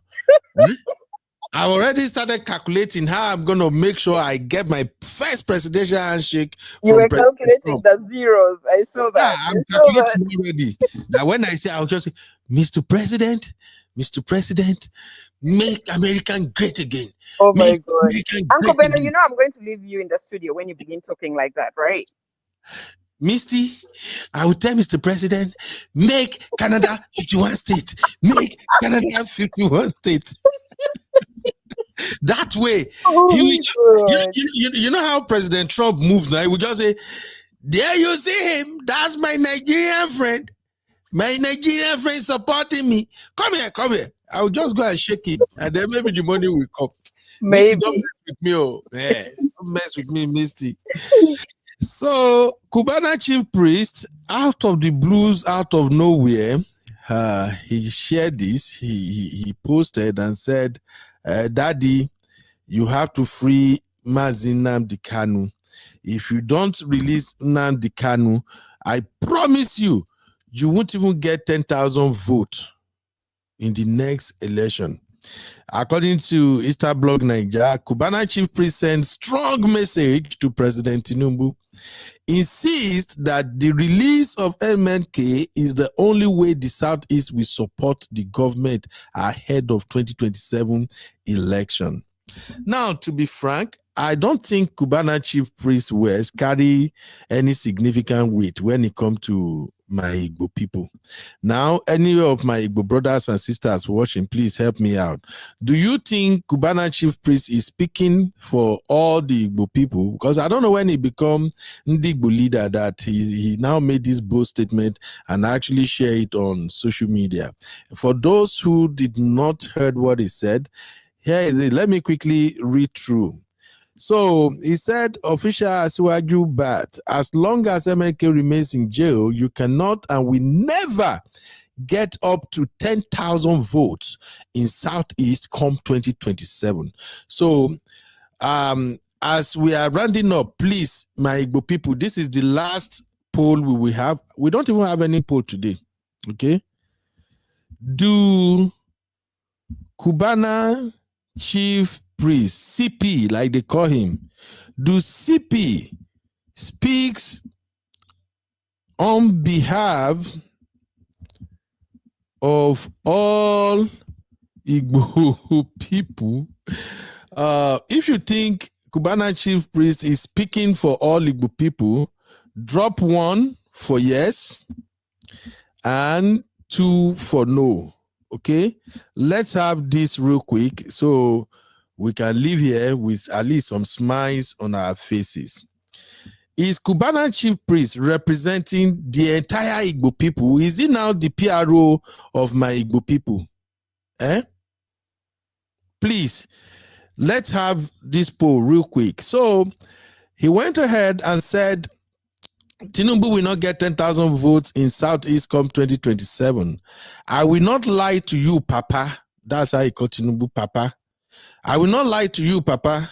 As a friend of your government, I have no reason to whitewash you. Okay, like from where to where, like how people say. Yeah? Okay.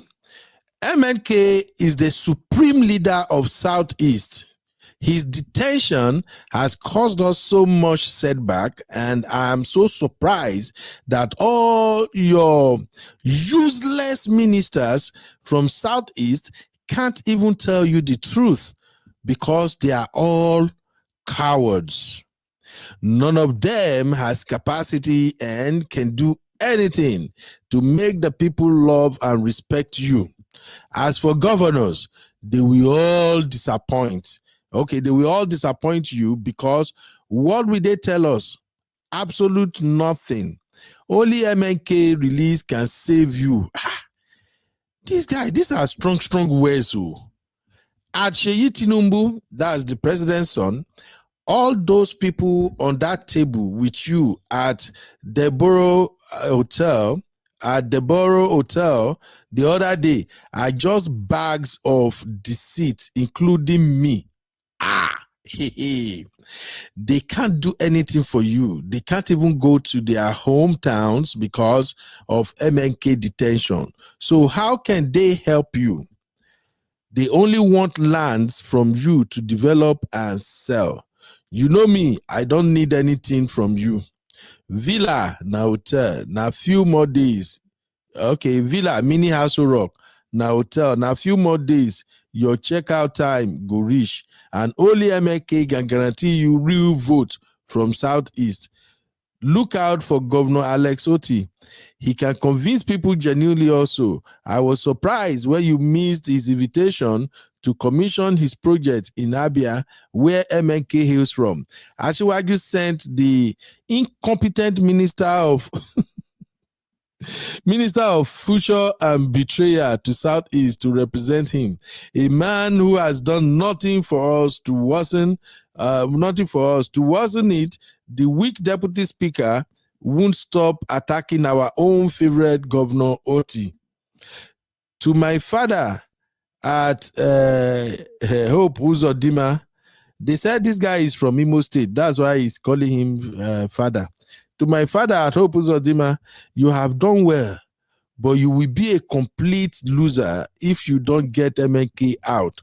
Your legacies will be swept under the carpet if you don't get it right. I believe your tactics, but with MNK sentence, I'm weak. His detention has messed up all your achievements. Please, Governor General, do it, Papa. Help our Asiwaju well. Without MNK outside, everything shall fall into pieces. Asiwaju gave me access to the villa, gave me my first presidential handshake, and I will never forget. Talk more of watching him fail.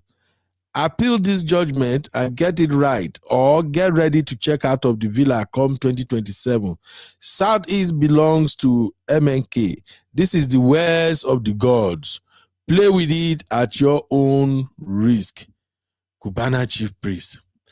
These are heavy words. It's heavy words. So, I don't know where you stand, my people. Have we casted our votes? Everybody, when I don't vote, okay. Shout out to Auntie Grace. Auntie Grace in the building. Auntie Grace say, UB, go and have a presidential handshake with Tinubu. For sure, you will definitely receive the brown envelope. They're not going to give me shishi. Me, where I know they follow them do 4x4. You know, when Tinubu started, one of the things that was reigning among some Yorubas there, not all of us, was this 4x4. Some of my Yoruba brother will come and say, 4x4. You're to loyal KG, meaning Tinubu is going to do second time. Me that I'm not even in support of or the first 4, not to talk of the second 4. I can't go do handshake. They will bring my video, come and say, Baba, this one are obedient. Now those Omo Ali Yoruba, those bastard Yoruba, now in this one be. To even make my matter worse, have you guys noticed that I don't really look like Yoruba?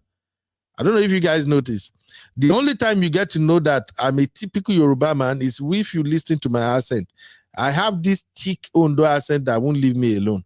That's the only time you get to know I'm a Yoruba. But if you look at my physique and everything and the way I move, people call me that Delta or Igbo. So you won't go put me in front of Baba. But again, as a Christian, what God cannot do does not exist. So maybe they will give me an appointment tomorrow. If they give me an appointment, I go give a Canary King. I go make you my senior personal advisor. Anyway, Anthony said one. So, Anthony, you mean Cubana chief priest is speaking on behalf of all the Igbo? That's what we are voting on. Do CP speak on behalf of all Igbo people? So, Anthony said one. Abby said, you are right. I nobody care. Then Jide, what's up? Jide said, no, he doesn't speak for the Igbos. You're welcome. Ezewanji, how are you doing? Hudama said two, meaning no. Musa Tolulokwe said two, meaning no. Auntie Grace says CP speaks for himself. Auntie Grace, CP no represent you. Hey, okay, wala. Abby said two. Abby, that is INEC. Now, so you know, like my CP rich. Remember, Abby, money na wata. CB, if he give you Ferrari, if he make you cry in Lamborghini, but like you don't go cry, Abby. In Jesus' name, that's not your portion, my dear. But let's see. Sister Away makes sense. Say nope. CP goes where he. Why am I reading this comment in Misty voice? Misty, why my voice? Why am I reading this thing in your voice? I don't know. Explain. There is a way you do your shenanigans that you may have somebody laughing all day long. That's what I see in this comment. Sister, it makes sense. She said, no. See, because where his stomach is filled up, his words don't carry water. I can't even mimic you very well. Misty, please help me read this statement. Help me read it. Maybe. Let's see. It says, nope. CP goes where his stomach is filled. His words don't carry water. Oh, you see, I got it a little bit. His words don't carry water. Hey, God, when can I speak like this, my sisters? When can I speak like you, sisters? God. You do not have to admit, Uncle Benno, you have to understand what is very important and very significant is for you to communicate effectively to us. It doesn't matter how you speak as long as we understand what you're saying. Every time you speak, we understand what you're saying. Yes, we do. I just want to sound like you ladies. Your voice are so sweet. You know. We are. It gets boring if we all sound the same. It gets boring. Yeah. I think. Oh man. I think God knows I'm a coconut head, and if I can speak like the rest of you, my own go worse. We like your accent from Ondo. Thank you, my sweet sister. So, sister, way makes sense. No, make me laugh, I beg. Oluchi said two. Nope. Okay. Canary said, but no, please, free to remove my comment if you don't like it. But pretty please with sugar on top. Respect the English language. Use a dictionary for definition. Don't claim to insult. Baba, me, I don't move past that one. I don't know what you're saying again now, bro. I've already moved past that, okay? Sister Yinku said, 3 should be, who is CB? Oh my God, Sister Yinka, come on now. Everybody knows who CB be. CB is Monina Wata. Monina Wata. My brother is speaking. How do they say, like your questions, okay, like your questions about you. Tell me who gave you. Anthony, I don't get that. Goddy said capital no. Abby is now Canary King best friend. Oh, hey, hallelujah. I love that. Stayika said 3 should be who is CP. Hey, Allah day. Magic said truth is bitter, true talk. So I think Magic actually agree with CP. Elizabeth said, honestly, Nigeria don't tire me. Honestly, I won't relocate to UK or US. Want my child to have dual citizenship. Elizabeth, easy for we relocate to, man, no lie to you. I have some shows I still want to do. I just don't have time to get to them yet. Traveling abroad no easy. It's not as easy as we make it look. As I follow you talk now, I have just exactly 50 minutes more to get out of here now. When you go see me, they run, go walk until later in the night before I'll come back to this house again. It's not easy. You will walk around the clock. Here for abroad, they no send you. That's why when you see many of us that we are complaining about what's happening in Nigeria right now, is because we know what we are missing. Nigeria is life. Nigeria is home. Nigeria is peace. Nigeria is where we all feel like we are in our sanctuary. And that's why we don't want all this mess that is going on now. We don't want them to persist. And that's why we are hoping that God and America can somehow help us resolve all these issues. So to be frank, I'm not really one of those who advise people to travel out of Nigeria. Abroad, no day easy. A lot of people that come abroad and come back home, they are lying to people in Nigeria. I think all over Africa, they are lying to majority of people in Africa. Only few of us will tell you, say, guy, it's not all what you think it is. Okay, Misty, am I lying? Is it easy? If it is easy, help me tell them. No, life abroad is very, very, very challenging. But people home don't really, they don't believe it because they think we have it easier. You could never really explain it to many Africans and they will comprehend what you're talking about. They think you know, they're seeing all this beautiful life, all these beautiful countries already established. But for you to even get like when they say, I feel like I understood the meaning of time is money when I relocated abroad. Time is literally because if you're paid for that hour, you have to earn it. You have to be present. You have to be there. So time is money. You know, you have to be there working your butt off. Regardless of the weather, whether the snow, it's but no, that should be a different show. That should be a different show altogether. Let's not go there. Don't worry, we're gonna do that show where I will invite all our brothers, sisters in abroad. May they come share their experience so that people can learn. Abroad is not you know, every time when it's winter and somebody in Africa asks me for money, I get so upset because I'm in the cold. I'm extremely upset when somebody asks me for money in the winter. I don't even know why, you know. But yeah, it's horrible. Misty, don't start, please. You just remind me of what happened last night. So when I came back from work last night, I was feeling pain in my upper body, like serious pain. So as soon as I go back home, anybody that touched me, you know, like it's the weekend, so my kids, of course, they'll pretend they are sleeping, but they're not sleeping.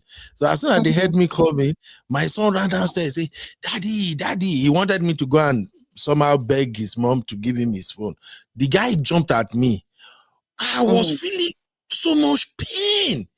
So the way he was squeezing me, the pain was, you know, it was tough for me.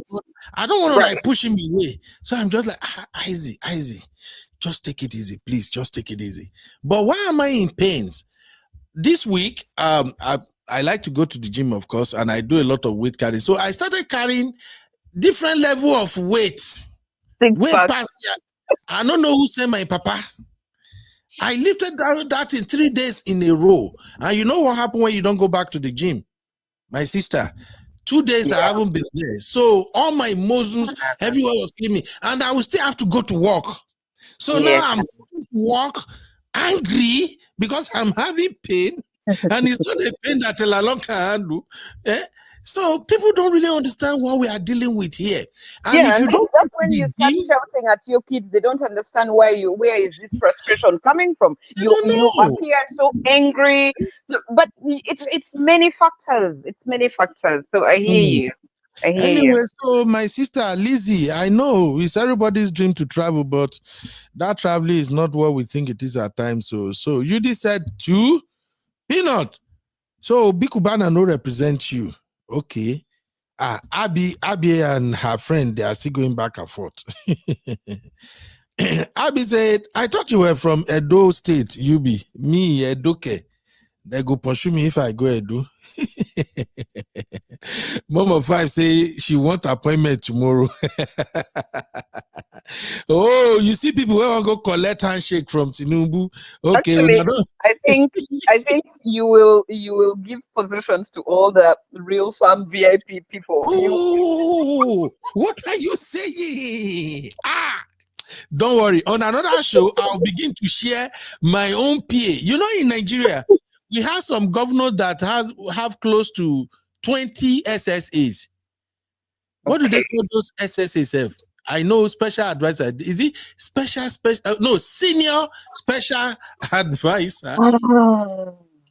So do you know that in Uganda the president has I think over 100 of them? They've never met him, they've never seen him except on the day of appointment. They get paid and nobody advises the president. He makes his own decisions. Those are just political positions, you know?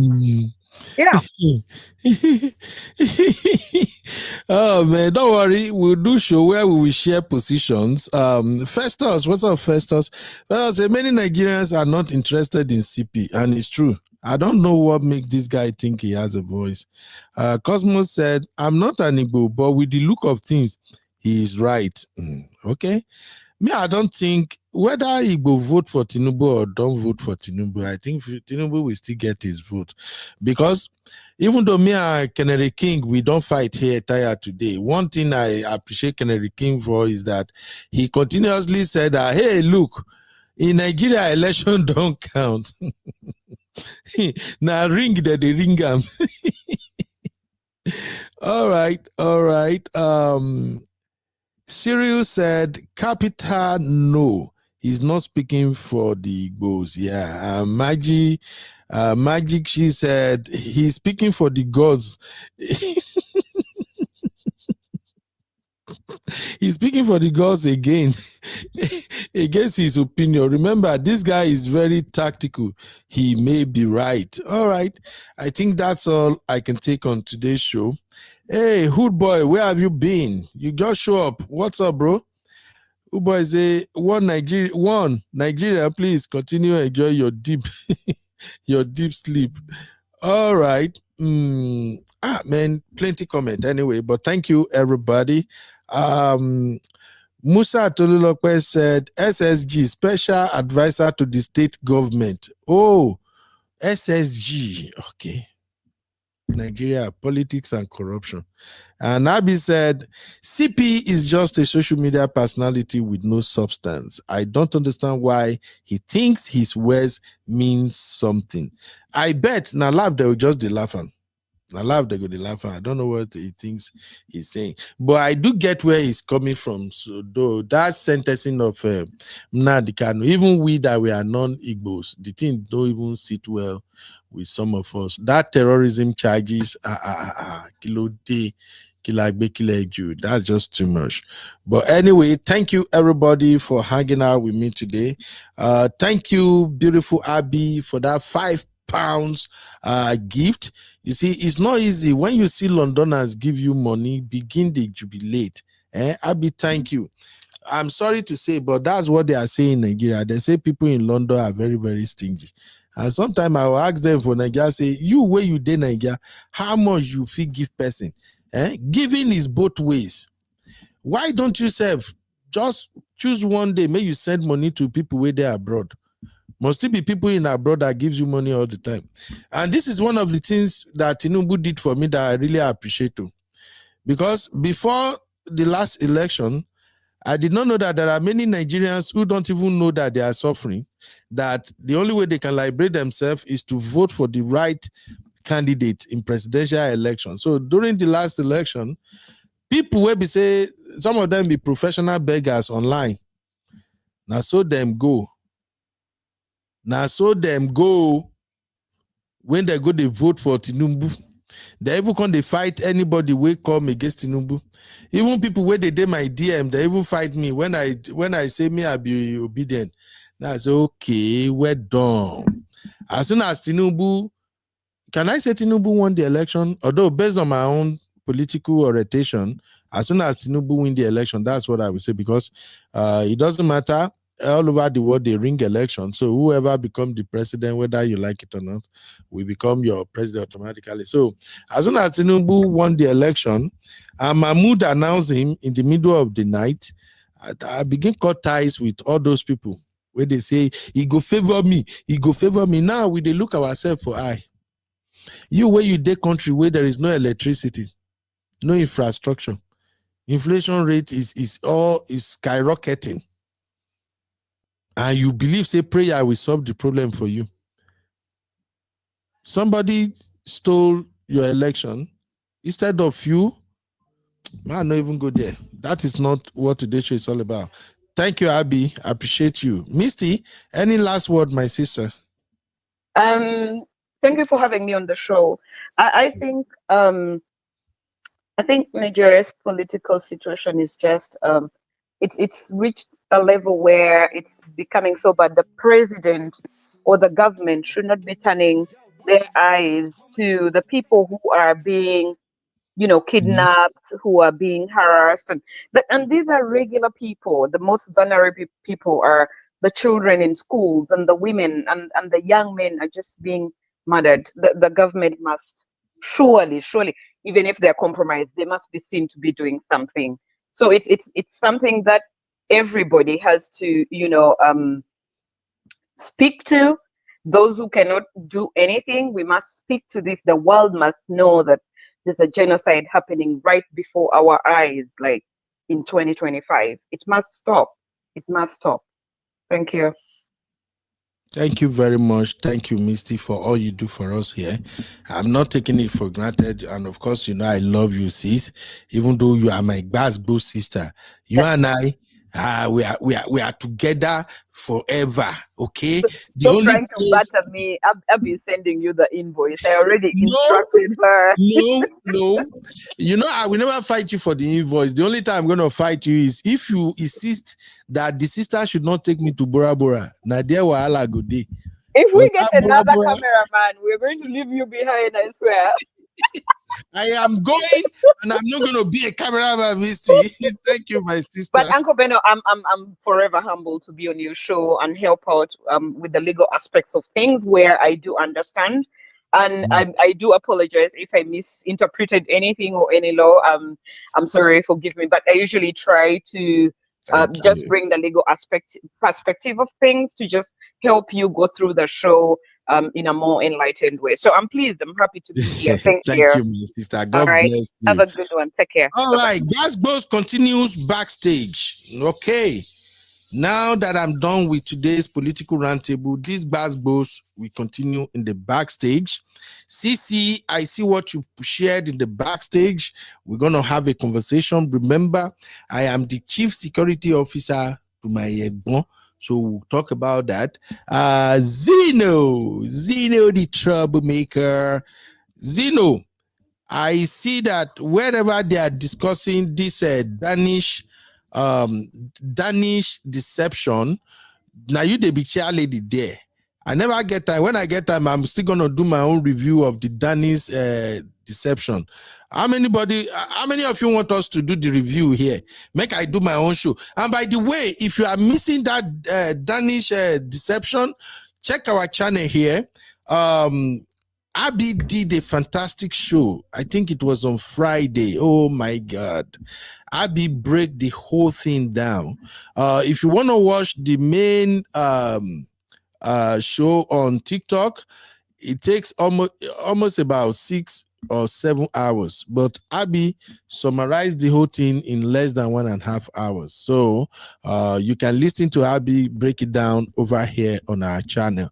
But if you still want me to do my own review, which of course you know is going to be a war between me and Gen Z, drop a 1 in the chat so I can find time for us to do the review. Drop a 1 in the chat if you want me to still cover it on my own, because we need to put fire for this Gen Z bomb. That guy is a Gen Z, and I'm still gonna fight Sue of the Most High. Sister Sue shared a video in the VIP this morning. The video where this guy was actually begging for attention on a reality TV where they define love. All the Oyibo will come for that edition. They no pick this girl. Now there she come shock, say, yay, nobody picked me. I was thinking I'm gonna connect with somebody. They didn't pick me. I'm gonna analyze that too. You get reason why they no pick her. And it's one of the things I'll be telling you Gen Zs. See, I like my Gen Z that are very articulate.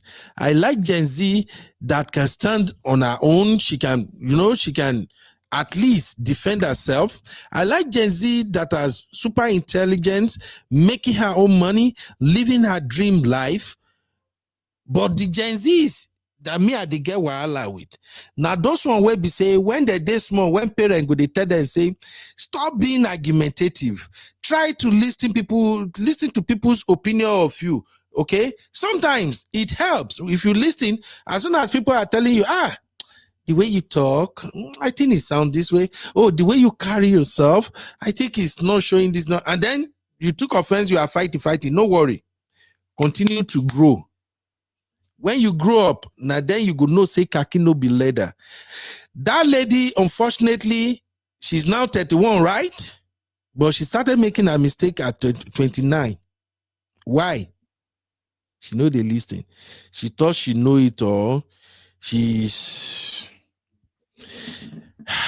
And more importantly, when you try not to be yourself, when you are not happy and proud of your own skin, Oyibo know when you are pushing. Oyibo know. As a black sister, when you are trying to push yourself on them, Oyibo know.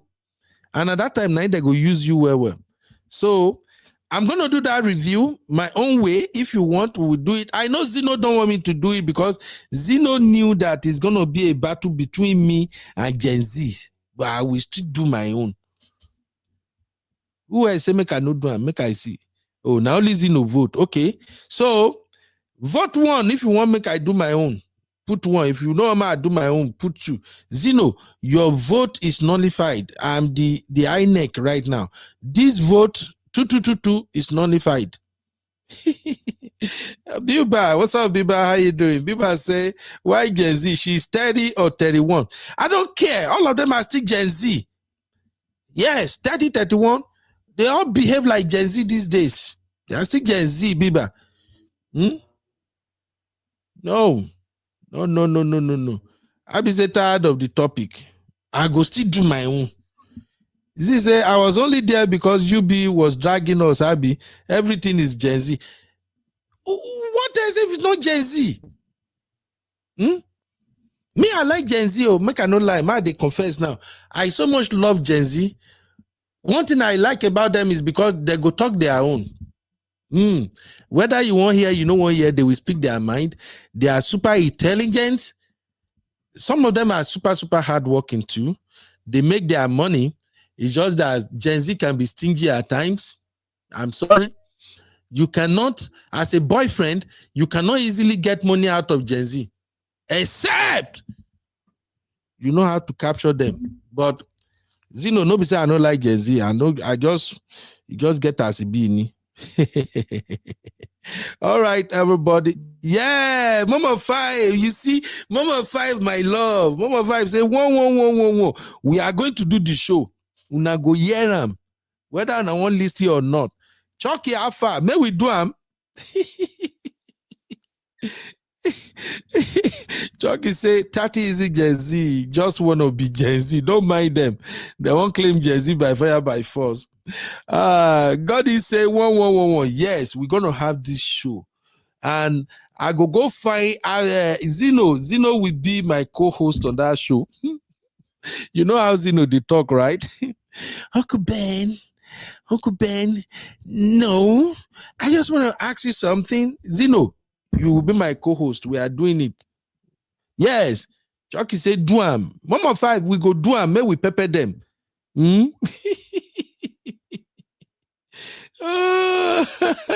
Misty said, I'm with Gen Z because that Oyeka girl got me exhausted. Oh my God. Christmas special. That's a good one. Yeah. Abby, you're saying you are shedding with that stingy lie. Gen Z can be so stingy. May we not talk. But those who know, they know. All right. Thank you, everybody. I'll see you tomorrow. Unfortunately, we are not having we will not be having Sunday school today. But if anything comes up, we will definitely let you guys know. Thank you for hanging out with me. Thank you, Misty, for being here. My sister Laura. Now, Sister Laura, now I first break the table today. I don't even see it coming. She shattered the table.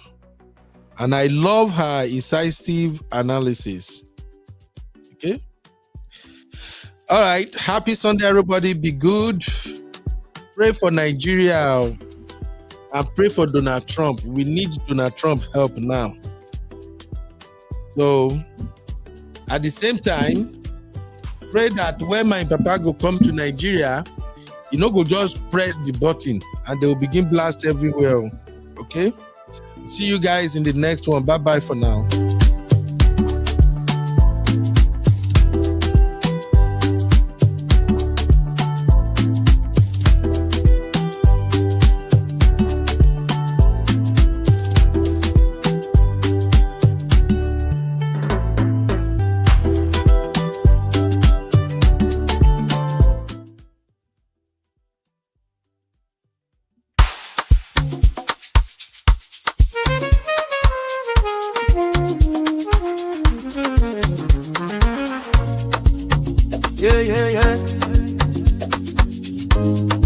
You be in the building.